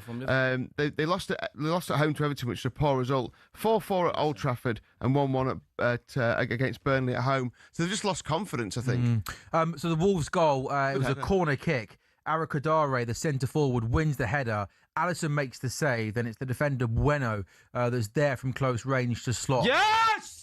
Sorry. No, CJ, over to you. Home goals Take it back. away. What's happened? It wouldn't be an Arsenal game in the Premier League recently if we didn't see an own goal. Declan Rice's delivery hasn't been the best today. On that occasion, it was. He's put in a dangerous ball. And I think Gotta's headed it, or whatever his name is, Rutter, apologies. Rutter, apologies, has headed it into the back of his own net. It was crazy. This is why you don't want strikers defending. Declan twice, what a player. He can play right back. He can set up stuff. He's best in the world, You just mate. know wherever you put him on the pitch, he'll give you a proper Gerrard-style performance. And you know, Facts. Stick him anywhere. Yeah, it's a sort of a vintage Arsenal corner where Declan Rice whips it in with real pace. The Arsenal defenders all start from the back post. It's actually, I'd say it's probably not. Oh, it does come in with pace, doesn't it? Yeah. Rucha just maybe gets up. It's a little nonchalant bit too flick at late. it. That's And why he you don't want strikers there. Yeah, and he just helps it past the goalkeeper. And Arsenal once again score from a corner. And if there was any nerves about possibly Minter coming on, that's a big goal. Do you know what? It? Just before we got that goal, I actually think Brighton is. Oh, have you scored? Sorry, no. The ball opened up for Somerville. Oh, I thought you saw it. I don't want to miss this. I thought from the angle we were looking at, Marcus, he was just betting that ball into the far corner. I'll tell you what, it was a blocked away. Fulham have actually started the second half pretty well. They might have scored there. And it was a refereeing decision which I personally disagreed with, and so did Harry Wilson. I think he got booked for kind of protesting. But Fulham have started better. This is what I wanted to see from them. They're very much on the front foot. Hey, look, we've got a couple of goals though. Yeah. Second half, come on. Still waiting for your boys. That's what 3 goals. All eyes on Fulham. Wilson's got to be careful. He's protesting about something. Don't get yourself sent off, Harry. You're not that type of player. That's what 3 goals in the space of a few minutes. The confirmation, Wolves have it. There was a VAR check for an offside, but confirmation, Wolves have pulled one back. In came the corner. Eric Adore gets up well to connect first with the header. Alisson saves. Bueno scores. Brentford have got another goal home to Bournemouth. Brentford 3, Bournemouth 0. Kevin Schade carrying the ball. Igor Thiago finding Yarmouk on the right-hand side. And then the Ukrainian puts the ball across the face of goal. Schade carries on his run, times it to perfection, and really nice instinctive finish. And Arsenal have got that second goal against Brighton. Declan Rice whipping in a corner. Rucha at the far post got his head on it. All he could do there was head the ball into the back of his own net. So it's Arsenal 2, Brighton 0, Burnley 0, Everton 0, Liverpool 2, Wolves 1, Brentford 3, Bournemouth 0, West Ham 0, Fulham 0, and you still don't seem too relaxed. No. Brighton almost had a chance. It fell to one of their players on the edge of the area. He strikes that properly. It's a different kind of game. I'm happy now. We got 2 goals. I'm cool. Burnley, what are you doing? I'm neutral in this game, but when you see someone with a chance, hit it. Burnley Josh Cullen's just gone off, by the way. He was captain, I think. It looks like Kyle Walker was putting the armband on, so presumably Cullen was. Florentino's come on for him, but it's an injury, by the way. We both made the same sound at the same time because it was a beautiful ball that was stood up to the back post. I think it might have been Marcus Edwards, who had so much space, so much time, and you just think, take it down, get a shot away. Sam, there's nothing more frustrating in football when a player has the chance to shoot and does not get the shot away. Yeah. Because if you hit it, and it goes over the bar, you've had a go, and you know. The most frustrating thing is never knowing. You never know. Buy a raffle ticket. He just didn't do anything with it. He almost tried to like side foot the ball back out, and it goes for absolutely nowhere. And that's where they're nothing. Is it a confidence thing? They're lacking some conviction here. Ghost, I think it's Marcus Edwards. Probably if it's not. I think that's him. And it's a bit of a nothing, is it really? It's not really a shot. It's not really a cross. It's not really a pass. And that remains Burnley 0, Everton 0. It's just simply not good enough yet. He saw something else. Well, I don't know what he saw. Trossard's come off. You know, one of the most annoying things about the modern game is play acting or going down when you're a little bit hurt, but going down and writhing around in pain. I can't stand it. And one of the players who does it a lot. Go on, name names. Who is an absolute unit and plays for your team. My team? Canate goes down like Canate goes down like. As soon as you said that, absolute unit, isn't he? And he goes down like. Canate, it's unbelievable. He's play acting. I had noticed that for a big centre back. He's trying to prepare himself for life in La Liga, isn't he? Or is Real Madrid not interested anymore? He always has like a scream on his face, like Yeah, I as soon as you start saying that, I thought, I know where you're going with this. I should have left it open for a guess. I thought it would be a. No, I was there straight away. I was there straight with you. I didn't know. You wait now. I missed that. You defend your boys any. No, if anything, I'm advocating. You don't see it. You've got to be sensible. You've got to be streetwise, right? Yeah. What I do. You know, sometimes you got to. Sometimes you got to. Look at your boys. You know, there's only one. It's only Marino. I love it. Marino's the R1 that goes down very easily. And where did he learn that? He's crazy in the middle of the park. Yeah. Well, isn't it David Ray that goes down? And then He's a goalie, he has to go and then down. you will go over to Mikel Arteta and have that sort of like 2-minute team talk mid-game, no? Oh, yeah, there's a bit of that going on. I'm not saying you're the only team that does it, by the way. I love David Raya for that. I love all the Spanish players in our team for that. Hincapié started to show little signs of doing that as well. Nice guys finished last. You got to be like that. Perez and Henry used to do all the time. Got to be nasty sometimes. Yeah. Salah loves to go. Salah does it. Salah's another one. Of course. All the best players do it. I mean, to be fair, if you start pointing the fingers... Chance Burnley. Oh, it's offside. I was gonna say, if you start pointing the fingers at players diving, it ends up They're being all guilty. It ends up being the final scene in Reservoir Dogs. Everyone's got their guns pointed at everybody. Everyone's guilty, man. The game is the game. Should we just say we're all as bad as each other? Yeah, we are. And move on? Yeah. That's fair. Lee, who do you think's worse, though? We could... Arsenal, surely, come on. Is that right? There's a campaign of hate. Is there a bit of housery at Grimsby, or is it all right? Yeah, we needed more yesterday. You can't be diving at that level. Yeah. We're 16th now in League Two. Oh, man. It's That Man United win seems a long way away now. Yeah. Literally. You know what I mean? This season? It's like, August. It does seem a while, doesn't it? It's like, you know, when you live off that glory for a while and then you find you look at the league table, you're like 16th in League Two. Yeah. Wow. Not good. Blimey, all right. Long way to go. A lot of football. A lot of football. Now, Sam, What's all of that from Van Hecke again? We'll send him off. Not very good, Mark. Were you asking about Liverpool? I was going to say we're making hard work of this. This is, I mean, Liverpool have obviously stopped the rot, haven't they? They've for some time because of you look at the results and so on. But they're still not convincing, and I think this is Liverpool this season. Which, to be honest with you, if you remember life under Jurgen Klopp at Liverpool, if Liverpool were to finish 4th or 5th, it's not that outrageous. Remember, Klopp, there was a few seasons where there wasn't a title challenge, was there? So, you know, again, we expect everybody to emulate Pep's Man City at their peak, you know, when they've won a league title. They're going to go again and again and again. Having said all this, 2-0 up at half-time against Wolves, who have not really shown much in this game, and I appreciate now Liverpool are on top and they're, you know, again, trying to let their dominance and quality kind of come through here. But 2-1...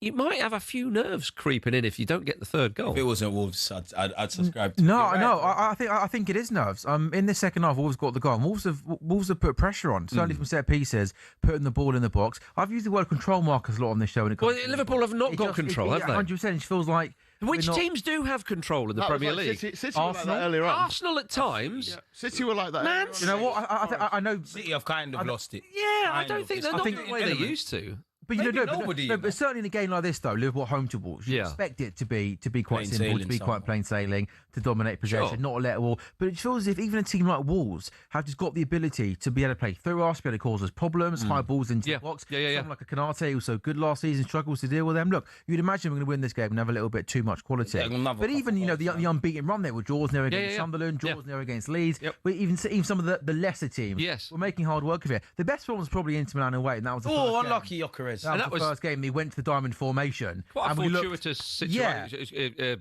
penalty given. But fair, but for Inter's always a hard place to go. That was the best performance, certainly in terms of out of possession. Yeah. It was a little more solid, a little more compact. But I certainly think from an offensive point of view, we just don't seem to have that kind of... But you know what? McAllister there played. But when you're saying that about Inter, totally get that. The onus was on Inter to attack, though, and Inter are a decent side, even though they didn't show that much in this game. It's against the poorer sides, where Liverpool are meant to attack, and therefore... They sort of the gaps appear at the back, and teams have been exploiting that. And I just again the results have changed a bit, but not a huge amount. If we win this game, we're fourth in the Premier League table, which always doesn't feel, given that we lost 9 in 12 games in all competitions, feels like we should be lower, right? Yeah, but do you know what though? That's what I think. I think a lot of our focus has been. And get Saka. You know, a lot of our focus has been on, well, how come Liverpool? I don't get it, and we're trying to find the reasons, and we look at the Salah situation, and you look at Wirtz, and you look at the manager, and all this, and you look at Arsenal and think, well, Arsenal are not quite convincing me, and whatnot. I have a chance for Lukic there.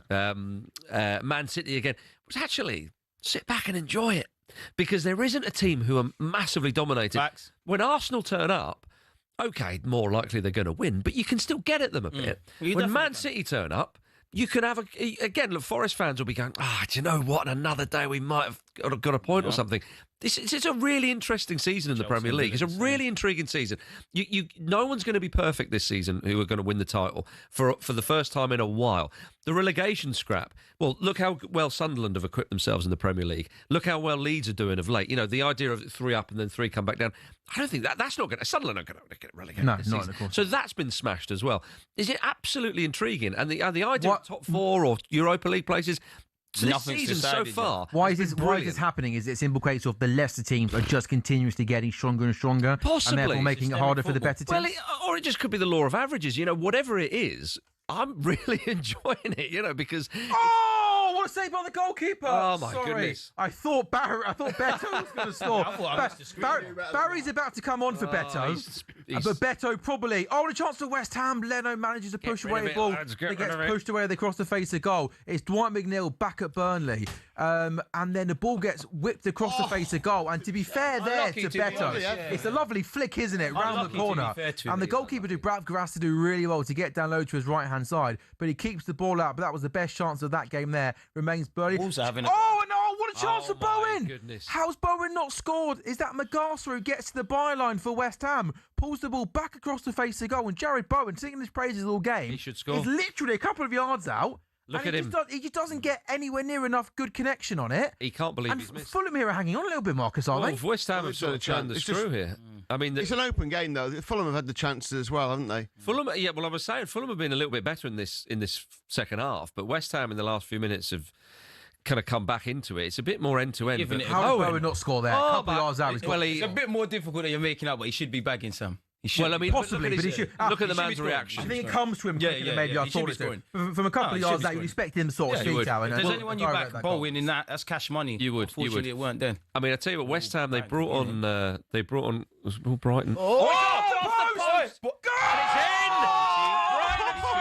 You need to switch on. You need to switch on. That 20-1. Gomez has scored at the Emirates Stadium. This game is not over yet. Recently, 63 minutes gone. Arsenal 2, Brighton 1. There was a shot from distance, 25 yards out, which came thundering off the post. And Gomez in the right place at the right time. First time shot into the back of the net. CJ, this is well and truly game on. Game on, like you said. This is why I wanted more goals, because now it becomes the dangerous scoreline, which is 2-1. Credit to the Brighton lad for reacting well.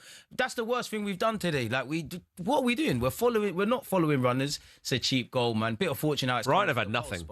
They've had nothing, and now it's 2-1. But this is why you take your chances. Totally, yeah. Because now it's a nervy one, and anyone that goes to the Emirates, you could probably hear a pin drop right now. We're a bit nervous. Yep. I think we're getting a bit open in midfield. Arteta, I need to see all the hand signs now. I'm nervous. I'm very, very nervous. It's not what you want, is it? Not what you want. Oh, I still back us, but Well, I tell you what, they need a quick response here. Like they did against Wolves. Because another own goal will do you. Because Gyökeres hit the post just before that, like a few moments before that. And I always think about those moments. Is that where the game goes kind of left? As an Arsenal fan, you're starting to do the maths. Oh, City obviously won. What is this going to mean for the table? Come home with my 3 points. This West Ham Fulham game, by the way, I'm dipping in and out of it. Yeah, for 0-0, it feels like one of the more fun 0-0 games I've seen so far this season. And Burnley Everton isn't a terrible game, by the way. Better, it's like much more. It's open. Yeah, but do you know what though? So we've seen the goals going in. I mean, it's here come Brighton again. Minter, Ruter, chance! Hit it again! Arteta, we need the changes now. Flipping Nora. Let's just go free at the back, man. There's a couple of sort of shots from outside the box which took a block, another deflection, another shot, another block. But yeah, Brighton got possession now, and just for I think Marcus, you were right. I think up until that goal, they've been pretty useless, Brighton. Well, you show how goals change games, and my goodness, Brighton now. They're in the ascendancy. It's a battery in your pack. Like they're do you know what? I think it helps Arsenal that there's probably about 25 and 30 minutes to go. No, don't help me. No, the reason why I think that's helpful is because there's plenty of time to respond if Brighton get the second. I think if this is 5-10 minutes to go, then the dynamic is Arsenal just sit in there and try and see it out, and that's when it can get a bit dangerous. This is why they need to weather this storm for the next few minutes or whatever it is, and they should come out. But look, the goals are going in. This is all across the Premier League, much more exciting. I think we need to relax a bit as well. Well, they do that as well. But yeah, if I may turn the attention back to the London Stadium, if there is a team who wins this game, whoever loses this game will be pig sick, because this game there are sloppy passes, there are you know, a little bit of lack of quality in the final third. Now, West Ham brought on Callum Wilson about 10 minutes ago, which shows you they think that the game is there for the taking. And it is, but it's the same for either side. Fulham, I think they've yet to make a change. And here you go, as I'm talking about that now, Josh King is about to come on. Who player he is. I think he's an excellent player, great on the turn, lovely sort of, if you like, 360-degree player. To be fair, so is Kevin. I haven't seen much of him today, but no. Kevin's been a bit snuffed out. I think he's still raw, so I think that makes sense bringing King on. He'll probably go central. Emile Smith-Rowe will go out wide. Yeah, Evan Nielsen had a shot there from close range, which just went other side of the post. Coming on a bit, I mean, Bournemouth are 3-0 down, so you've got to have a go. Well, indeed they do. It's, you know, you're just waiting for Brentford to nick down either end and score another fourth. But yeah, Bournemouth, we said both to score in this game. I think Bournemouth should score. I mean, the quality. Oh my goodness, they should have scored there. Blimey, Bournemouth. Yeah. How are they not on the score sheet? It's ridiculous. Yeah. I'll tell you what, again, briefly back to West Ham Fulham. Stronger Trossard. I would actually fancy, with the game being so open as it is and end to end, I know people are always, you know, bemoan his end product, but and a player who West Ham are looking to sign in January, I think Fulham should bring on Adama Traore, the guy who would your total outlet to stretch the play. And your blind alleys. Yeah, exactly. Yeah, as long as he waits for someone to catch up with him and then he can lay it off to them, you know, that'll be it. But the game is very open. Ooh. There's Callum Wilson. Callum Wilson in for West Ham. Can he get shot away? He can. That is so unlucky. He's unlucky there. He's unlucky.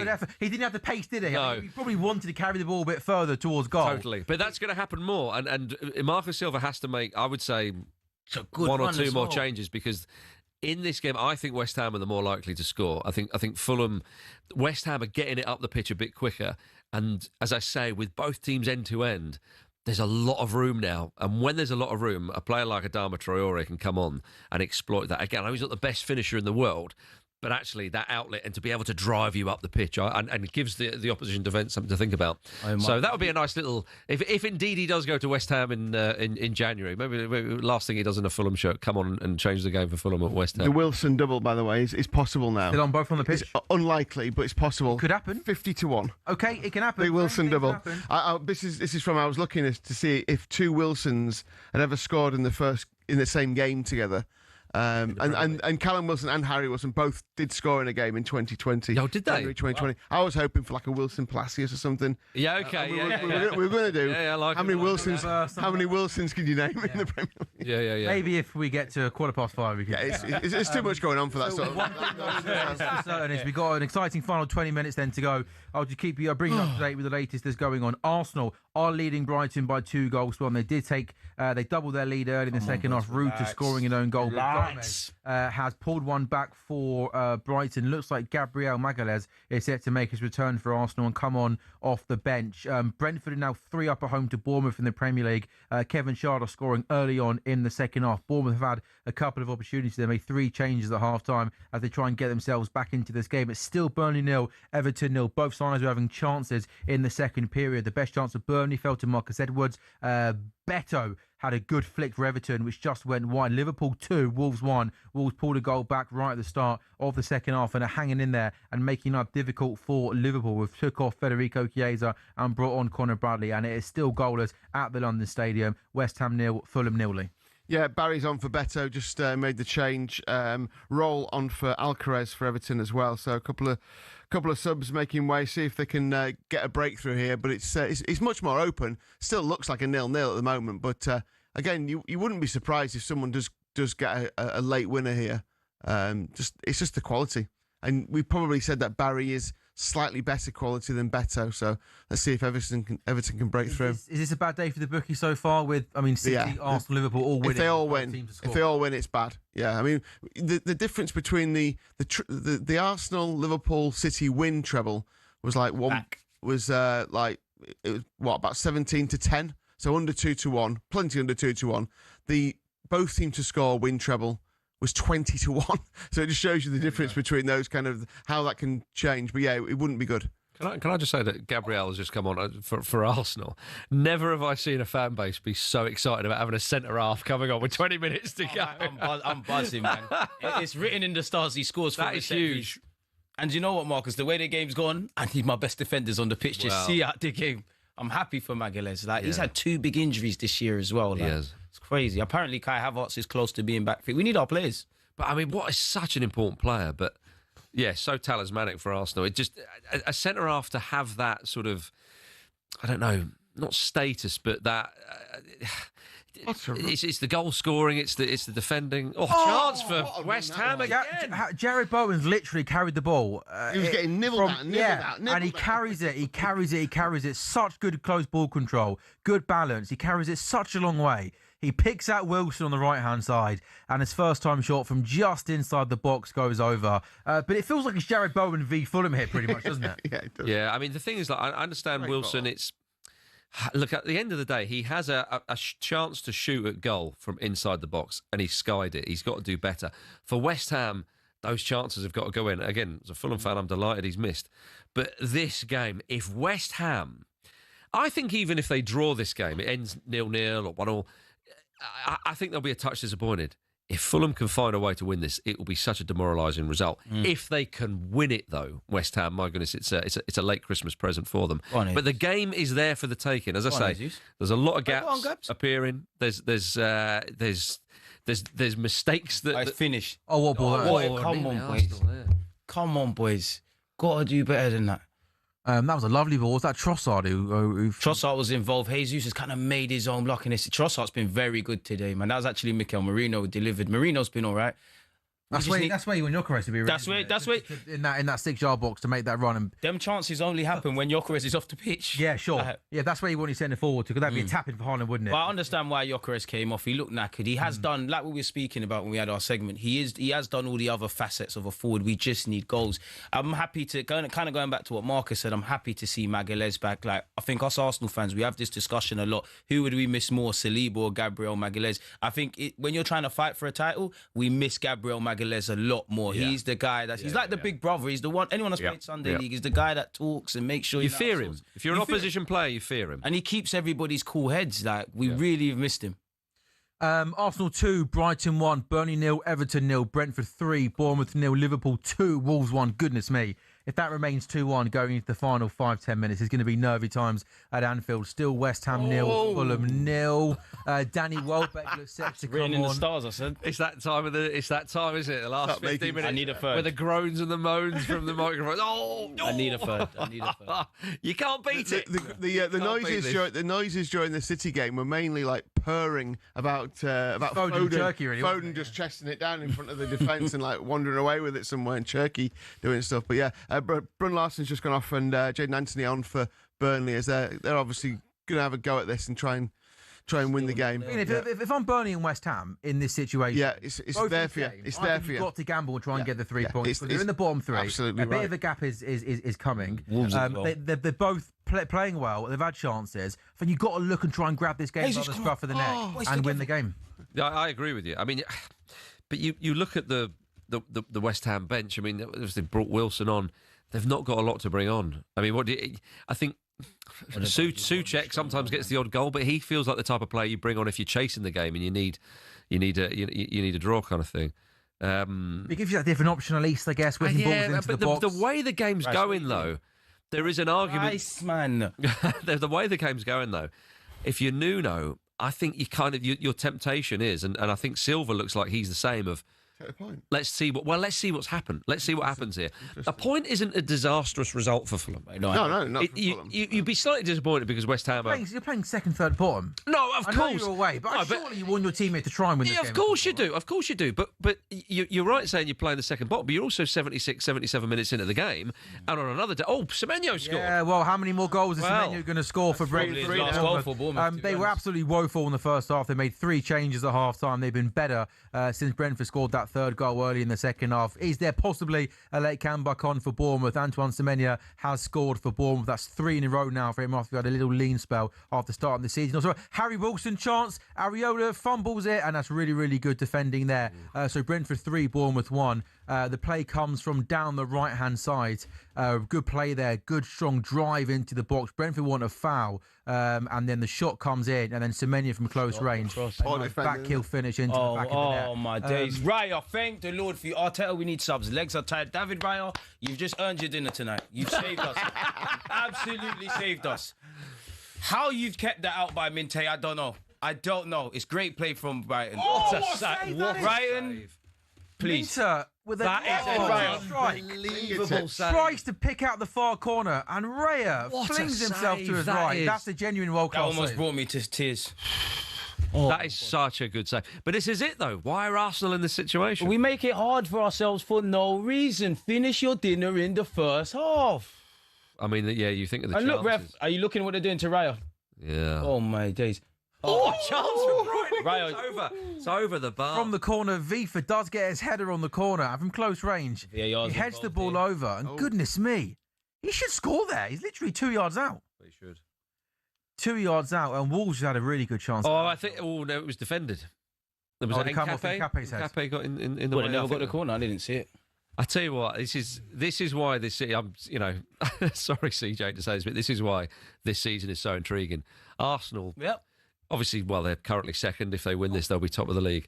They're playing at home to Brighton, 2-0 up. Should have been 3 or 4 up, and now look, last 13 minutes of the game, We saw this against Crystal Palace in the League keepers Cup. just produced his Gordon Banks stuff. That is blimey. Right, I shouldn't have no highlights today. Thank the Lord he saved that, but we're making things harder than it needs to be. This is where I need Arteta to get some fresh legs on. Players look knackered now. But who does he bring on then? Martinelli, man. Kind of what you said Yep. with Adama Traore. Just be a Duracell battery and just run up and down that wings. I don't even care if there's any end product. Just give them something to think about. I'm duty bound to say he's obviously a lot better than Adama Traore, but Yeah, I know that's he not is, the point you were making. Right. I just need Martinelli. West Ham are not signing Martinelli next month. A part of me wants to. I don't even know if Norgod's on the bench. A part of me wants to go for him. I can't see that happening. I just think we need fresh legs. This is why I want another midfielder in January. I just think we need someone, something else in the middle of the park in games like this. Yeah, I tell you what, Everton Everton come has so close. they're turning the screw.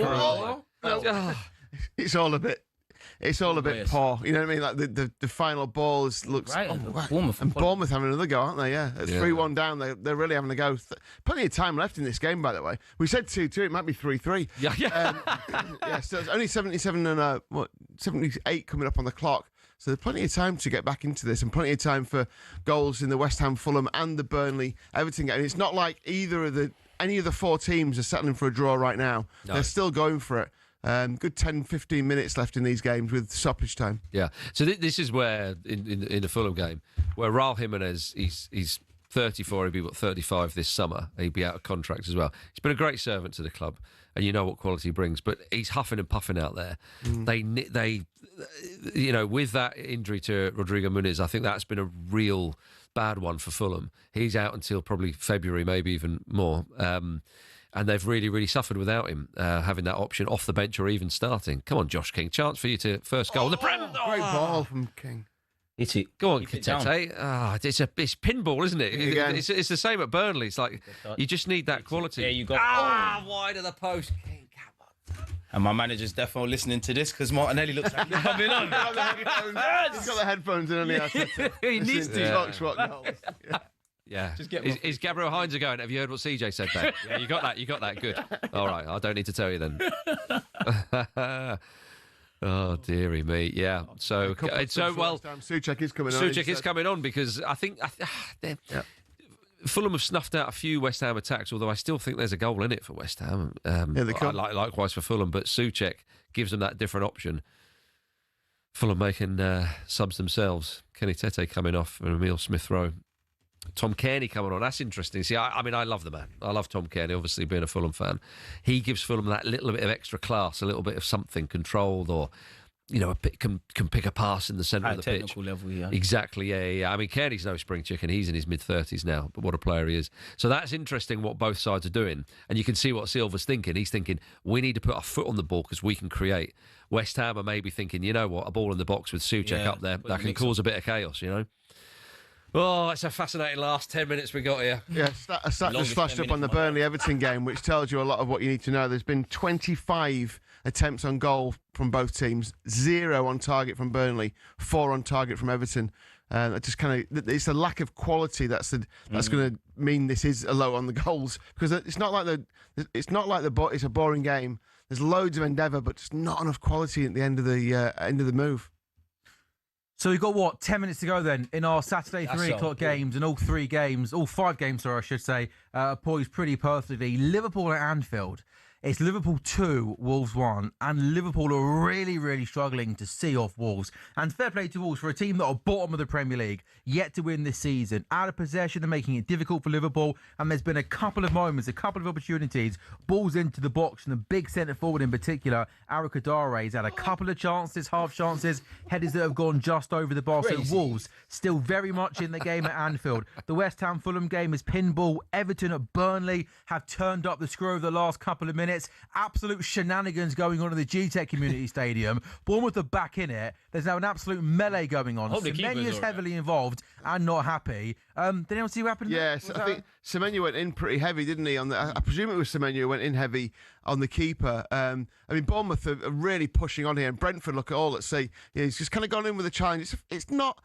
Look, this one, he knows what he's doing. He knows what he's doing. He's looked at the keeper. He's not really jumped for it. He's gone. It wasn't Semenya. Sorry, he went in. It's Kluivert who went in. It was a pretty hefty challenge. The goalkeeper's pretty much collected the ball. Yeah, and he's almost going to one of those. Where I think when he's in the air, I think players don't like the sort of when you back into a player and he almost clatters into him. Doesn't he? So I mean, but it's stupid on Bournemouth's part, really, because they were in the ascendancy, they had the momentum, and then this has just slowed the game down and broken it. Brentford needed this because Brentford were. It takes 3 minutes out of the game, and this is the stuff you don't. And they're going to pick up a yellow as well. Jesus, please, Jesus. Yeah, yellow for Kluivert there, I'm guessing as well. So yeah, it's just slowed.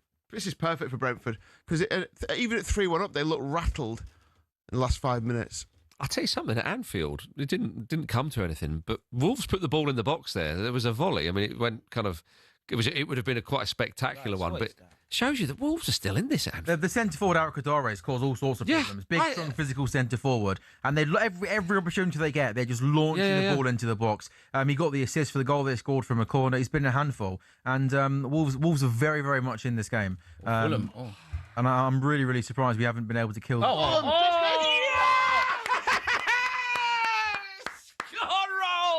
One 0 Fulham. Football is one of the harshest games in this world.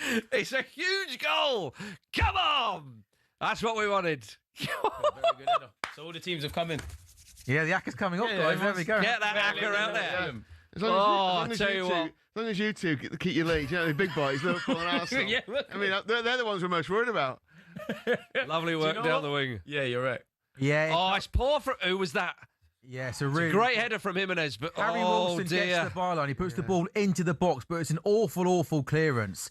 I think that might be Mateus Fernandes. The clearance comes straight back. Is that Scholes? Yeah. The clearance comes straight back to Harry Wilson, who just lofts the ball into the box. He's not missing Jimenez that. pulls away from the centre back. No way. And it's a powerful header into the turf, into the far corner. Season. Well, it does. Lovely, lovely header. I mean, it was a routine clearance for the young lad, wasn't it, at full-back at West Ham?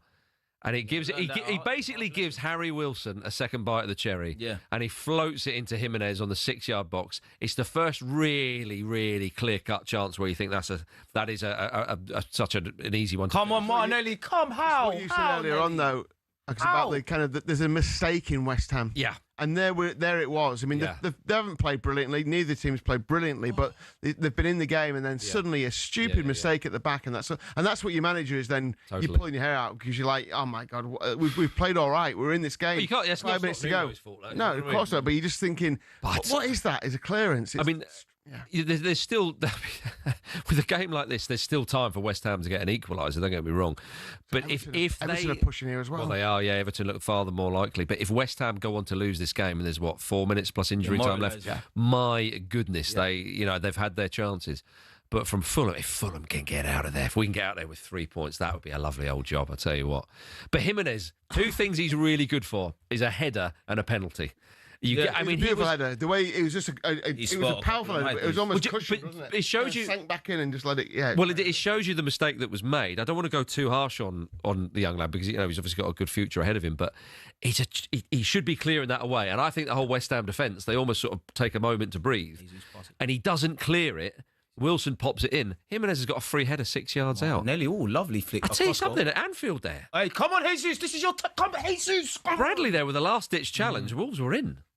My goodness, Sam. No, it's been lots of possession for Liverpool, but in terms of creating chances, it's been absolutely nothing. And once again, it's a really, really good ball. Trent Larson, who bizarrely didn't start the game, it's a lovely, beautiful ball in the. Yeah, go on, Marcus. Well, no, you're right. I'm sorry I talk over you there. I mean, he puts it in, and it was Bradley there, because otherwise, I mean, that could be 2-0, 2-2 rather. Sorry. I mean, I suppose I'm surprised still at Liverpool. But also with Wolves, with Wolves, they haven't won. Again, it'll soon be January, and they have not won in the league this season. Crazy. But they're not as bad as, say, Southampton was it last season, or even was it Sheffield United? I forget when it was. They all sort of merge into one, don't they? This Wolves team, they're more just down on their luck rather than terrible. I don't think they're a brilliant side, by the way. 2 points suggests what, but they've. Squad-wise, they're not. Their 2 points is they should have more points on the board. Should have a lot. Simply. Although something in the game against us, to be fair. I mean, with Wolves, it's been systemic at that club. It's the owners, a little bit like at West Ham. The owners have just they're letting them sort of bleed out almost. I mean, it's an absolute disgrace. When you do that, you end up like this. Yeah, totally. Yeah, but I'm saying that it's not a side who have come up from the Championship ill-equipped. You think about Ipswich Town had some Championship and League One players in there, but Wolves, it'd be a famous point if they can get it at Anfield, and they are pushing them. It's ridiculous. But have we just seen miss of the season? Have they flagged for offside or something? No, I think the flag went down. We were watching the Brentford-Bournemouth game. Really? You describe it because you watched it. You looked at me like incredulous. I thought they stopped the game at that point. No, there was just a shot from distance, took a wicked deflection off the post. The goalkeeper kind of followed the ball as it went to the post, and when it came off the post, he wasn't in the goal. And Keane Lewis-Potter was literally 2 yards out, and he headed the ball wide. And he scored two goals. He scored 2 goals last week and was fantastic. Yeah, it was absolutely. Pass the ball. That is so greedy. Give it, man. He wanted a hat trick, didn't he? I tell you what, I can't blame him, but that's ridiculous. Yeah, that was poor. Bournemouth have been playing all right. Unfortunately for them, they're 3-1 rather than 2-1 down. Yeah. They've got to get another couple of goals, but. They should have probably added to their 1 goal already this afternoon. But that was so weird the way that yeah. It's almost like they thought that the game, unless the whistle had been blown and we couldn't. I thought the flag stayed down. I didn't see it go up. They panned to the linesman immediately. So weird. Yeah, they were trying to help his blushes there. They're like, just put the flag up for the lad's sake, for crying out loud. Fulham get rid of it. Now, Fulham have brought on Issa Diop at the back. That means one thing. They are now going to defend this lead to the absolute hilt. Well. Yeah, very much so, yeah. The Issa Diop derby, of course. Yeah. This game is famously being dubbed as, right? You could call it that. You really, really could. The Areola derby, former Fulham man as well. There's a few out there. Could well be the Adama Traore derby. Oh, there we go. Maybe that's why I didn't put it on. If Nuno gets his wish, then it definitely will be. Yeah, absolutely right. Absolutely right, yeah. So we've got 2 minutes left then, give or take, in our 3 o'clock games. Arsenal 2, Brighton 1. Arsenal, as things stand, set to go back to the top of the Premier League at 2-0 up after 50-odd minutes. They were absolutely cruising. I'm not quite clinging on at this point, but Brighton have had their moments, haven't they? The best one being that Minter strike from about 25 yards out, which David Raya saved brilliantly. Everton have been much better in the second half away at Burnley. Had a couple of really good chances, in particular Beto from close range had a flick shot well saved by the goalkeeper Dubravka. Brentford dominated the first half. Here's the header, boys. My goodness. Wow. I mean, that Lewis-Potter header from 2 yards out open goal was bizarre. But it's been a really entertaining second half, end-to-end football. Brentford 3, Bournemouth 1. Fulham leading away at West Ham, that Raul Jimenez header. CJ, how are Arsenal doing in their bid to try and hold on at the Emirates? You know, it's a bit weird because we are holding on. I do have confidence and belief in my team, but you know what it is? It's just because of us being 2-1 up, because of the time, you're just kind of braced for that kind of shot. Yeah. I am a bit nervous whenever Brighton go on the counter-attack. We haven't used all our subs. Burnley are in here. 1-on-1. Chance! How? He's missed. When it's not your day, it's not your day, man. I can't believe he's not scored. Fleming. Fleming. He's been in decent form. He's been their leading scorer this season. How? He gets played through on goal. I think it's one of those where he's got too much time to think about it. But I think he's done everything. I think he's done well. Well, apart from score. Well, obviously, yeah, but He's done that well. Yeah, but you know what I mean, though. It's very unlucky not to score. You think it because He might have been offside. If you're Fleming, you're going, Maybe. that would have been And VAR. it- But inside of the It comes across in my Another day that kisses the inside of the post and trickles in. I think what you should try and do do there. I think he's done that. He's done everything. I think he's got to do with go with his right. It's not his day. Okay, yeah. I'm not trying to tell him how to score, but I think he's better off trying to go with his right foot there. No, It was No, I think he unorthodox. tries to be a little bit too cute. I think we'll run across him. He tries to go with the near. I think he post thinks with it's his in left all the way. I think he's unlucky, man. Desperately unlucky. Yeah, I mean, Another day it that kisses curls the towards the inside of the post. post. It's in there, isn't it? foot. Yeah, yes, that's very in. Yeah. What a moment! What a big man. moment! These are big Yeah, moments. I mean, the only thing, if you're a Burnley fan, you're thinking it was a tight offside. It'd have probably been VAR'd. Probably been Would it have VAR'd. been, yeah. That's what you've got to tell yourself because that was a golden opportunity to win the game. 5 minutes added And on the against the right Emirates player. Stadium. 1 minute of those 5 minutes has been played. Arsenal 2, Brighton 1. It's still Liverpool 2, Wolves 1. And by the way, should we? I mean, it feels almost weird to give a team with 2 points credit, but can you give Wolves credit for the fact that they're bottom? They've been absolutely useless. But we've seen in the last 2 weeks they've gone to Arsenal, who needed a last-minute goal to score, and they've gone to Anfield, and they've given as good as they've got. This has been hard work for Liverpool today. It has. Well, I mean, the camera just panned to Matt Doherty there, and what was he saying after the game? Was it last time round? He was saying, we have to Love that, think Martinelli. about what we're Love going to be that. remembered for at this club. We can't be cowards here. We've got to stand up and be counted You can't for. accuse them of being cowards, can you? No, you can't, and that is a good sign. And I think the travelling support, they're under no illusions at what's going on at their club, and I feel very, very sorry for the Wolves fans because the ownership of that club has really sold them up the river. But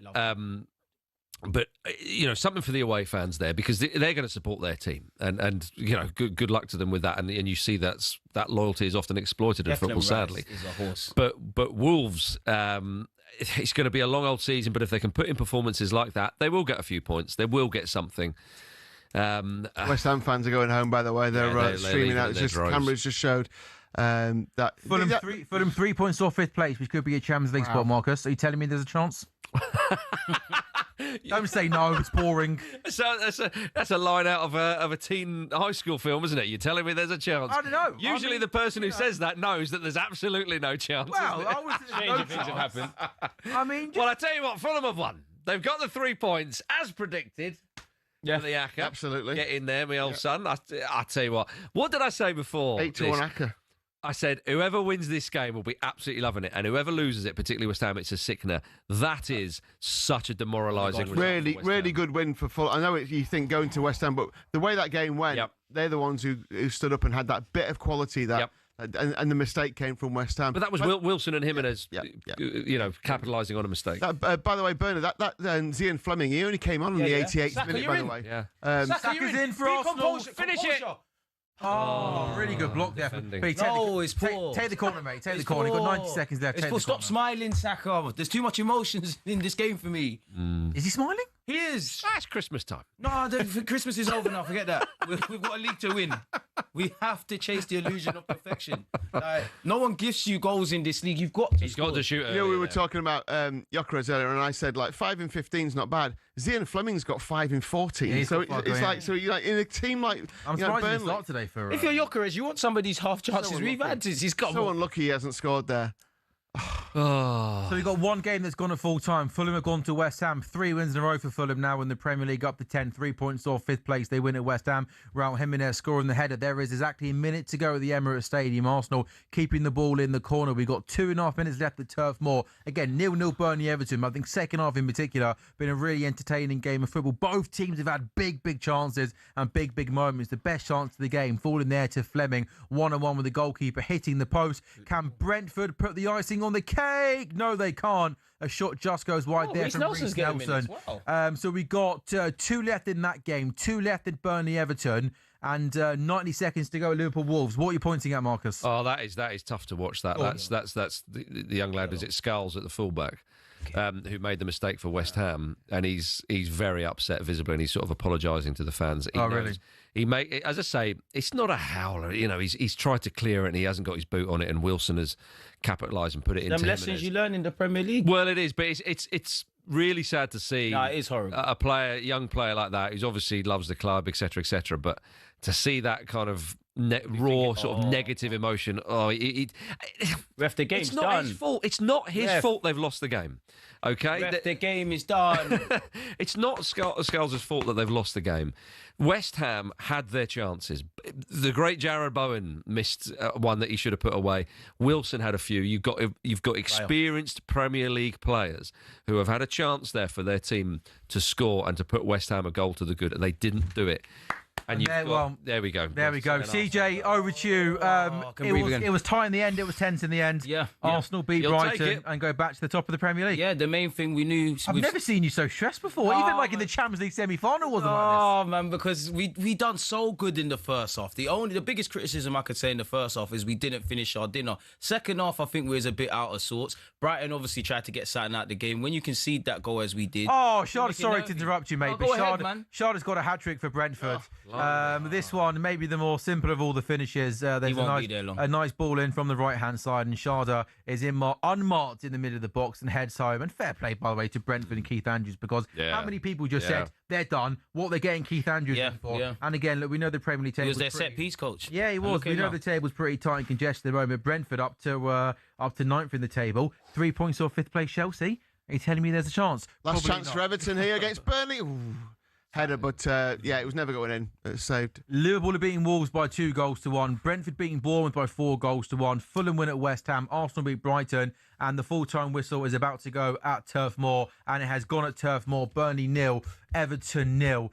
So let me bring you confirmation then of the full-time scores. Arsenal back to the top of the Premier League, beating Brighton by 2-1. Brentford 4, Bournemouth 1. Burnley 0, Everton 0. Liverpool 2, Wolves 1. Fulham at West Ham by 1-0. Chelsea Villa is the 5:30 kickoff. talkSPORT Goals is live on talkSPORT's YouTube channel and your smart TVs until just before 5:30 when we hand over to Jamie O'Hara, who's going to bring you the full-time phone-in show. We're going to take one more very quick break, and then when we come back, we'll do our very, very best to try and round up everything that happened today in the Premier League. It was a busy one.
Good afternoon and welcome back to talkSPORT Goals. talkSPORT Goals is brought to you by Final One Standing. Goodness me, Lee Phelps is getting giddy over there. You can tell the nation what's been, honestly. Find someone that loves you as much as Lee Phelps loves Final One Standing, and you'll be the happiest person on the planet. I need that in my life.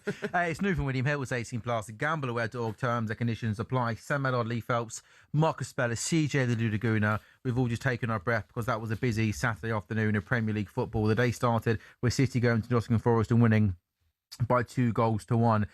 In the Premier League's 3 o'clock games, Arsenal went back to the top of the table, beating Brighton by 2-1. Odegaard scoring early on, Ruta scoring an own goal early in the second half. Brighton pull one back thanks to Gomez. It was a nervy final half an hour or so, but Arsenal cling on and go back to the top of the Premier League. Brentford were really good at home, put more misery on Bournemouth, whose wretched run of form continues. Kevin Schade scoring a hat-trick as Brentford beat Bournemouth by 4-1. Burnley 0, Everton 0. On paper, probably looks like a boring game of football. Second half, though, in particular, was actually really entertaining. Both Burnley and both Everton having chances to win the game. The best chance fell to Fleming off the bench, hitting the post of Burnley, going 1-1. Liverpool 2, Wolves 1. It was hard work for Liverpool, who win, but just about got over the line. And West Ham's poor run of form continues. Fulham going away to West Ham and winning by 1-0. It was a late header from Raul Jimenez after Hearts lost away at Hibernian. Celtic closed the gap to 3 points, going to Livingston and winning by 4-2. So in terms then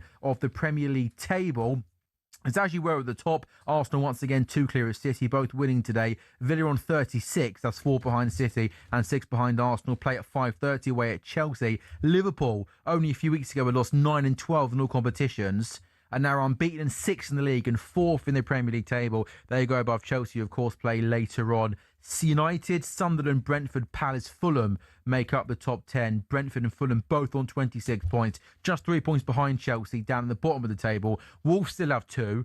Burnley go on to 12. West Ham 13, and then Forest 18, Leeds 19, and then there's Bournemouth in 15th, who have 22 points. We'll talk Arsenal in a sec with CJ Butley.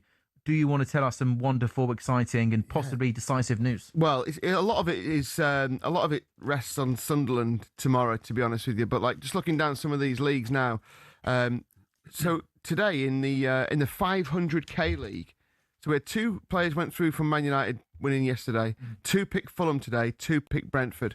The rest are all out. Wow. So that's well over 100. Sunderland have got 164, so that's obviously rests on them. If they lose or draw, then that's down to 6 players. The 50k game that started in game week 2, 1 person picked Fulham today. There's still Palace. 1 person's got Palace, someone's got Forest, and 18 have got Sunderland. But there's a couple here that if Sunderland don't win, they're over, basically. Tomorrow there's 8 people with Sunderland in a 50k game. The £200,000 game, 1 player picked Brentford today. 7 have Sunderland. So if Sunderland lose tomorrow or draw, they win 200k tomorrow. Blimey. Unbelievable. Nice You'll be watching that. Yeah, You'll be watching that game a little nervous, won't you? Sunderland Leeds, of course, at Stadium of Light. Once again. We all lovelies. We all. Good stuff. We do love Final One Standing. CJ, let's talk about Arsenal. How would you sum up that Arsenal victory at home to Brighton? Man. Have you calmed down? Yeah, man. My emotions have finally calmed down. You know what? There's a saying in football, the hardest thing to do is score goals. I'd love to meet whoever invented that because I make them right today. Everybody knows Arsenal have had a problem in terms of really creating chances. I feel in recent weeks, it's not really creating, it's converting. And I couldn't believe the opportunities that we were missing. We'll be here all day speaking about them. But we did show, even though it was a nervy half an hour, we showed the grit and determination to obviously see it out. Big up David Raya for his save. I was actually very impressed with us in the first half. I just wanted a bit more goals. I think for us to go to the next level, we need to be a bit more ruthless. I do think we've conceded some cheap goals like we have today, but I'm impressed with the resilience in the second half. I'm impressed with the free-flowing football in the first half. We just need to learn to convert chances and create daylight between the two sides. But as you said, man, where everything was at the top of the table, just got to keep marching on, and all attention now turns towards Villa. There's always questions, isn't there, about Victor Gyökeres. You're obviously taking off for Gabriel Jesus with that massive game coming up. Do you think he keeps his place in the team, or the temptation would be Gabriel Jesus? Honestly, it's difficult to call because it's a quick turnaround, really. Because you look at it, midweek, Gabriel Jesus got his first start and got 60 or 80 minutes, however long it was, against Palace. He's come off the bench today.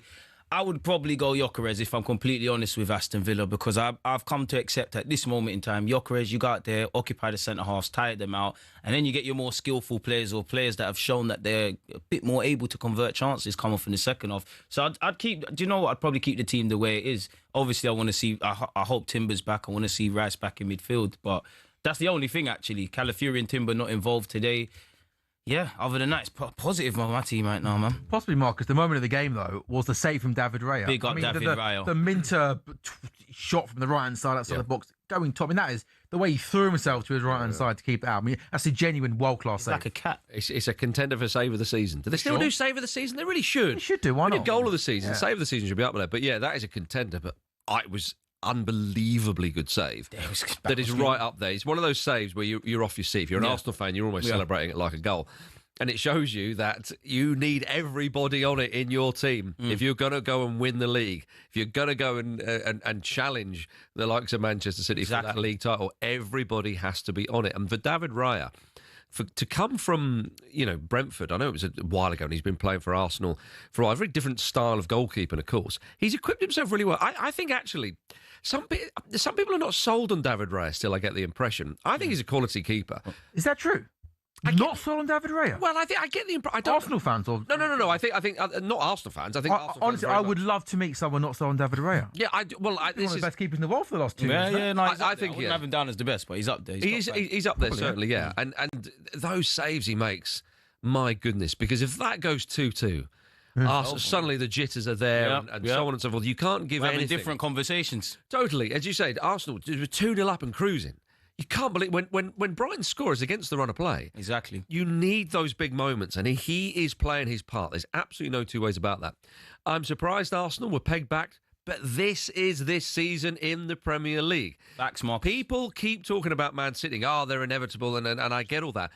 I think people are slightly overrating Man City right now, and I think they're slightly underrating Arsenal.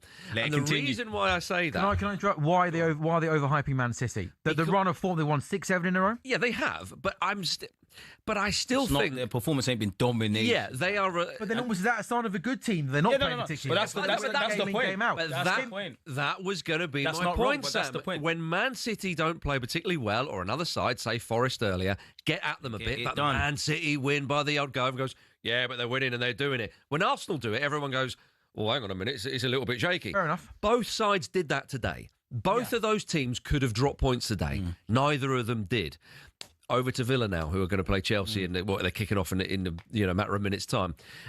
We expect it to be Arsenal, Man City to go the distance. It'd be brilliant if Villa could as well. Who's taking the edge in your opinion right now? Arsenal, because I think with Manchester City, I think that teams can still get a bit of joy at them. And I think Man City, it's almost like, however many you score, we're going to outscore. I understand they have been battering teams as well.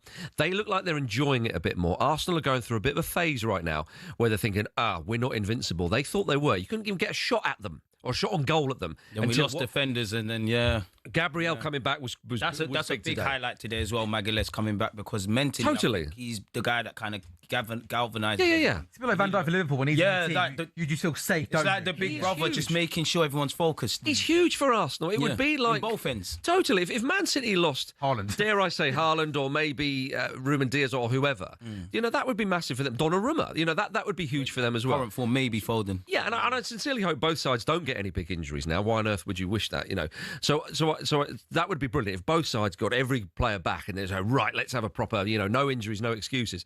I think Arsenal do shade it, and the reason is because I think Man City is still that little bit more vulnerable. Or, at the back. I think that, again, theirs is a bit of a basketball match. Now, when you've got Erling Haaland and Cherky, the way he's playing, my goodness, Foden as well, you're happy to have a basketball match.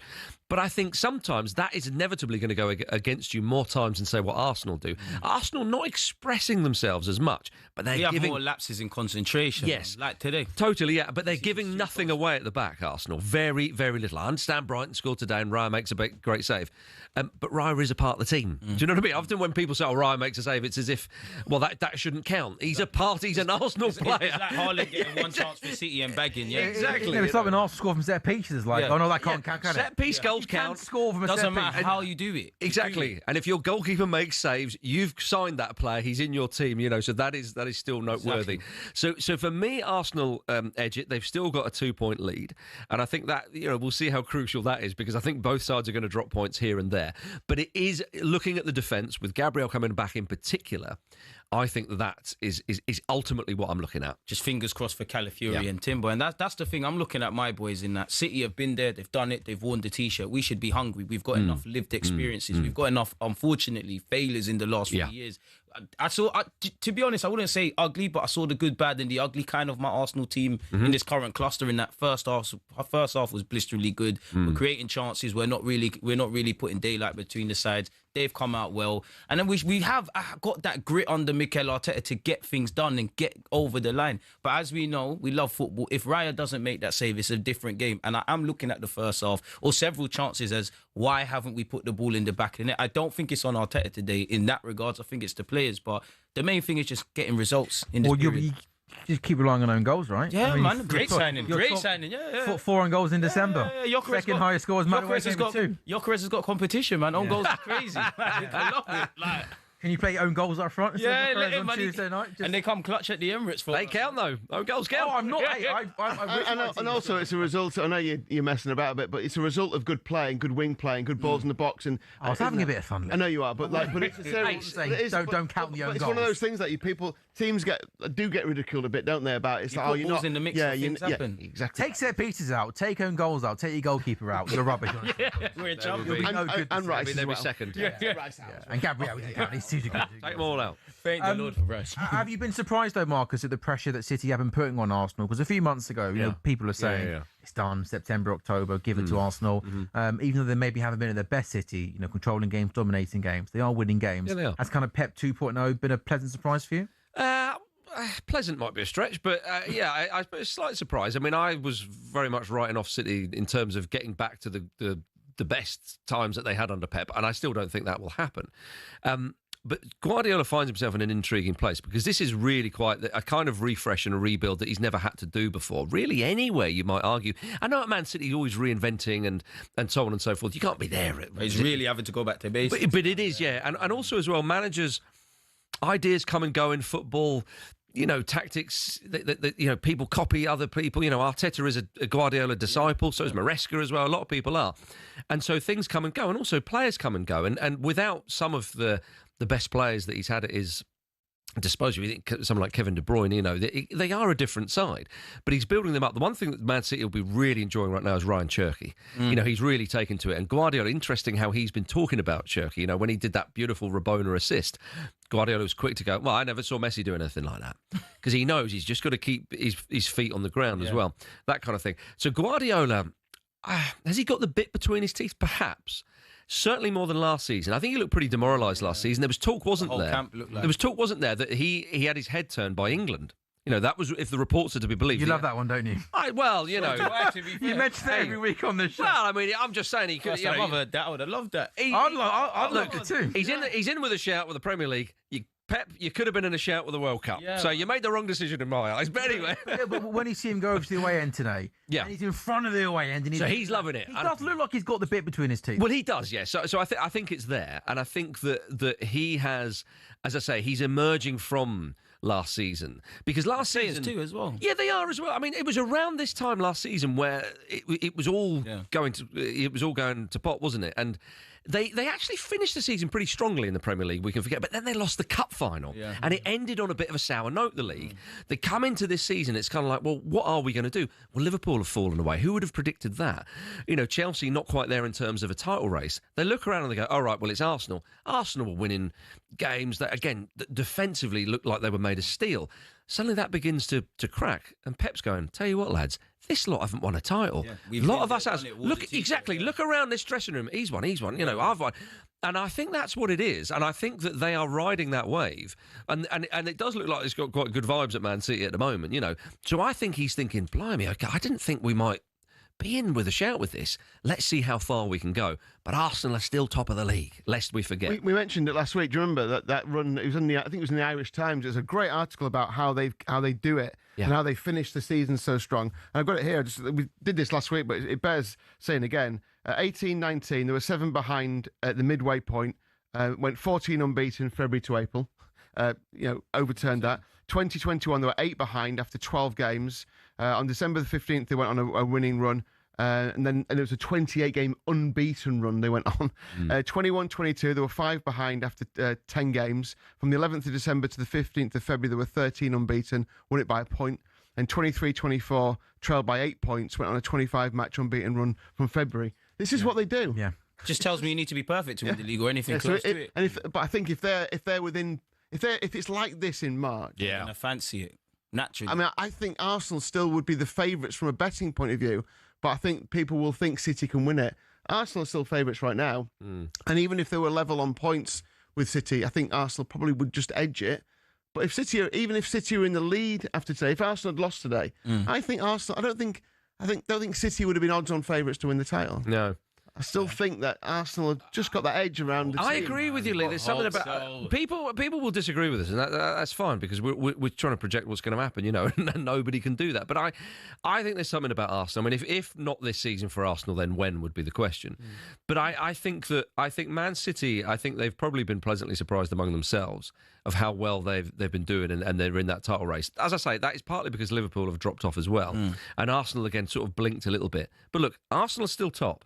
They're still a very good team. I think Arsenal have still got the best sort of balance in terms of squad. Gabriel has just come back today. That gives Arsenal exactly, but that gives Arsenal such a lift as well. So, but again, I said this earlier on in the show.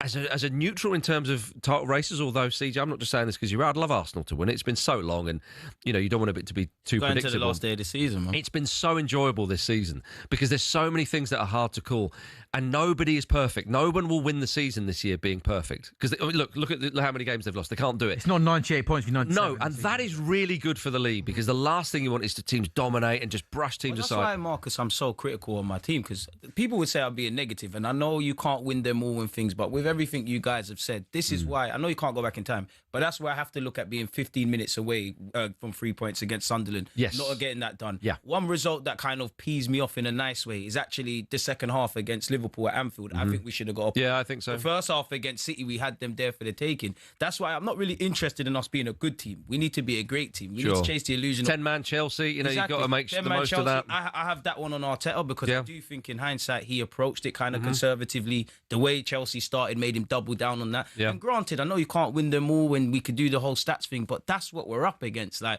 that's why we need to go back to our standards defensively. We can't outscore City, but we might be able to keep more clean sheets than them. And if it comes down to goal difference, you just never know. Personally, I think it's going to the last day of the season. We're in a fight. Yeah. That's the top of the Premier League. Arsenal, City both winning. Villa goes to Chelsea at 5:30. The bottom of the Premier League. Wolves lost again, though they put up a spirited performance away at Liverpool.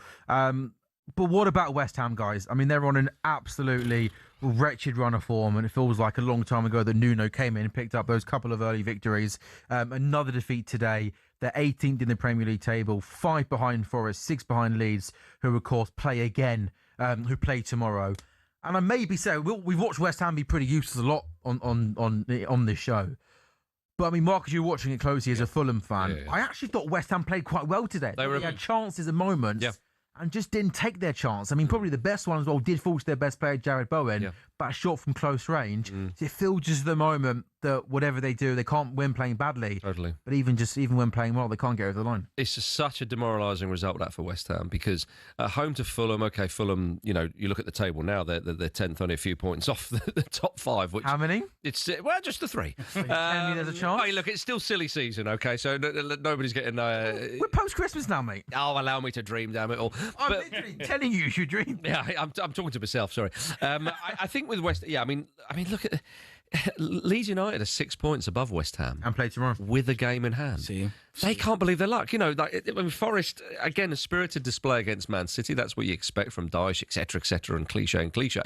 But then have gone off that at the end of the game. Forest fans thinking, I've nearly got a point. Cursing themselves.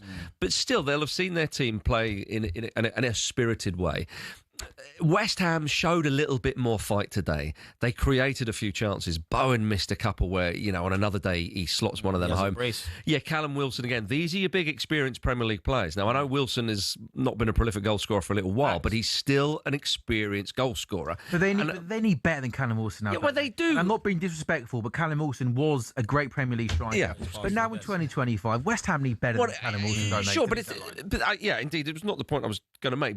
But if you look at the teams around him, I'm sure Burnley wouldn't mind a Callum Wilson. Do you know what I mean? Leeds have got one in Dominic Calvert-Lewin, that similar sort of status of striker and has struggled with injuries and so on. But those are the chances that you've got to put away. At home Especially to when Fulham, you're fighting for your life. Totally. And the game ends, and Ollie Scarles is, he's in tears at the end of the game. You feel so sorry for the lad. He's almost apologising to the fans because he goes to clear the ball, he misses it, he misjudges it. Wilson pops it into Jimenez, and it's 1-0. And for Scarles, it's not Scarles' fault that the team are in this position. It's the board's fault. Yeah. What those fans have had to suffer, I said time and time again. Since they moved to that stadium, West Ham fans have been done dirty. It's been okay, Europa Conference League, fine. Amazing victory and so on and so forth. But what they've been promised, what nearly has happened, it's been stop, start, stop, start. And Nuno coming in, do you know what? I actually gave the board a bit of credit when he left Forest. And then Potter was there, and it wasn't working out. Potter had time; it wasn't happening, and he went, and that was inevitable. They thought, "Hang on, Nuno's here," and you thought, "Yeah, do you know what? If you can get him, that's a coup." So fair play to them, but the fair play stops here, by the way, West Ham fans. I know they've been terrible for you, the board, but he goes in there, he can't do anything. Now I know we look at Nuno in a certain way with what he's done at Forest. Didn't do very well at Spurs, but I mean maybe Spurs is you can let him off for that. But right now, the feeling and the spirit of that club is right, I would say rock bottom, but obviously Wolves are rock bottom. But it is really, really bad. They've got Brighton at home, was it on Tuesday night? Got to do something there, and then Wolves away, and then even after that, Forest at home after. Yeah, exactly. These next 3 are well, we were saying the next 4 fixtures. Last week, didn't we? Yeah. You've only got 3 now because they didn't get anything against Fulham. They have to do something. You need results, not necessarily performances, because don't get it twisted. Totally. Sam's performance was there. It's a results-driven business on the best of days. Yeah. They need to get results. And based on what Marcus was saying, I'll say it again, for me, football's decided in both ends. The young lads made the mistake. Bowen and Co haven't finished their dinner. It's that there's positives to take, but there's the negative backdrop of you're closer to relegation. Yeah. We know Wolves are going. West Ham are creeping and being that kind of club now. Leeds are the ones laughing. Yeah, absolutely. I say it most weeks, but you generally look at how many points a team's got, and that's what they end up with averaging out across the season. Before Nuno came in, they were averaging 0.6 points a game. Since Nuno came in, they're averaging 0.7 a game. Yeah, there you go. Not enough. It's not enough. It's not, and that's what will happen over the course of the full season, the 38 games. And what's 38 times doing it right now? Yeah. It's 27 points. 38 times 0.7 points is 27 points. They might break 30, but the other teams have got much. Look, Forest are 5 points away. Leeds are 6 points away. I'm not saying, and Bournemouth, I'm not saying they can't get dragged into it, but can West Ham really go 1.3 points a game? It doesn't look like it to me. Wolves definitely can't. Burnley can't either. So I think it's them 3 who go down. Well, and then they're 4-9 to go down, West Ham now. Shortest price they've been all season. So, and obviously Burnley and Wolves, from a betting context, from an odds point of view, they're down. As I say with West Ham, the worst thing that could have happened for them was when Leeds United started playing, and they have. Yeah. They have. As I say, they relish every game now in the Premier League. They're loving life. And Leeds can go on a bad run. Yep. But can West Ham go on a good enough run to overtake them now? But the thing is, that's the thing. If Leeds win tomorrow, they're 9 points. Yeah. 9 points above West Ham. We're forgetting but... Forest are down there as well. Yeah. But again, under Dyche, you expect all that stuff. Again against Fulham, when I saw them on Monday night at Craven Cottage, it was all high pressing. It was all good, solid stuff.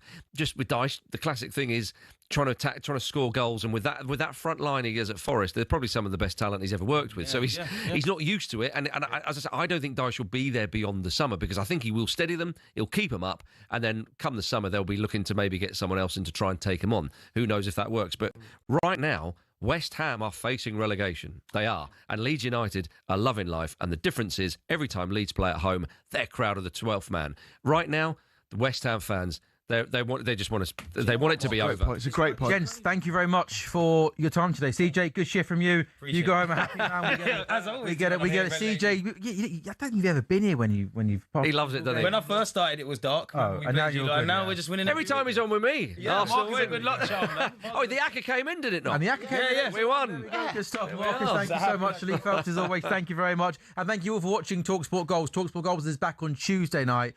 Big night of Premier League football, including that big game Arsenal versus Aston Villa. If you are watching on talkSPORT's YouTube channel and on your smart TV, do not go anywhere, because joining you guys in around 4 or 5 minutes' time, the Fulltime phone show, Jamie O'Hara and Jermaine Pennant taking your calls on what was a busy and eventful day of football. 03717 223344. Good night.